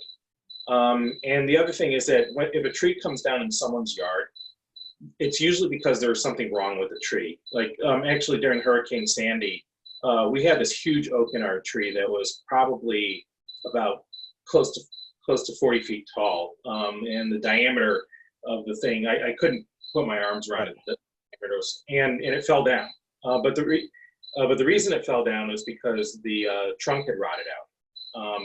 And so I put out a call to my woodworking club when the thing fell down. I said, "Hey, can anybody, I know all the tree cutting services are busy, but does anybody have an in that they can, hook me up with a tree cutting service?" And a lot of people were saying, "Why don't you save that tree and cut it up into lumber and then the club can have it?" And I took a picture and said, "This is why, because there's no usable lumber out of this thing." Yeah. Yeah. In general, if you're getting wood to make furniture out of, it's usually from trees that grow out in the wild, but they're managed. Like they're planted for the purpose of getting lumber out of them, and then they're harvested at a time when they're big enough to make boards that are worth. But then it's no longer cheap. Well, yeah, but the thing is that you know, what you want, if you're really making a project that you want to do a good job with, you have to start with good material. And so it's not worth cheaping out on the wood because it's Right, going to, yeah. you're going to put all that time, the wood is not the main cost of any project. The main cost is time and labor. Right. It's sort of like when you cook, like, Mhm, you know, you don't spend an hour cooking an egg or a bad egg, right? You know. Right. Yeah. If you want to make a really nice fresh egg, you don't try to scrounge for expired eggs that are on. Yeah. Okay, well, that's interesting. Yeah, I thought it'd be kind of fun to do that kind of stuff, but it takes a lot of space. Then what do you do with all the stuff that you actually make? Yeah. Well, like I said, the bowls and stuff I just give away. Yeah. Yeah. But, okay. Yeah. And it doesn't take that much room. Like I said, my shop is 10 by 20. So and it's not a very useful 10 by 20 because there are things on the wall that don't allow me to use all of the space. Like the main circuit board for our house is the main circuit breaker board for our house is in here, and so I can't put anything in front of it.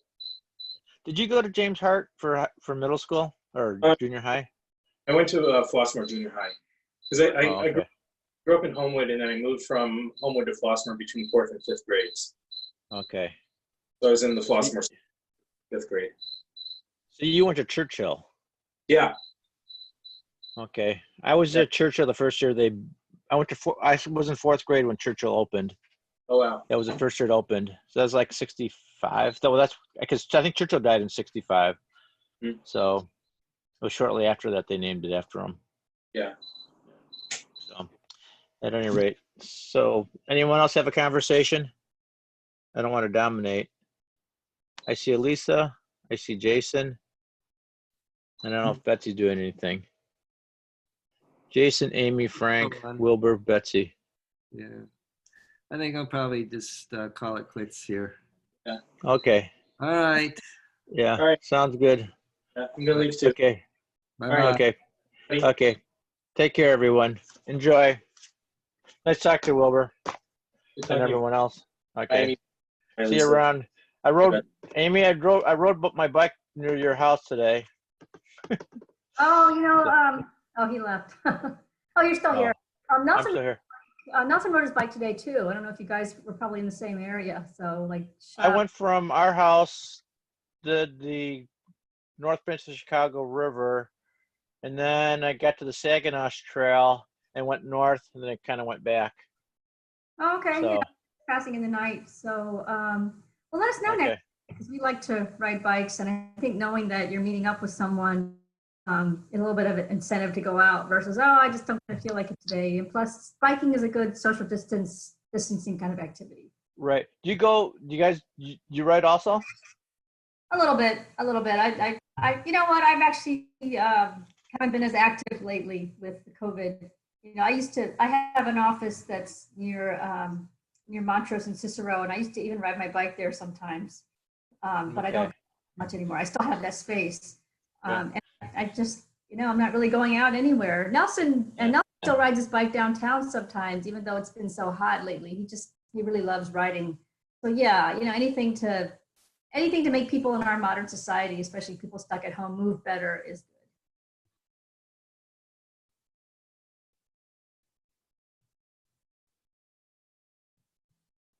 You guys normally do it, does he do it for earlier? Or does yeah, he tends to go earlier. You might want to, I think your video is bad because of your ceiling fan, because that's causing more stuff that. Oh, hold on a second. I'm not sure I can do that. Your ceiling fan. Yeah, I think that'll be better. It's Okay. a little bit, but it's not nearly as intensive as the ceiling fan. Yeah, that's much better. Yeah. Okay. Yeah, that's much better. I don't know. So anyway, it's been a good camp. They're all there. And you're hosting Little Kitties. I better go back and say hi to Dorothy and do some stuff. So good talking to you and good luck with everything. So, yeah, bye. See you later. Okay, bye-bye. I may come back if Dorothy's not doing anything, but we'll get in. Okay, bye. So Lisa, what are you guys working on? We're putting AC in our shop today. Oh. We don't really actually have a window though. Hold on. So we're putting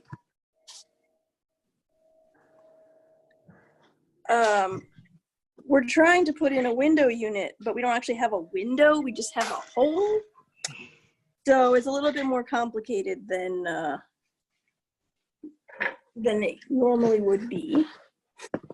Don't you just have to make a frame? You could frame out a window.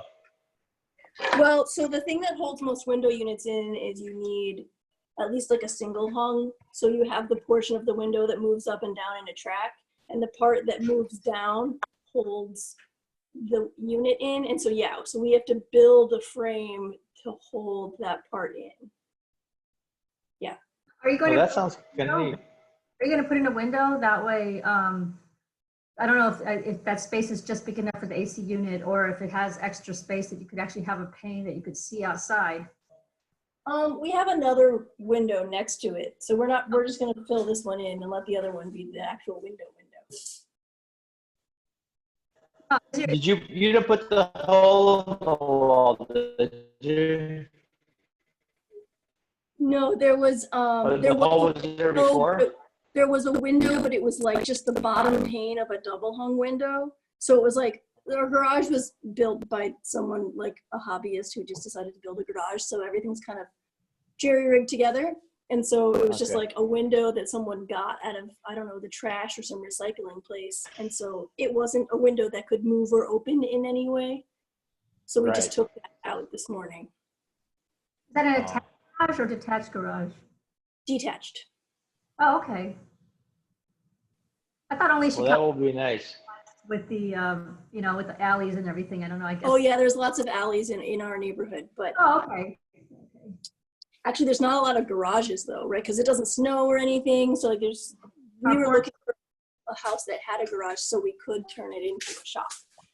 But that was actually a limiting factor because there's not a lot of garages in this area. Oh, my parents lived in Louisiana and they had a house with a carport. I mean, it looked like a garage. It just didn't have a door. They sealed it up and they actually made a garage because people kept stealing stuff from inside their car. And that means your lawnmower or whatever is just, you just walk in there and take it. Yeah. Oh, good. Sounds like I see bikes. How big is your garage?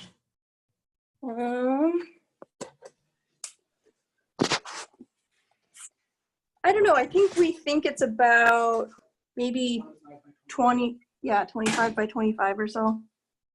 Is it? It's really messy right now. Garage? Yeah. It would have been, yeah. It would be. It held 2 cars before? Yeah, except it's literally not functional as a garage now because the alley that connected to it, the neighbors fenced in, and then a tree on our property grew so big. So between the tree and the neighbor's fence, you can't drive a normal sized vehicle down the alley anymore.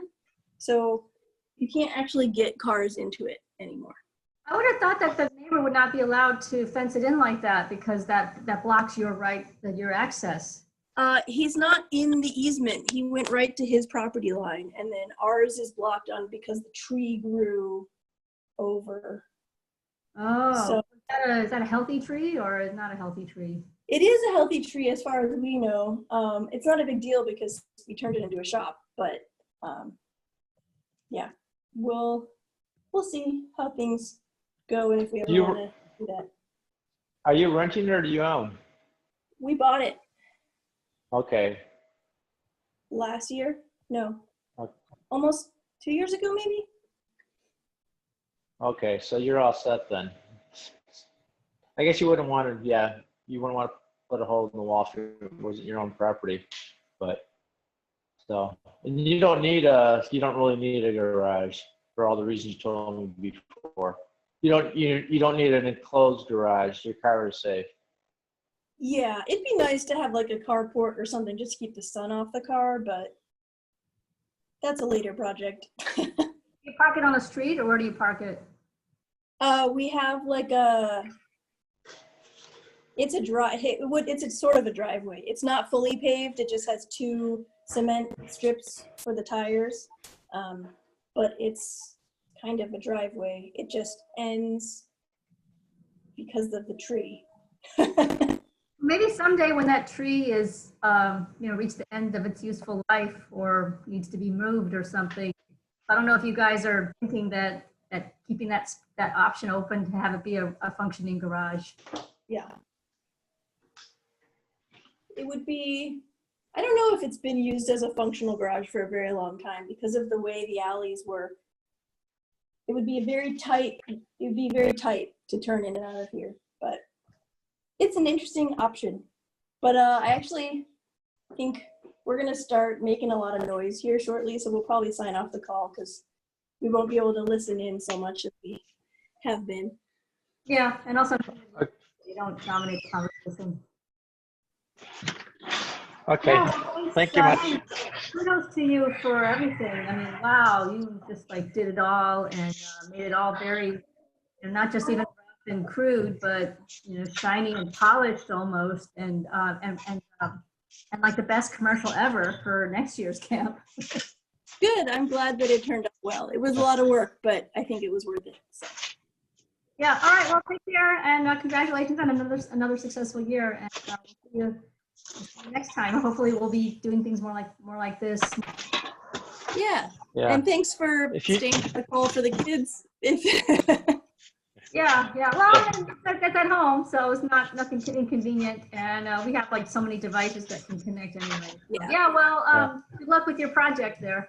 Thanks. All right. Bye. Okay, take care, Lisa. Take care. Bye-bye. Let me know if you need help with anything. I could probably give you more help if you need any. So. Bye. Okay.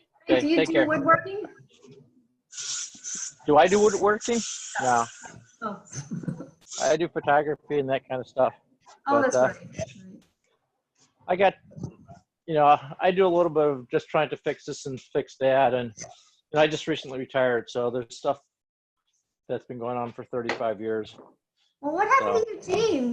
He seemed like he really enjoyed it a couple years back. And I thought he'd be joining us again. I don't know what happened. Eugene, I don't know what happened to him. He's kind of, doesn't answer a lot of calls. We actually went looking for him one year because David Tan died, right? Hello? What'd you say? Say that again. David Tan, he was one of the original campers. Oh, okay. No, I didn't. He had passed away and no one knew about it. I mean, he would, they found his body basically. Oh. So then we started worrying about Eugene. It's like, Eugene, answer your phone. Let us know you're alive. So, and we didn't know his neighbors. So, but that's another issue. But so. Where does he live? Minneapolis. Oh, okay. A suburb of St. Paul, actually. Did you ever connect with him? Not recently. We tried to we left a message with him about a month ago. I have to give him a call. I don't know why he doesn't want to do stuff, but Oh well. he's playing a lot of pickleball. But what? Well, how many brothers and sisters do you have? Well, he's playing a lot of what ball, you said? Pickleball.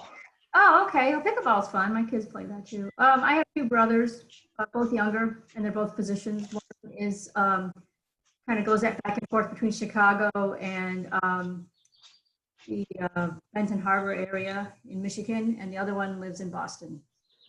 Wait, one lives in Boston and one lives where?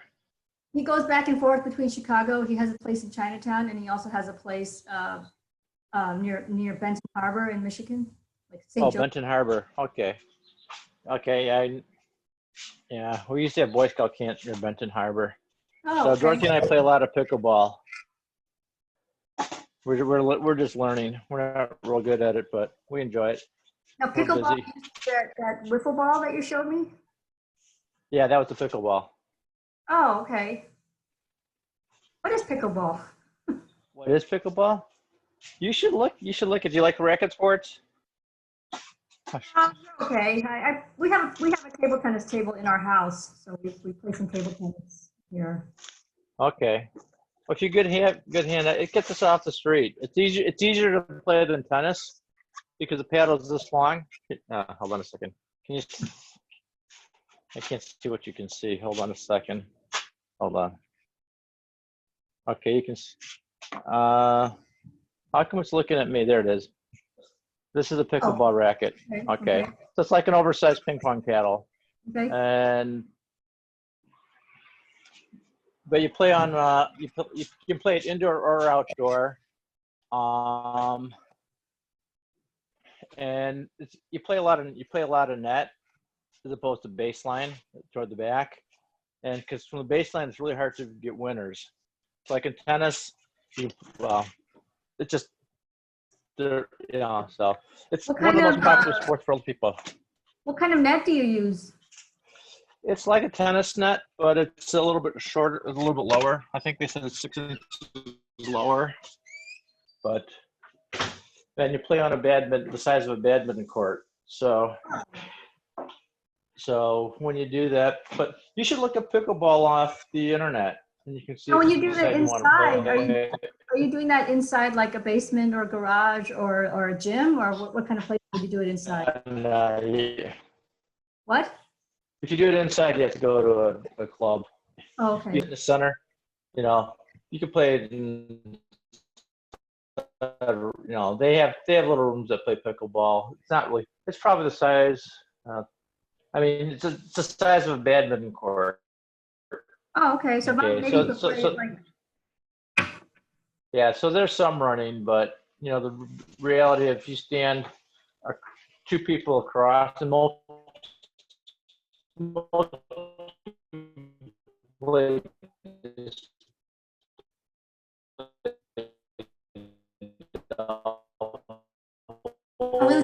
Losing your audio. You might want to turn off your video. Otherwise, there's too much running. Actually hard to pass people. Because you're covering a look at the video. So, but it's pretty easy to play. Obviously there's different levels of it, but Dorothy and I are looking for things that we can do as we get older, and keep us physically fit. So we do a lot of bike riding. We're learning pickleball. I'm trying to play golf, but Dorothy's not that interested in it, and I'm not that good. And it's like, why am I spending? And golf is somewhat expensive. Pickleball, there's no real expense outside of belonging to a facility, and we're playing outdoors in the park, which is free. Golf is not that bad if you're playing public and only like a par 3, and we don't play that often anyway. But I'd love to hang out with you sometime, maybe like in the Designs Golf Center, in either the hole or the diving range, just to hang out. Well, if you want to do that, so there's a couple of options. One is Alan has like 3,000 golf balls at the local driving range because the guy, he paid for like 1,000 of them or something like that, and then the guy, he ended up with a lot of golf balls. And then I buy them by the case, or like we get a bushel, like 10 bushels are like $100, and a bushel is a lot of golf balls, 180 golf balls. Yeah, so we're just running the golf balls, so that's relatively inexpensive. Well, the one in Des Plaines and the one in Skokie, those are all electronics. You just pay like a certain number on a card, and you feed it in, and automatically the ball automatically. Right. So you play at the one in Des Plaines? So that's pretty close to our house. Well, the one in Skokie. We haven't been there in a long time, but I like that place a lot. Yeah, I haven't been in a long time. I know one of David's friend's uncle, he designed the golf ball. So there's this big tee with this giant golf ball on there. But he actually did the work on that. With the driver, right? It's kind of cheesy. Yeah. Oh no, it's huge. It's I haven't seen it in a while, but you got a 3 or 4 foot golf ball. And how you make one, I don't know. But apparently he did it. No, since all the golf balls are pretty much the same, I don't know what they did with it. But yeah, if you guys want to hang out, we're kind of, Well, yeah. Well, I'm retired now. We ride bikes all the time, so I'm gonna try to figure out. Like Dorothy rides 10 to 15 miles every day. Wow. And she's probably done 1,300 miles this year so far. So we're trying to do 1,000, and we're pretty close. I mean, I did 30 this morning, or close to 30 this morning. Well, give us a ring if you're passing by Forest Glen or the North Branch Trail, or golfing, or you want to do a ski or something that, it always, it's always fun to do with somebody else instead of just yourself. Yeah. One problem is, well, the one, I was talking to Nelson last year. I don't know how fast he goes. If you're going crazy fast. Although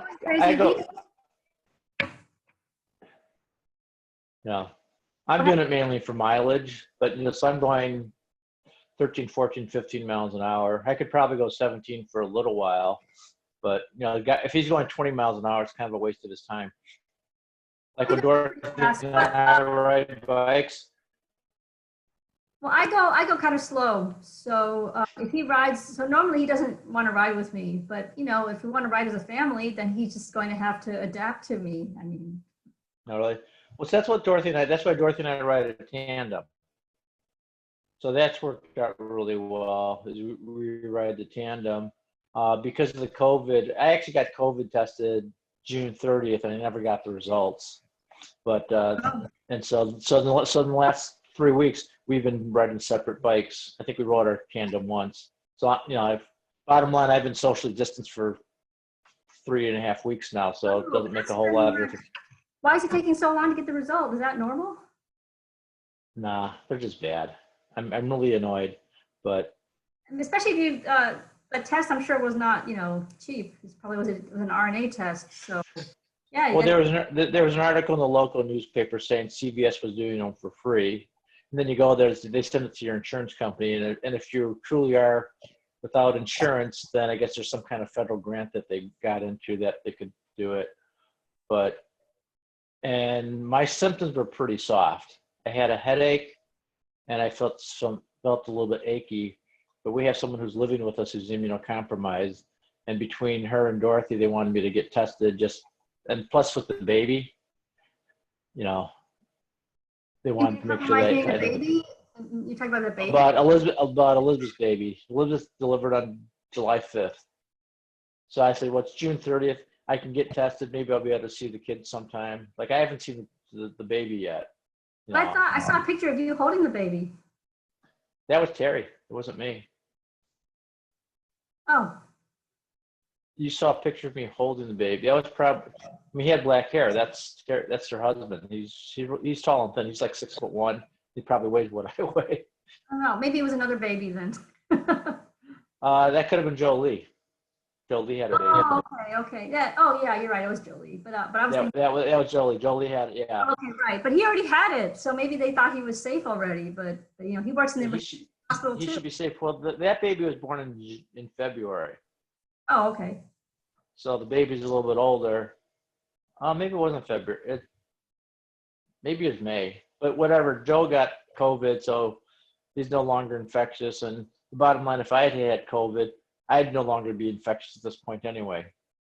Yeah. Especially because I haven't been, even when I was, quote, sick, I still rode my bike 25 to 30 miles a day. I mean, I got sick like on a Friday, or Saturday, it's like, I just feel a little bit funny, but I still rode my bike for a fair amount. It's like, I wasn't that, Are you riding it like today? I mean, today's like 100 degrees practically. We left at 6:30. I ran at 7:30. We were back for church. Church started at 10. I was back like at 10:01. Are you guys birds? Pardon? Are you guys early birds? Because I'm a night owl. We're starting to be early birds because of the heat. Okay. Well, even to get to work, I used to have 8 o'clock patients, so I'd have to wake up 6:45 or so anyway. But we basically, as soon as we wake up, we just look at each other and say, "Do you want to go?" And we go, and it's like, "I'm done. We're ready to go in 10, 15." Oh, but wouldn't you be like, we don't waste a lot of time. I'm nice in bed, and well, I want to get up and get all sweaty and achy and. Maybe we're the one. Well, that's our incentive, because until about 9 o'clock, it's usually about 75 to low 80s, which is reasonable. But like right now it's 90 something. Yeah, yeah, It's supposed to be like, 96. it's supposed to go up to 95 today. Yeah, it's supposed to go up to 95. Yeah, okay, 96 today. That's kind of hot to do much of anything. And so if someone asked me to do something, I would probably do it. But I also know that I rode my bike 30 miles today. I don't have to do anything at this point.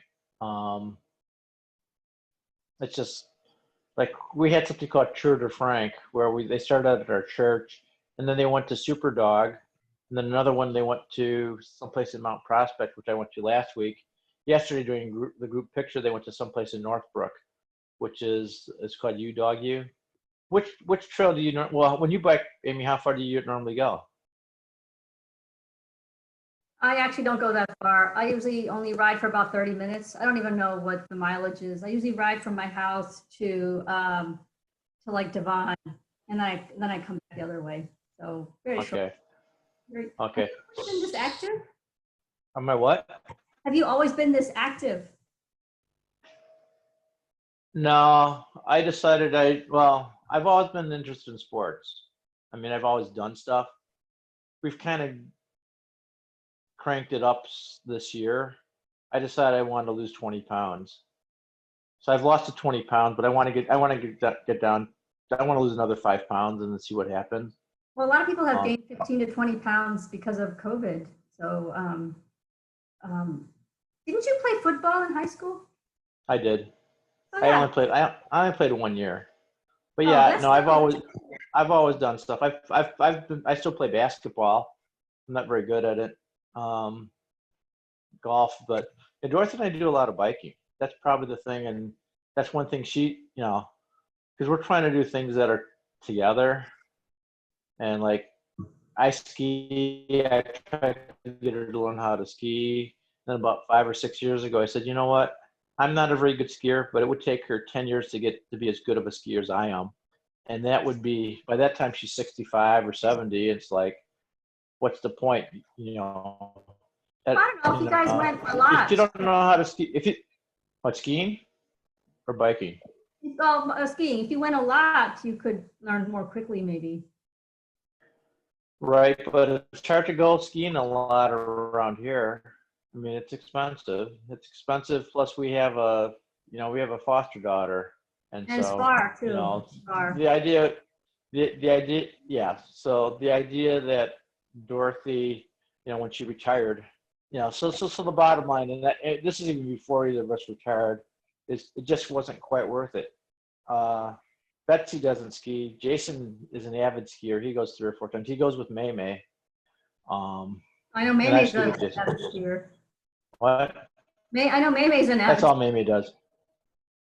Yeah, May May skis a lot. She's gone like 80 or 90 days every season. Well, this year maybe not, but in previous years, that's a lot of skis.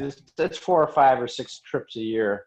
Most people don't have that kind of time. She's not working. She has money, and she likes to do it, and so. Wait, 80, 90 days? That's like 3 continuous months of skiing. Yeah, but if you start in December, and maybe 60 days, I don't know. It's a lot. I know she goes to Alta like the 1st or 2nd week of April. She used to go ski with Jamie when she was up in the Northeast. They have a place where they go skiing. I think it's in Virginia, but it's, but they drive, they drive 2 or 3 hours, but, she goes to the house and she's doing a lot of skiing. So you can ask her how many days she's actually doing, but it's a lot of skiing. And especially since if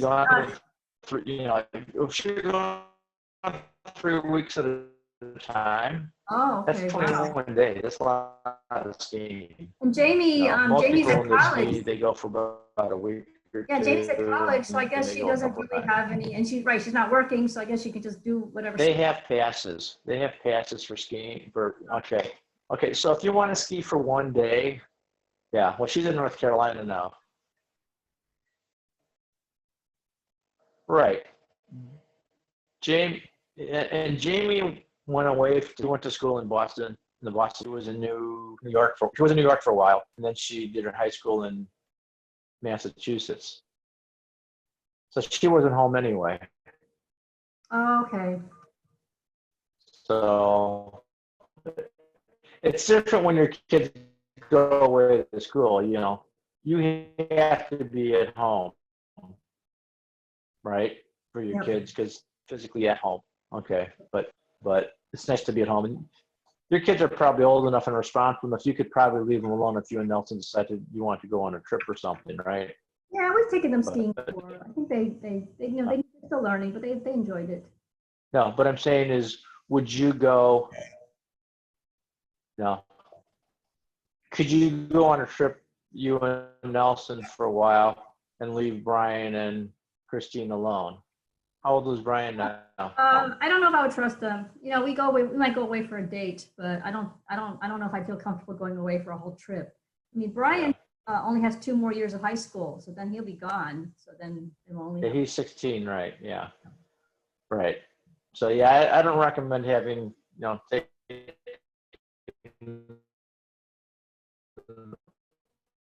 long periods of time, but you theoretically could go away for a weekend, but why wouldn't I want to take my family? And if you guys don't feel the need to do that, he had football, and we pretty much left him at home. We went to Israel with Elizabeth because David had to, you know, I think it was Elizabeth had finished high school, and we had, you know, there's a guy from our church who worked at Wheaton College and was, you know, he does, like every 5 years he goes on a trip, and so he went on them. People says, "You left your high school kid alone?" It's like Dr. Woods says, "No, he's okay. He'll be fine." You know, he messed up the house, but it wasn't like he was throwing parties. You know, I can't yell at him for, you know, geez, boy, you ordered some pizzas and you got the house a little bit messy. You know, the bigger risk is he going to get into serious trouble? Is he going to have a bunch of people and they're going to have a big party and the police are going to be called and that kind of stuff? And we knew he wasn't going to do it. And I doubt Brian would do that either. But I don't know Brian that well, one or the other. But I don't think so. Yeah, right. That's what I'm saying. So you probably could, if you really had to, if there's you and Nelson really want to go to, you know, if Nelson wants some kind of a free trip somewhere, and it was in Italy or something, and they're paying, you can go. You may want to go, right? Yeah, well, actually, before COVID, Nelson's grandmother, I mean, Nelson's mom lives in Berwyn, so the kids could either go to her house or right. come to our house. So yeah, we have options, but since you know, now we can't just leave them with her because they're high risk too. Yeah, there's no reason to be going anywhere anyway. So I'm thinking I might go to Indianapolis. I think that'd be a kind of a fun trip. Pardon? We were supposed to go to Dells in like March or April, but then you know, starting to look bad, so that we canceled and we rescheduled for May. But then, you know, they totally closed down everything in the Dells. So yeah, so we never went there. You could probably go down. I get the questions, why do you want to go? You know, for me, I don't really care that much. You know, I'm happy playing pickleball and riding my bike. You know, and well, we have an RV, so we did go. We have gone camping once or twice because we have an RV. Oh, really? Yeah, that's nice having the RV. A van. You know, like camping is the best kind of socially distanced vacation. I mean, you got everything self-contained. What? What's that? So, okay, you have a minivan, you mean, or do you mean you have an RV? It's a full size van. You have a minivan. It's like a converted cargo van. It's not a minivan.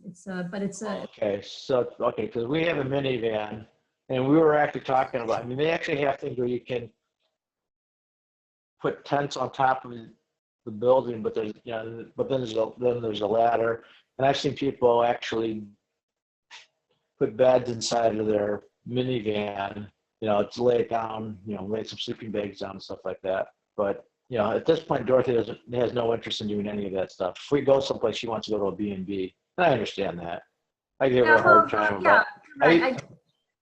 Go ahead. I used to be a Boy Scout, so I'm happy camping and that kind of stuff. Yeah. But so, that's one thing Elizabeth and I like to do was go on a camping trip every year. It's just some father-daughter kind of thing. Yeah, Nelson and I like camping, but Brian, I think, likes it too. Christina doesn't really like it. Right, I have seen people with the pop stand thing. Yeah. Hi, Raina. Hi, Layla. I guess Luce is just, so those are. Hey, Layla, I guess I ate the cake that was supposed to be for you. Sorry. So yeah, Luce had her birthday yesterday. Oh, okay. So I don't know if you remember Luce. So yeah. Amy. So she's interested in us hanging out sometime. Amy Wong. Oh.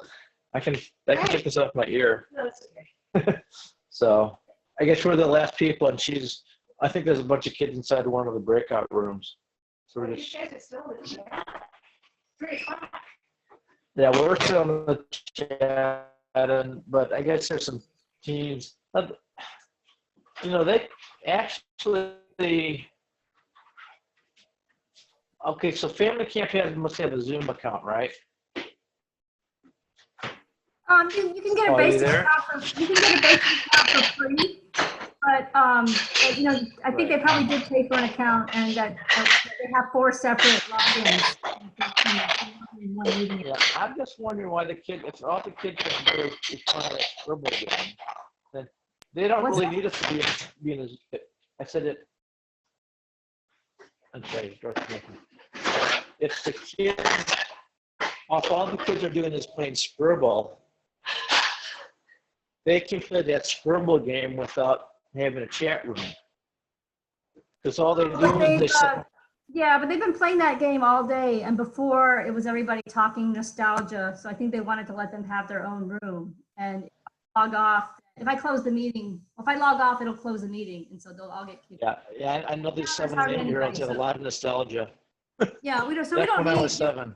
Yeah, they don't need a separate room now, but since they're already settled, I don't want to bother them. Who else is in there? Claire, Tracy, and Zaylin. Okay. Well, it would be nice if we could get them to camp. Oh, well, Zaylin was already registered, so then Right.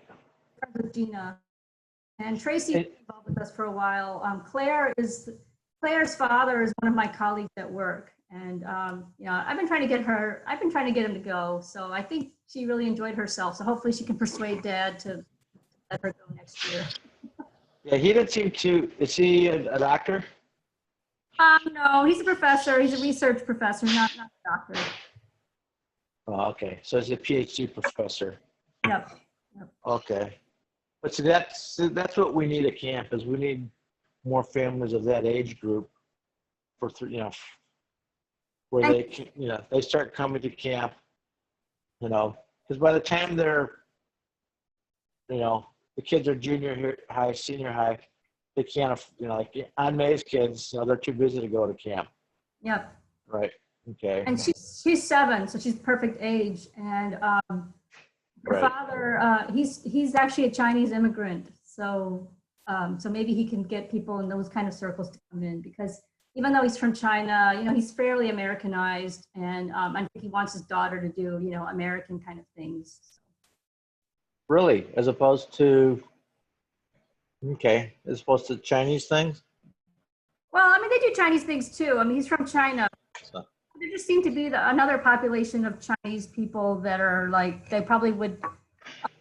My brother's wife is, she's actually born here, but she was raised in Chinatown, and she's very conservative and kind of like your typical, I don't want to be stereotypical, but someone grew up in Chinatown, and invite them to go to this every year, and they won't even consider it. It's just too out there. It's dangerous. It's like, wilderness infection and injury. Her kids, for a long time, her kids didn't know how to swim or ride a bike because those are dangerous things.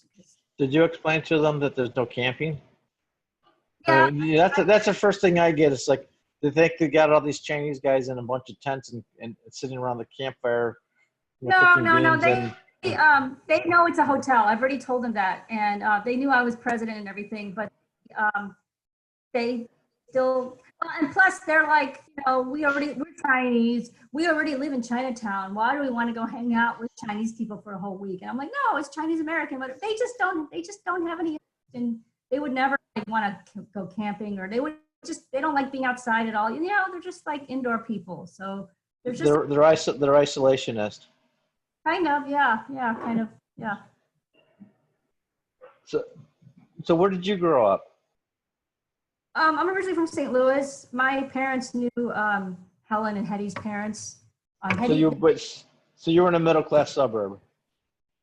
Yeah, my dad went to WashU for his PhD. That's how we ended up in St. Louis, and then I was there for like 3 years, 3 years of school, kindergarten, first, second grade, and then we moved to Louisiana. So that was pretty traumatic for me because there was all this racism and everything, and I was like the only Asian in my entire school.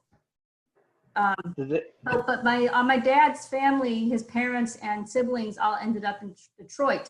So we used to go to Detroit and spend a few weeks there every summer with all the relatives and everything. And then my aunt and uncle took me to camp. That's how I got connected to camp. Only one time. And then we moved. And then after St. Louis, and then I went back to St. Louis for college. I think I just missed West so much, and so that's ended up back in St. Louis. And I went to Northwestern for med school. That's how I ended up in. So you grew up in St. Louis, moved to Louisiana. Yeah. And then you went to family camp because your uncle from Michigan went to family camp? Right. My aunt and uncle that lived in Detroit went to camp like a few times, and they brought me once. What was their name? Shen and Ann Powell. So they had daughters were The Powells? Yeah. Okay, I know Uncle Powell. I think maybe. Was he from Ann Arbor or Detroit? Outside of Detroit, but not Ann Arbor. And was he a professor? Was he a really good ping pong player? Yes, Uncle Lawrence said that he was known as Pow because he was a very good ping pong player. In fact, his daughter Lily was a state champion, and no, he was an engineer. He was a mechanical engineer at Ford. Okay, Okay, so let me think. And he's your uncle. He's your dad's brother? He's my dad's sister's husband. Okay, so he's not blood related to you. He's not blood related to you. Right. Okay. That's interesting. So he was probably, I'm 63. So he's probably late 70s now? Early 80s? Yeah, but he's always been so active and healthy. He plays tennis like every single day. But he's like 80 years old now, right? Low 80s? Yeah, late 70s or early 80s. Okay, so I played basketball against him. Okay. We got in trouble. Who was it? Got in trouble? Yeah. So this was probably the late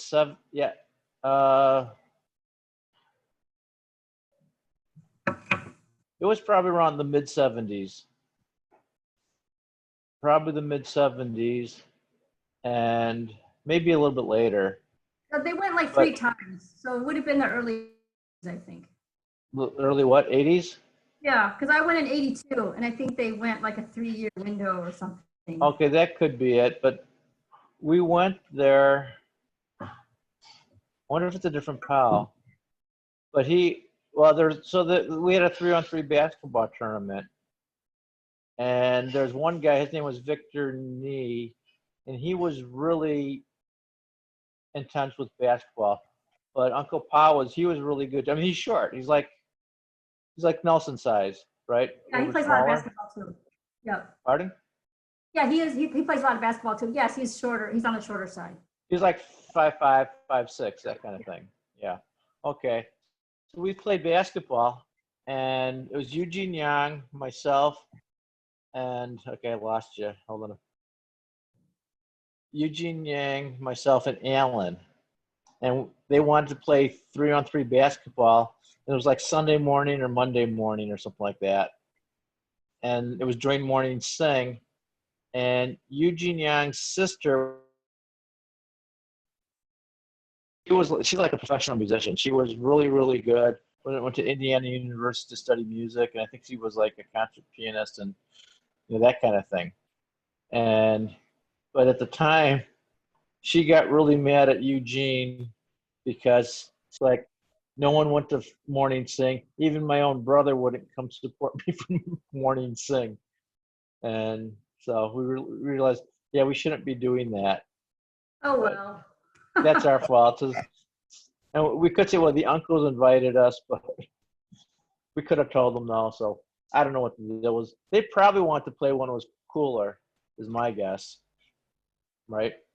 Because we had all afternoon to play basketball. But at any rate. Well, you wanted to play basketball. You didn't want to say, well, let's play basketball in 4 hours. You wanted to play basketball right then and there. No, but it's like I woke up early to play basketball. Well, when you're a kid, you don't want to, you try to be accommodated. Let's put it that way. At any rate, so that's my story. What were his kids' names? Lily and Dorothy. Lily and what? Dorothy. Lily and Dorothy. And what was his wife's name? Anne. Anne. It must be the same people. They were from Michigan. Their name was. Yeah, and they had a group of people from around there. They moved to the Portland area. Oh, Portland. Ugh. Okay, now I don't know. There was a Victor. The one guy was Victor Nee, I think. I don't think I knew. He was really intense in basketball, and did you know Hardy? And he was a really good ping pong player. Yeah. Oh, did you know Hardy Tao? Because that year he was like one of the other top ping pong players that I went, and he had a really weird serve. He would like throw it up like 3 feet and stomp his feet, and then he would serve. His name was Marty? Hardy, Hardy, Hardy Tao. I don't remember that name. I don't remember you at camp, but you're a lot younger than I am. I was only there once. Oh, maybe you could help me identify some people, because I have the picture of the teams from the year that I went, and okay. I showed it to Lawrence, and like he didn't recognize anybody. I think there are a lot of people that didn't come the whole time, and so they don't. Male or female? Or pull it up. I'll let you look. Yeah, I'll show you the pictures. I was hoping to do it when everybody was still here, but you guys were talking about so much stuff. But they went through a year from '78. Yeah. And we went through who everyone was, and we got like 89. We got about 90% of them. Wow. So the real question is, if they were born in my cohort, I would know who they are. But if it's like Lawrence's age, I don't know those guys very well. Like I knew of Son, like even Francis and I knew Andrea and Francis had an older sister named Carol. So she was still 3 or 4 years younger than I was. Okay, so can you see my cursor? I see the picture. Pinch for a bigger view. I'm told that this is Clement or Lawrence. I'm not sure which one it was. Okay. That's Wilbur. That's me. That's my cousin Lily. That's Hubie. And we don't know who anybody else is. I think this might be Clement actually, or this is somebody that, yeah, other than that, I don't know. I'm not sure. Lawrence may have been a ya by now. So I don't know if Lawrence, is this? So who are you looking for? I'm just trying to figure out who these people are. Oh. Okay, the one starting in the back row, that's Dave Wong. The left? In the back row on the far left. Okay. That's Dave Wong. He looks like he's holding a camera. Yep. Okay. Now next up, that's Frank Chung, right? I don't know. I only went once. I think that's Sophie and I wasn't here this year because I'd be in the picture. But that looks like it's Dave Wong. That looks like Frank Chung. Well, you're 65, so I think you were already a ya by then because I went 64. I was. Well, what year was this? This is early 80s? 82.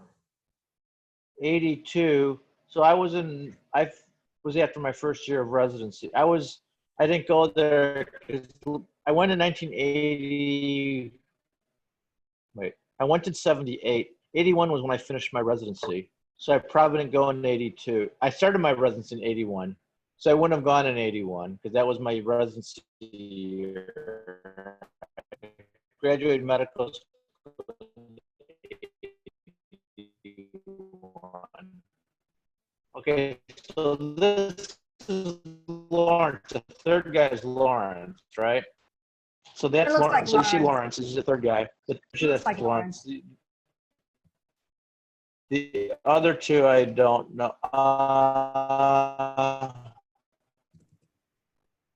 Is that Francis and Carol? I don't know. I don't know. Maybe I'll send it out to the people who. I'm not sure. Those might be the one. Is that Clement? No, they can. Okay, I think yeah, I recognize the faces. That's Wilbur. The girl in the blue, I don't know. What about the last two people? I think this is Francis. I was thinking that these two, the one that says something Sankara. Yeah. Yeah, I'm wondering if that's Clement, but I'm not sure. Okay. Like Lawrence look like. Well, and Wellington. Who is that? Teens. Is that Dave? Is that Dave Kwong? The guy who's holding his neck. Okay, this kind of looks like Woody, but I'm not convinced Woody would have still the been one holding his neck is Hubie. That's Hubie in the orange? Oh, Hubie Pan. Right. Okay. Okay, I see you. You're sitting next to Wilbur, right? Yep, yep. Okay, that looks like you. Who's the big guy next to Hubie? Is that Ernest or something, or next to Wilbur? Oh, Wilbur. On the far. Wilbur, I can't remember who that is. Anyway. How about the if you send it to Wilbur, I'm sure Wilbur and what? Yeah, who were the last two to the right of Hubie? You don't know them? To the right of the girls? The right of Hubie. Oh, to the right.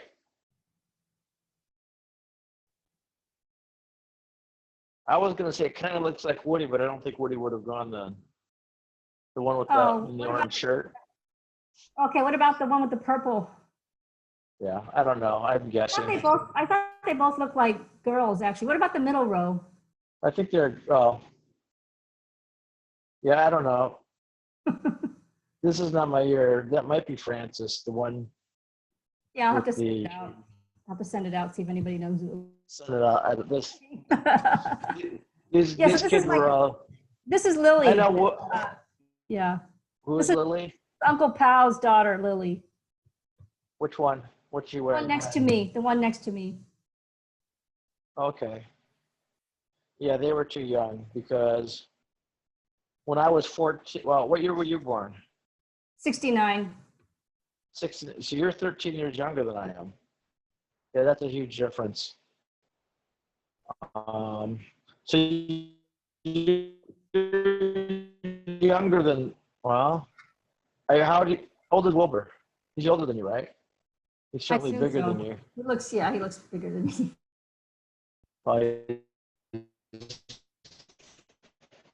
He's still bigger. Yeah, I'll send it to Wilbur. I think Wilbur probably might have known some. See, I knew them when they were. Wilbur and I both grew up in Homewood, but. Oh, okay. If you graduate, okay.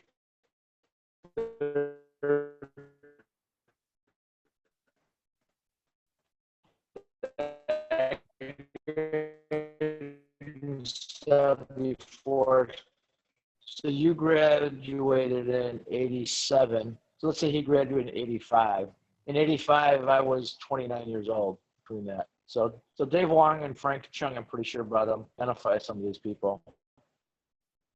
Yeah. And we have, I still have lists of people, if they printed out a list I have them somewhere. I just don't know where they are. Actually, last time we were there, we were uncovering some more of all those documents. I think we may even have we might have rosters for most of the years actually. So that's how I was able to sort of identify some people. But yeah, somebody saved like the rosters from every year, even the rules and the guidelines and the schedule, all that kind of stuff. So I hope that Alan has kept it throughout our move so that we can continue to try to make sense of all that stuff.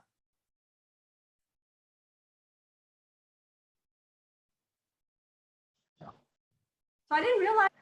Where'd you find this stuff? You had it, or? It was You didn't know, realize what?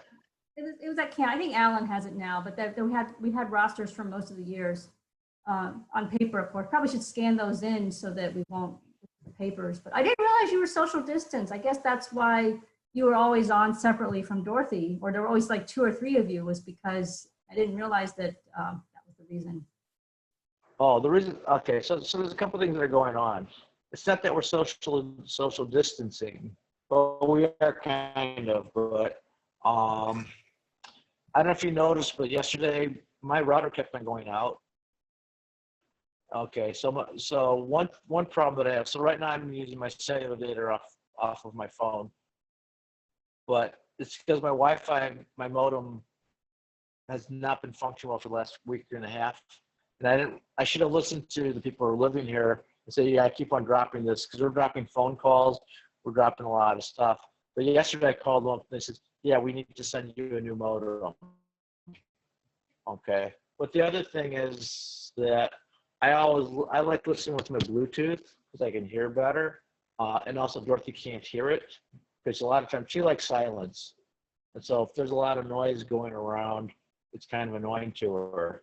So she's actually interested, like festival that she wanted to see, but some of the other stuff, like I was in Teen Ed, where she was in the adult group. Well, if we both have speakers, they're competing with each other, and it's just kind of distracting. So that's why, there's 2 or 3 or 4 different people who are in these different things, because she's watching one thing and I'm watching something different. I was a host for the young adults, even though I didn't really do a whole lot. And Lawrence or Alan were Alan was there most of the time anyway. But they don't want him to be distracted by someone trying to get in. It's probably a little bit of overkill, but it makes sense that you have that little bit of cushion. And I was fine listening to it. I did kind of want to listen to the thing that they did with social injustice and racism, but I'll watch it at some point. It sounded like Francis and Sonia, Lisa was pretty much interested in that kind of stuff. Yeah, it is good to have extra hosts. I mean, I've been on a lot of meetings in which the host, if the host loses their internet connection, the whole meeting ends. So it's just good to have that extra little bit of redundancy. Yeah, you're right. Yeah, I chose the wrong week to not have a good modem. I mean, normally we're pretty good with it. We're supposed to be 1 gig. Our gig speed is supposed to, so. But who knows? So Nelson's been working this whole time, right? I haven't seen too much of Nelson. Some, and he's just enjoying having some quiet time. Also, we're fostering a couple cats right now. So we have 2 of our own cats, and we're fostering a mom and 2 kittens right now, just because I didn't have things to do, I guess. And we really enjoyed that. It's like watching Animal Planet, cute, and trying to help get them socialized and feeding them. So both of us have kind of busy with that. So you picked up 2 or 3 new cats? It's just fostering. So from a shelter that because when you say fostering, you mean are they someone else's cats? No, they're from the shelter and they're too young to adopt. So they like to send them to foster homes to help get them socialized and help them thrive, and then they adopt them out. Oh, okay. So you're doing what we did. That's how we ended up with Luz. We do this thing called Safe Families, and it's basically kids who can't for whatever reason, they can't be with their parents or the parents can't take care of them. So if you get arrested or something like that, you can't watch your kids if you're in jail kind of stuff. Or if, you have to go travel somewhere and that kind of thing. So Yeah, I overheard you saying that that you couldn't, that she doesn't really like camp, understandably. And I hope she wasn't like hearing you in earshot of when you were about that. But so you fostered her or you adopted her? she's a foster child. Oh, okay. We didn't adopt her. She's downstairs here now, but she's here until she graduates high school. Oh, how's she doing? She's doing better. She's doing better. She's maturing some, and she's working a little bit harder in school. Oh, that's good. So she's being more sociable. So there's a big cultural difference too, and not to mention generation gap. I don't know how that's a big factor. Oh, there's a huge generation gap.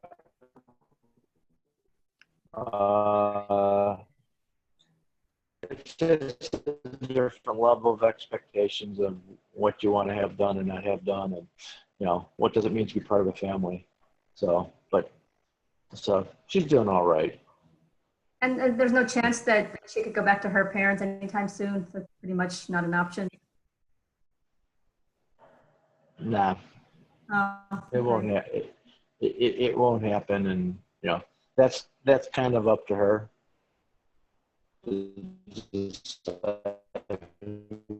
She wants to go to and see and that kind of stuff. So that window is always open, but I don't think it's going to change anytime soon. So, what grade is she in? But how are you? She'll be a junior. Okay. What year is Brian? Is he going to be a senior or junior? Junior. Okay. Which school does he go to? He goes to Northside College Prep. Okay. That's supposed to be one of the better schools, right? Well, it's the one you have to test to get in, and it's a newer school. Right, but it's considered like, I know, so a lot of kids in our church, some go to the north side, some go to Lane, and I guess if they don't do as well, they end up going to Taft. So, which high school would your kids go to if they didn't get tested? They would go to Taft just based on where we live. And right, okay. Actually, my son went to Taft because they had like a middle school operator program, so he went there, and he could have continued to go there. I think Taft's getting better because it's more of a neighborhood school now, and they have an international baccalaureate program. So look how bad that is. Oh, can you guys guess what that is? Let me see it again. Can you hold it up again? It's the worst wrong ever. What is that? It's field day. That's Mr. Sun. Who is that? That's the worst wrong ever. They can't even guess it. It's trying to slide the tomato down to my mouth. It's you, the tomato? That's the tomato. That's Uncle Alan, right? No, that's a bois. It looks like she has one of those little red dots. That means they're like Hindu, I think. Right? I could try and draw it. That was a tomato slice. That was a tomato slice during field day, she said. Yeah. I used the tomato. Oh, Alan. Okay. I used a tomato slice for that. I want to go grab a tomato and do it again. Wait, never mind. Well, camp is almost finishing. It's almost done? It's over, actually. The only reason, yeah. So are you guys Scriblio? No, he finished. Phelan, if we're ending, you can just text Claire now. You can just text her. I'm gonna FaceTime her and see what's up. Why she's not back. Yeah, Claire left to eat and then never came back. No, Claire wants to do something else. Right? Did you? Yes, Did you guys play Scribble? Yes, Yeah. We're still. What were today's words? Tell them what today's words were for Scriblio. For Scribble or for another game? What do you mean awards? Words. Cake, gun and bullets. Camp. Cake I can see. Cake I can understand. What's the other? Camp? This camp. Okay, so camp could be easy. Yeah. And I don't know what else to tell you. I'm gonna go see if Claire's back yet. so see. Okay. Okay. Take care, Zaylin. What town do you live in? You're what's your last name? Is she in Marshall? She's in Marshall. She's in Chicago. I put in Chicago. like more like specialty words today, and I was putting in a bunch of Chinese words. Chinese food and Chinese words. Sort of. Okay. Oh, really good. Sort of.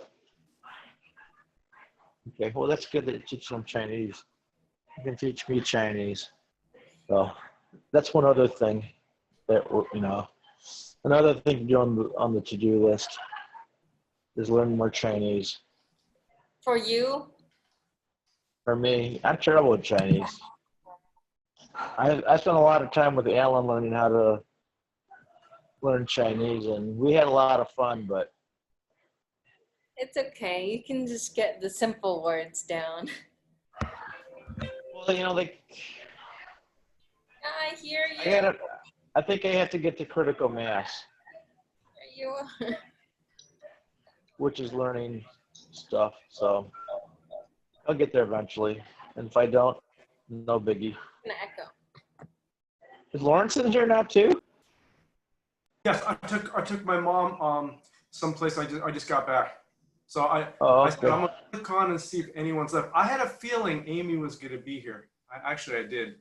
Frank, I thought probably pretty good chance also you'd be here. Well, and Amy was Tracy host. and Zaylin and Claire were in a breakout room when I left.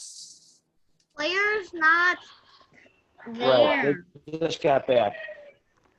I'm gonna go. Okay. Claire is still officially logged on in the other room, but we think she left to go do something else or something, so maybe she's busy. Yep. Yeah. I was keeping Amy company, so we were talking a little bit. Yeah, earlier I saw you and Elise just there. Yeah, Lisa and Victor are installing a air conditioner into their garage, which actually sounds kind of interesting. I kind of want to see how they do that, but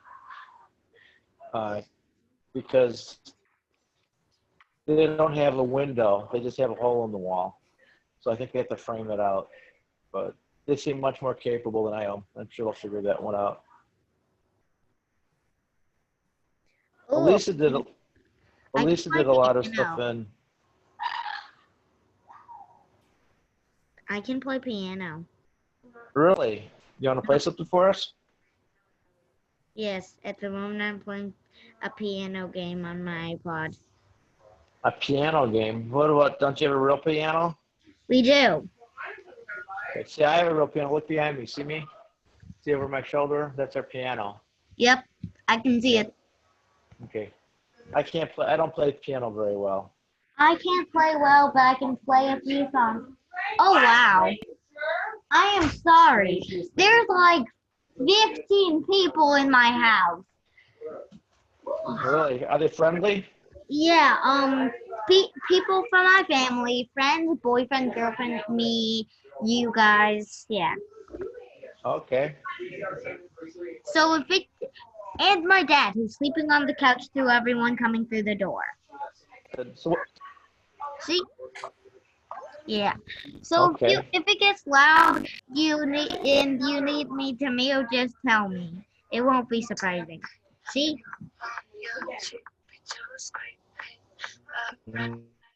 Okay. And that's me playing piano on my iPod. Okay. Yeah. I'm gonna go to the real piano. Okay. I'm gonna go to the piano.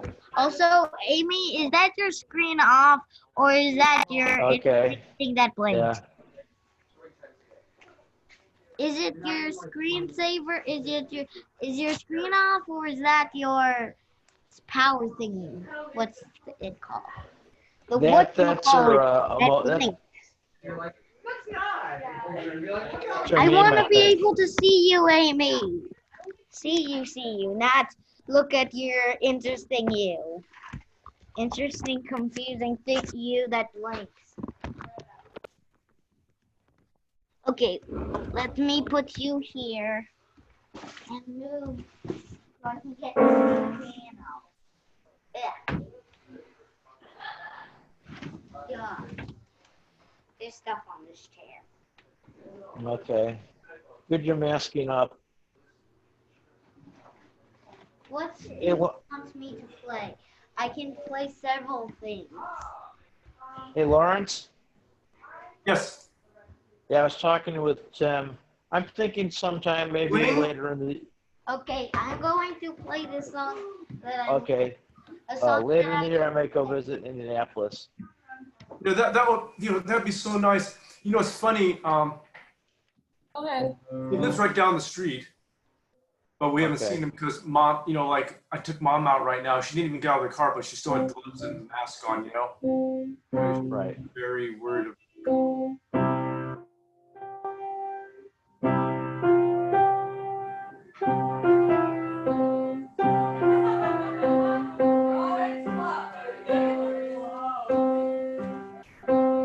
I can't play piano well. I can play piano though.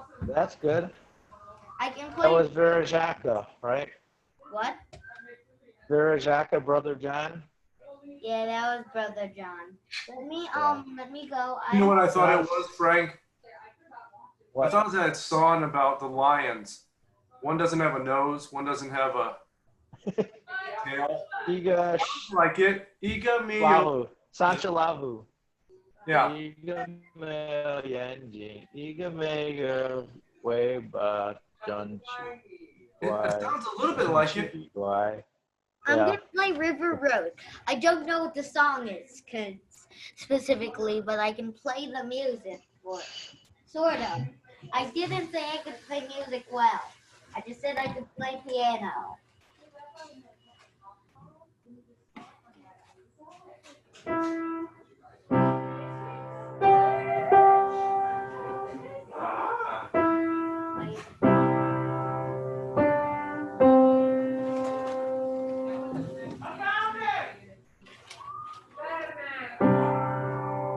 Nope. Did you say your dad was sleeping? Aren't you waking him up? Honestly, if he wanted deep sleep, he would be sleeping in his bed. He's sleeping by the door. We have a couch by the door. So honestly, it's sort of his thing. And the kitchen's sort of louder than me. So I don't think I'll wake Just him don't want up. to wake up your dad. Okay. I can play. I'll tell you all the songs that I can play. Give me a sec. The piano book is on my iPad, so I have to read it off this. Do you know Twinkle Twinkle Little Star? Well, I still need practice on a few of the songs that I know, but I know. Let me look. I know. How long have you been playing the piano? Maybe a few weeks. Only a few weeks? There's this many songs, and I can play a good amount of them. I can play just the basics, my first steps, Where Had a Little Lamb, my piano song, Good King, What's His Face, and that's pronounced correct. Twinkle, twinkle, little star, farmer in the dell, jingle bells. Sweetly sings the donkey, ode to joy on your toes. Brother John, Westminster's chimes, hot cross buns, ring, ring, go away, river road. Plus, do, re, mi, but I still need practice on that. I'm not able to play it well, but I know it enough to play it. So want to play He's, Little Star. I cannot hear him. What did he say? I said you should practice. That's Yeah, how you get good at it. I'm practicing.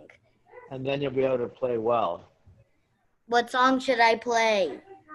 How about Twinkle, Twinkle, Little Star? Okay, I have to. Twinkle Little Star is 16. Do you know who wrote it? No. I think Mozart did. Oh. He was a very famous musician. Well, there we go. I'm not going to sing along because I don't want to, but I can play it.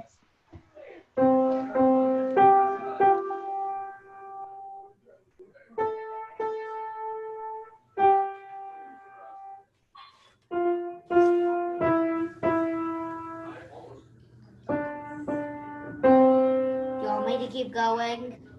Sure. Up above the sky so high.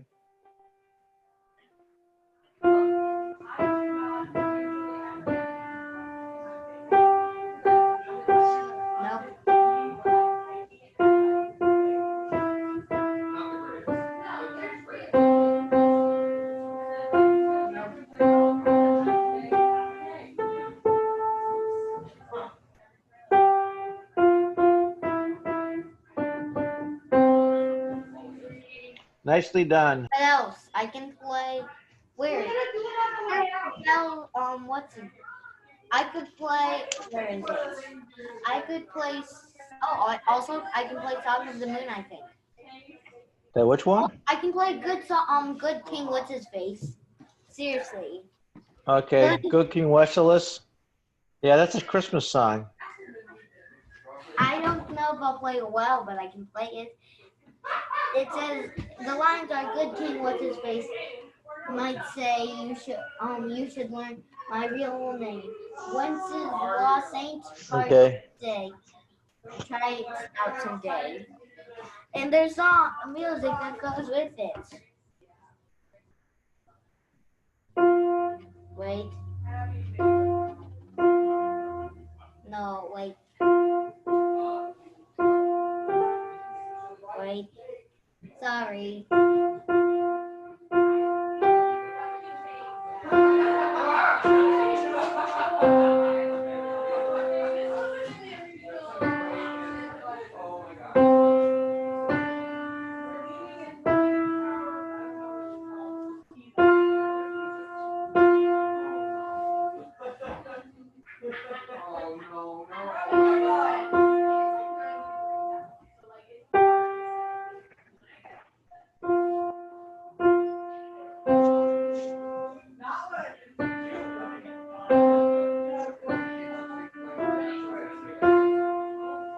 There you go. Good King's Watson. Nicely done. I also know Ode to Yeah, I don't know how to say that word. I can play Jingle Bells. Yeah, let's play Jingle Bells. Make it think like it's cool. What? It's hot outside. Is it him or is it my computer that's lagging? It's breaking. It's hot outside, so Jingle Bells will be good. Okay. Our You're not good internet connection.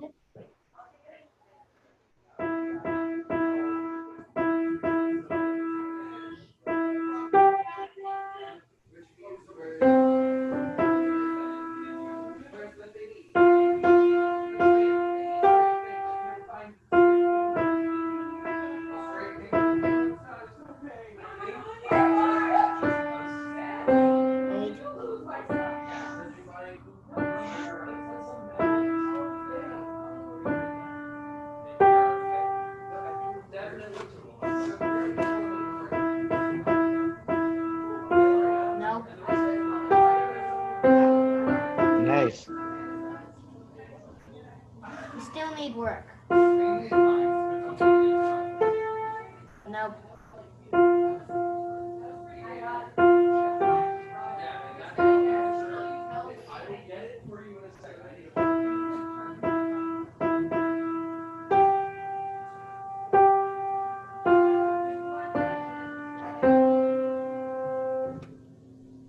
Okay, good. I can play Sweetly Sings the Donkey and Oh to Joy and Are You Sleeping and On Your Toes and Hot Cross Buns and more. Okay. Which one should I play or not? How about Are You Sleeping?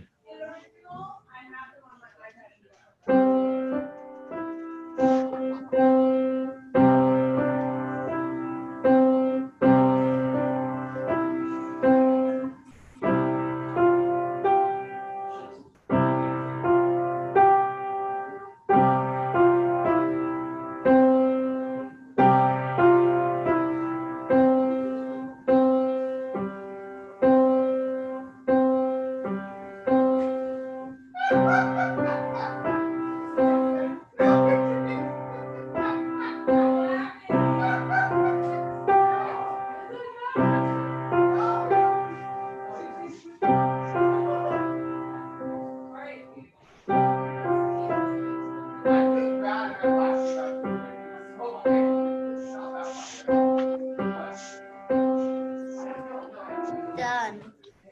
Good. What else should I do? I don't know. It's up to you. I know I know Oh to Joy, Brother John Lewis, Minster's Chris Minster's Chime, Hot Cross Buns, Rain Rain Go Away, and other stuff. How about Rain, Rain, Go Away? Okay. That's Hot Cross Buns. Okay. Let me play it and see if I play it well. I'm still in the process of remembering it.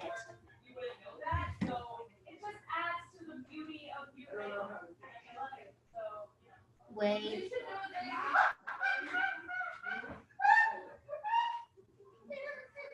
That's not how you do it.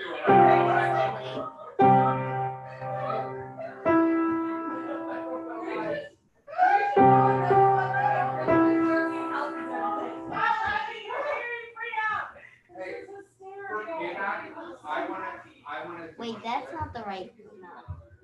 Yes, it is. Okay. I would be pretty bad. Finding something and giving me a challenge. We should do something and give I don't know. I'm not sure how.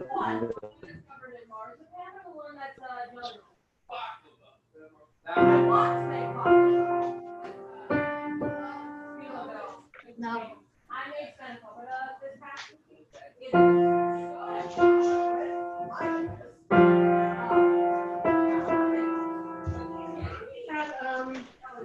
Information on return.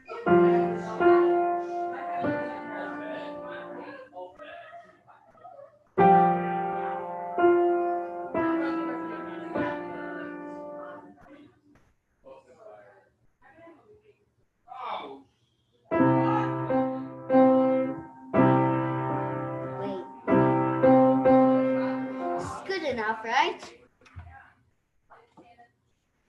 My Lawrence looks different. Why is Lawrence's camera almost always off?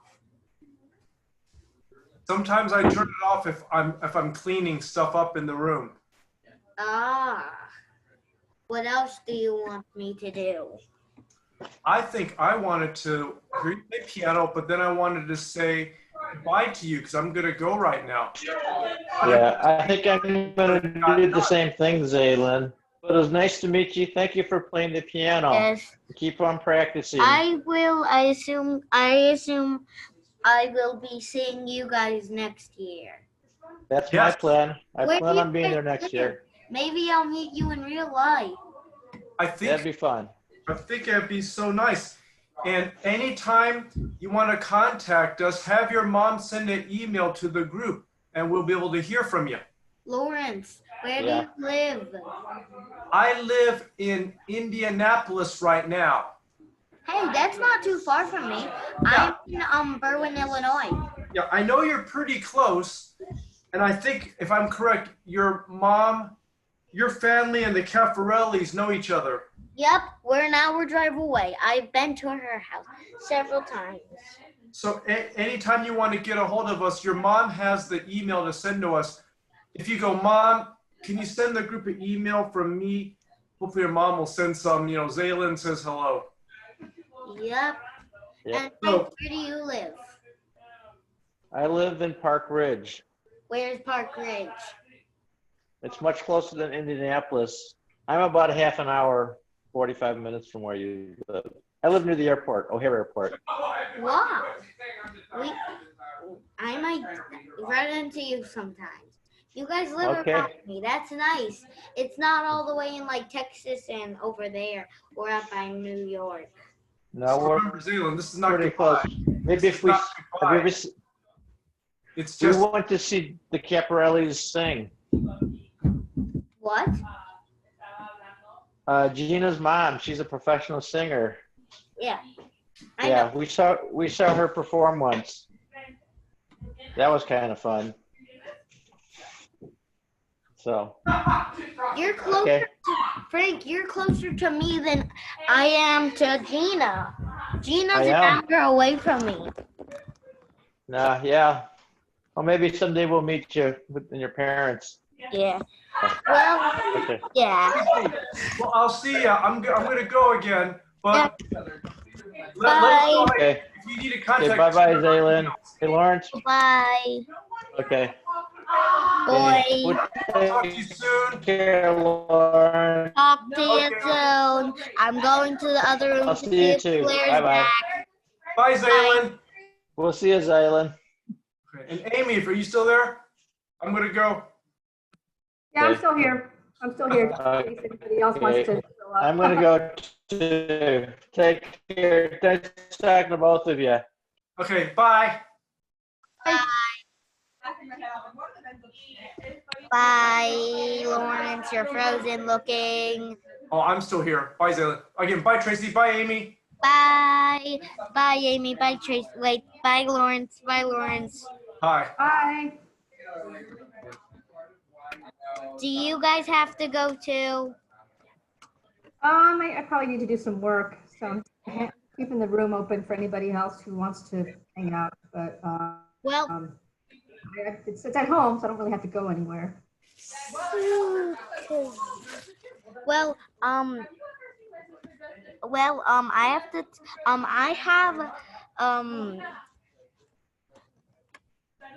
Claire and Tracy's contact, so I'm quite happy with that.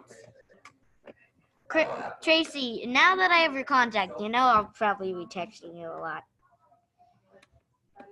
You're muted.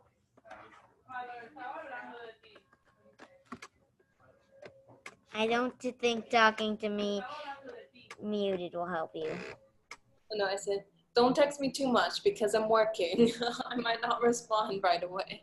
I'm not expecting, but I might text you.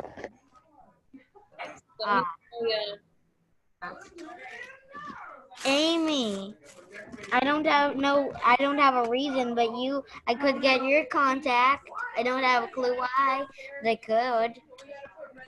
Can you say that again? Sorry, I missed that.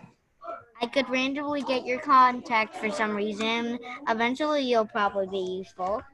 Randomly? Huh? Yeah. Randomly?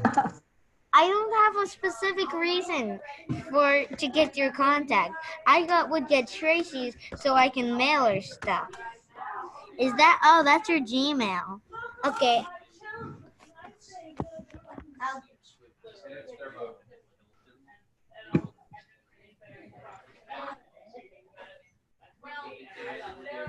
Can you? Okay. I got your I'm going to do something. Messenger. Okay. Going to Jalen have to go. Okay, bye. Bye, Amy. Bye.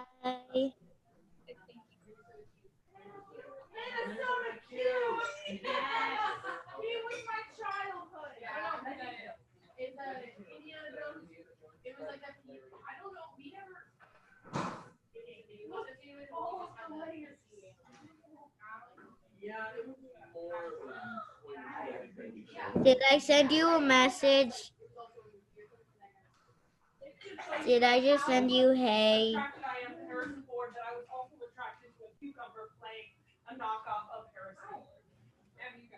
I do have many problems. You are correct. Amy, did I just send you hey?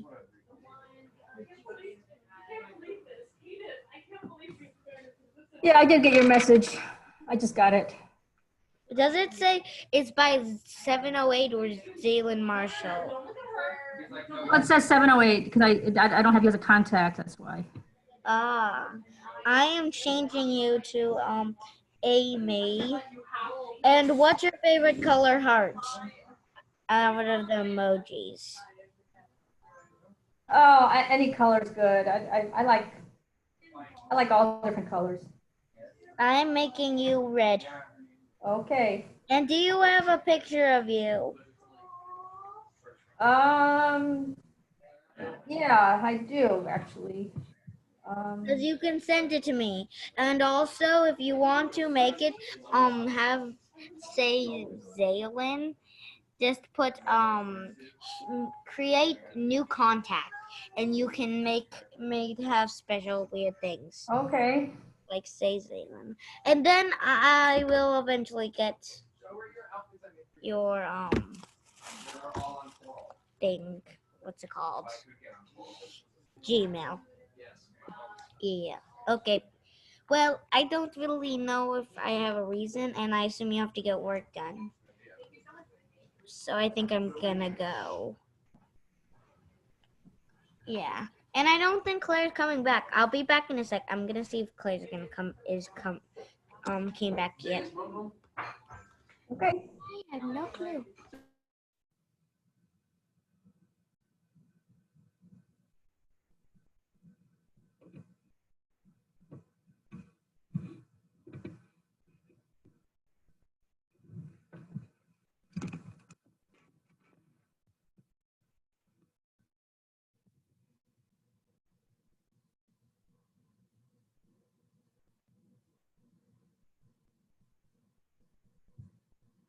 It was like on the. Yeah.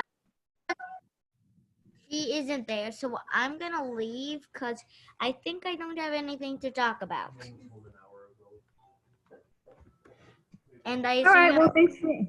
Well, thanks for hanging out. yeah, you have to get work done, don't you? Well, I haven't gotten much work done this week, I have to admit.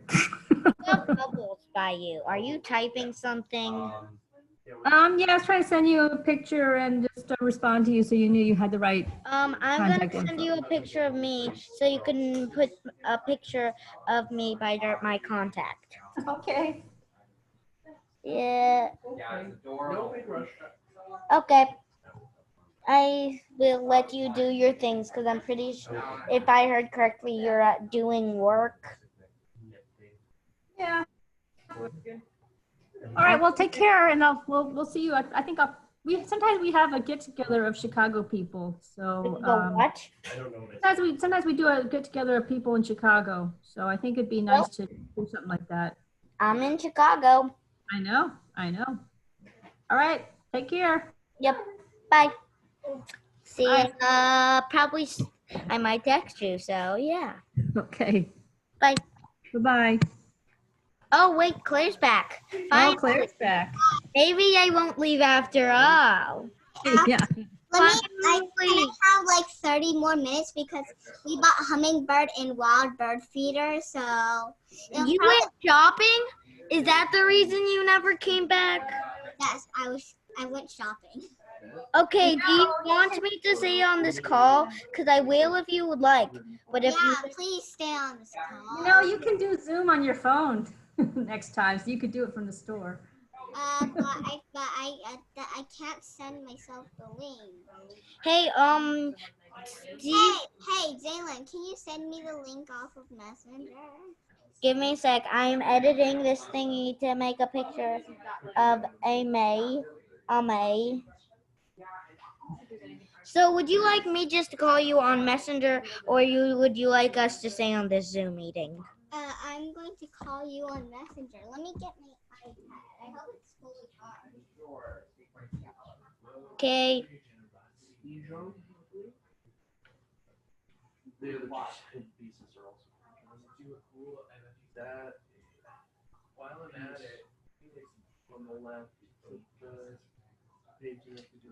Amy, what color would you like to be?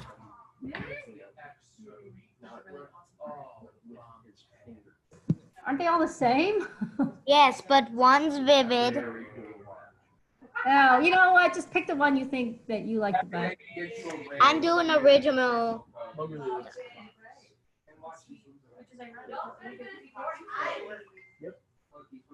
Well, I'm gonna go now. See ya, Claire. Okay, goodbye. Bye. Wait, Claire, I think she wanted to play a game or something. I don't know if you guys are still gonna hang out. Let's see. She said she had 30 more minutes.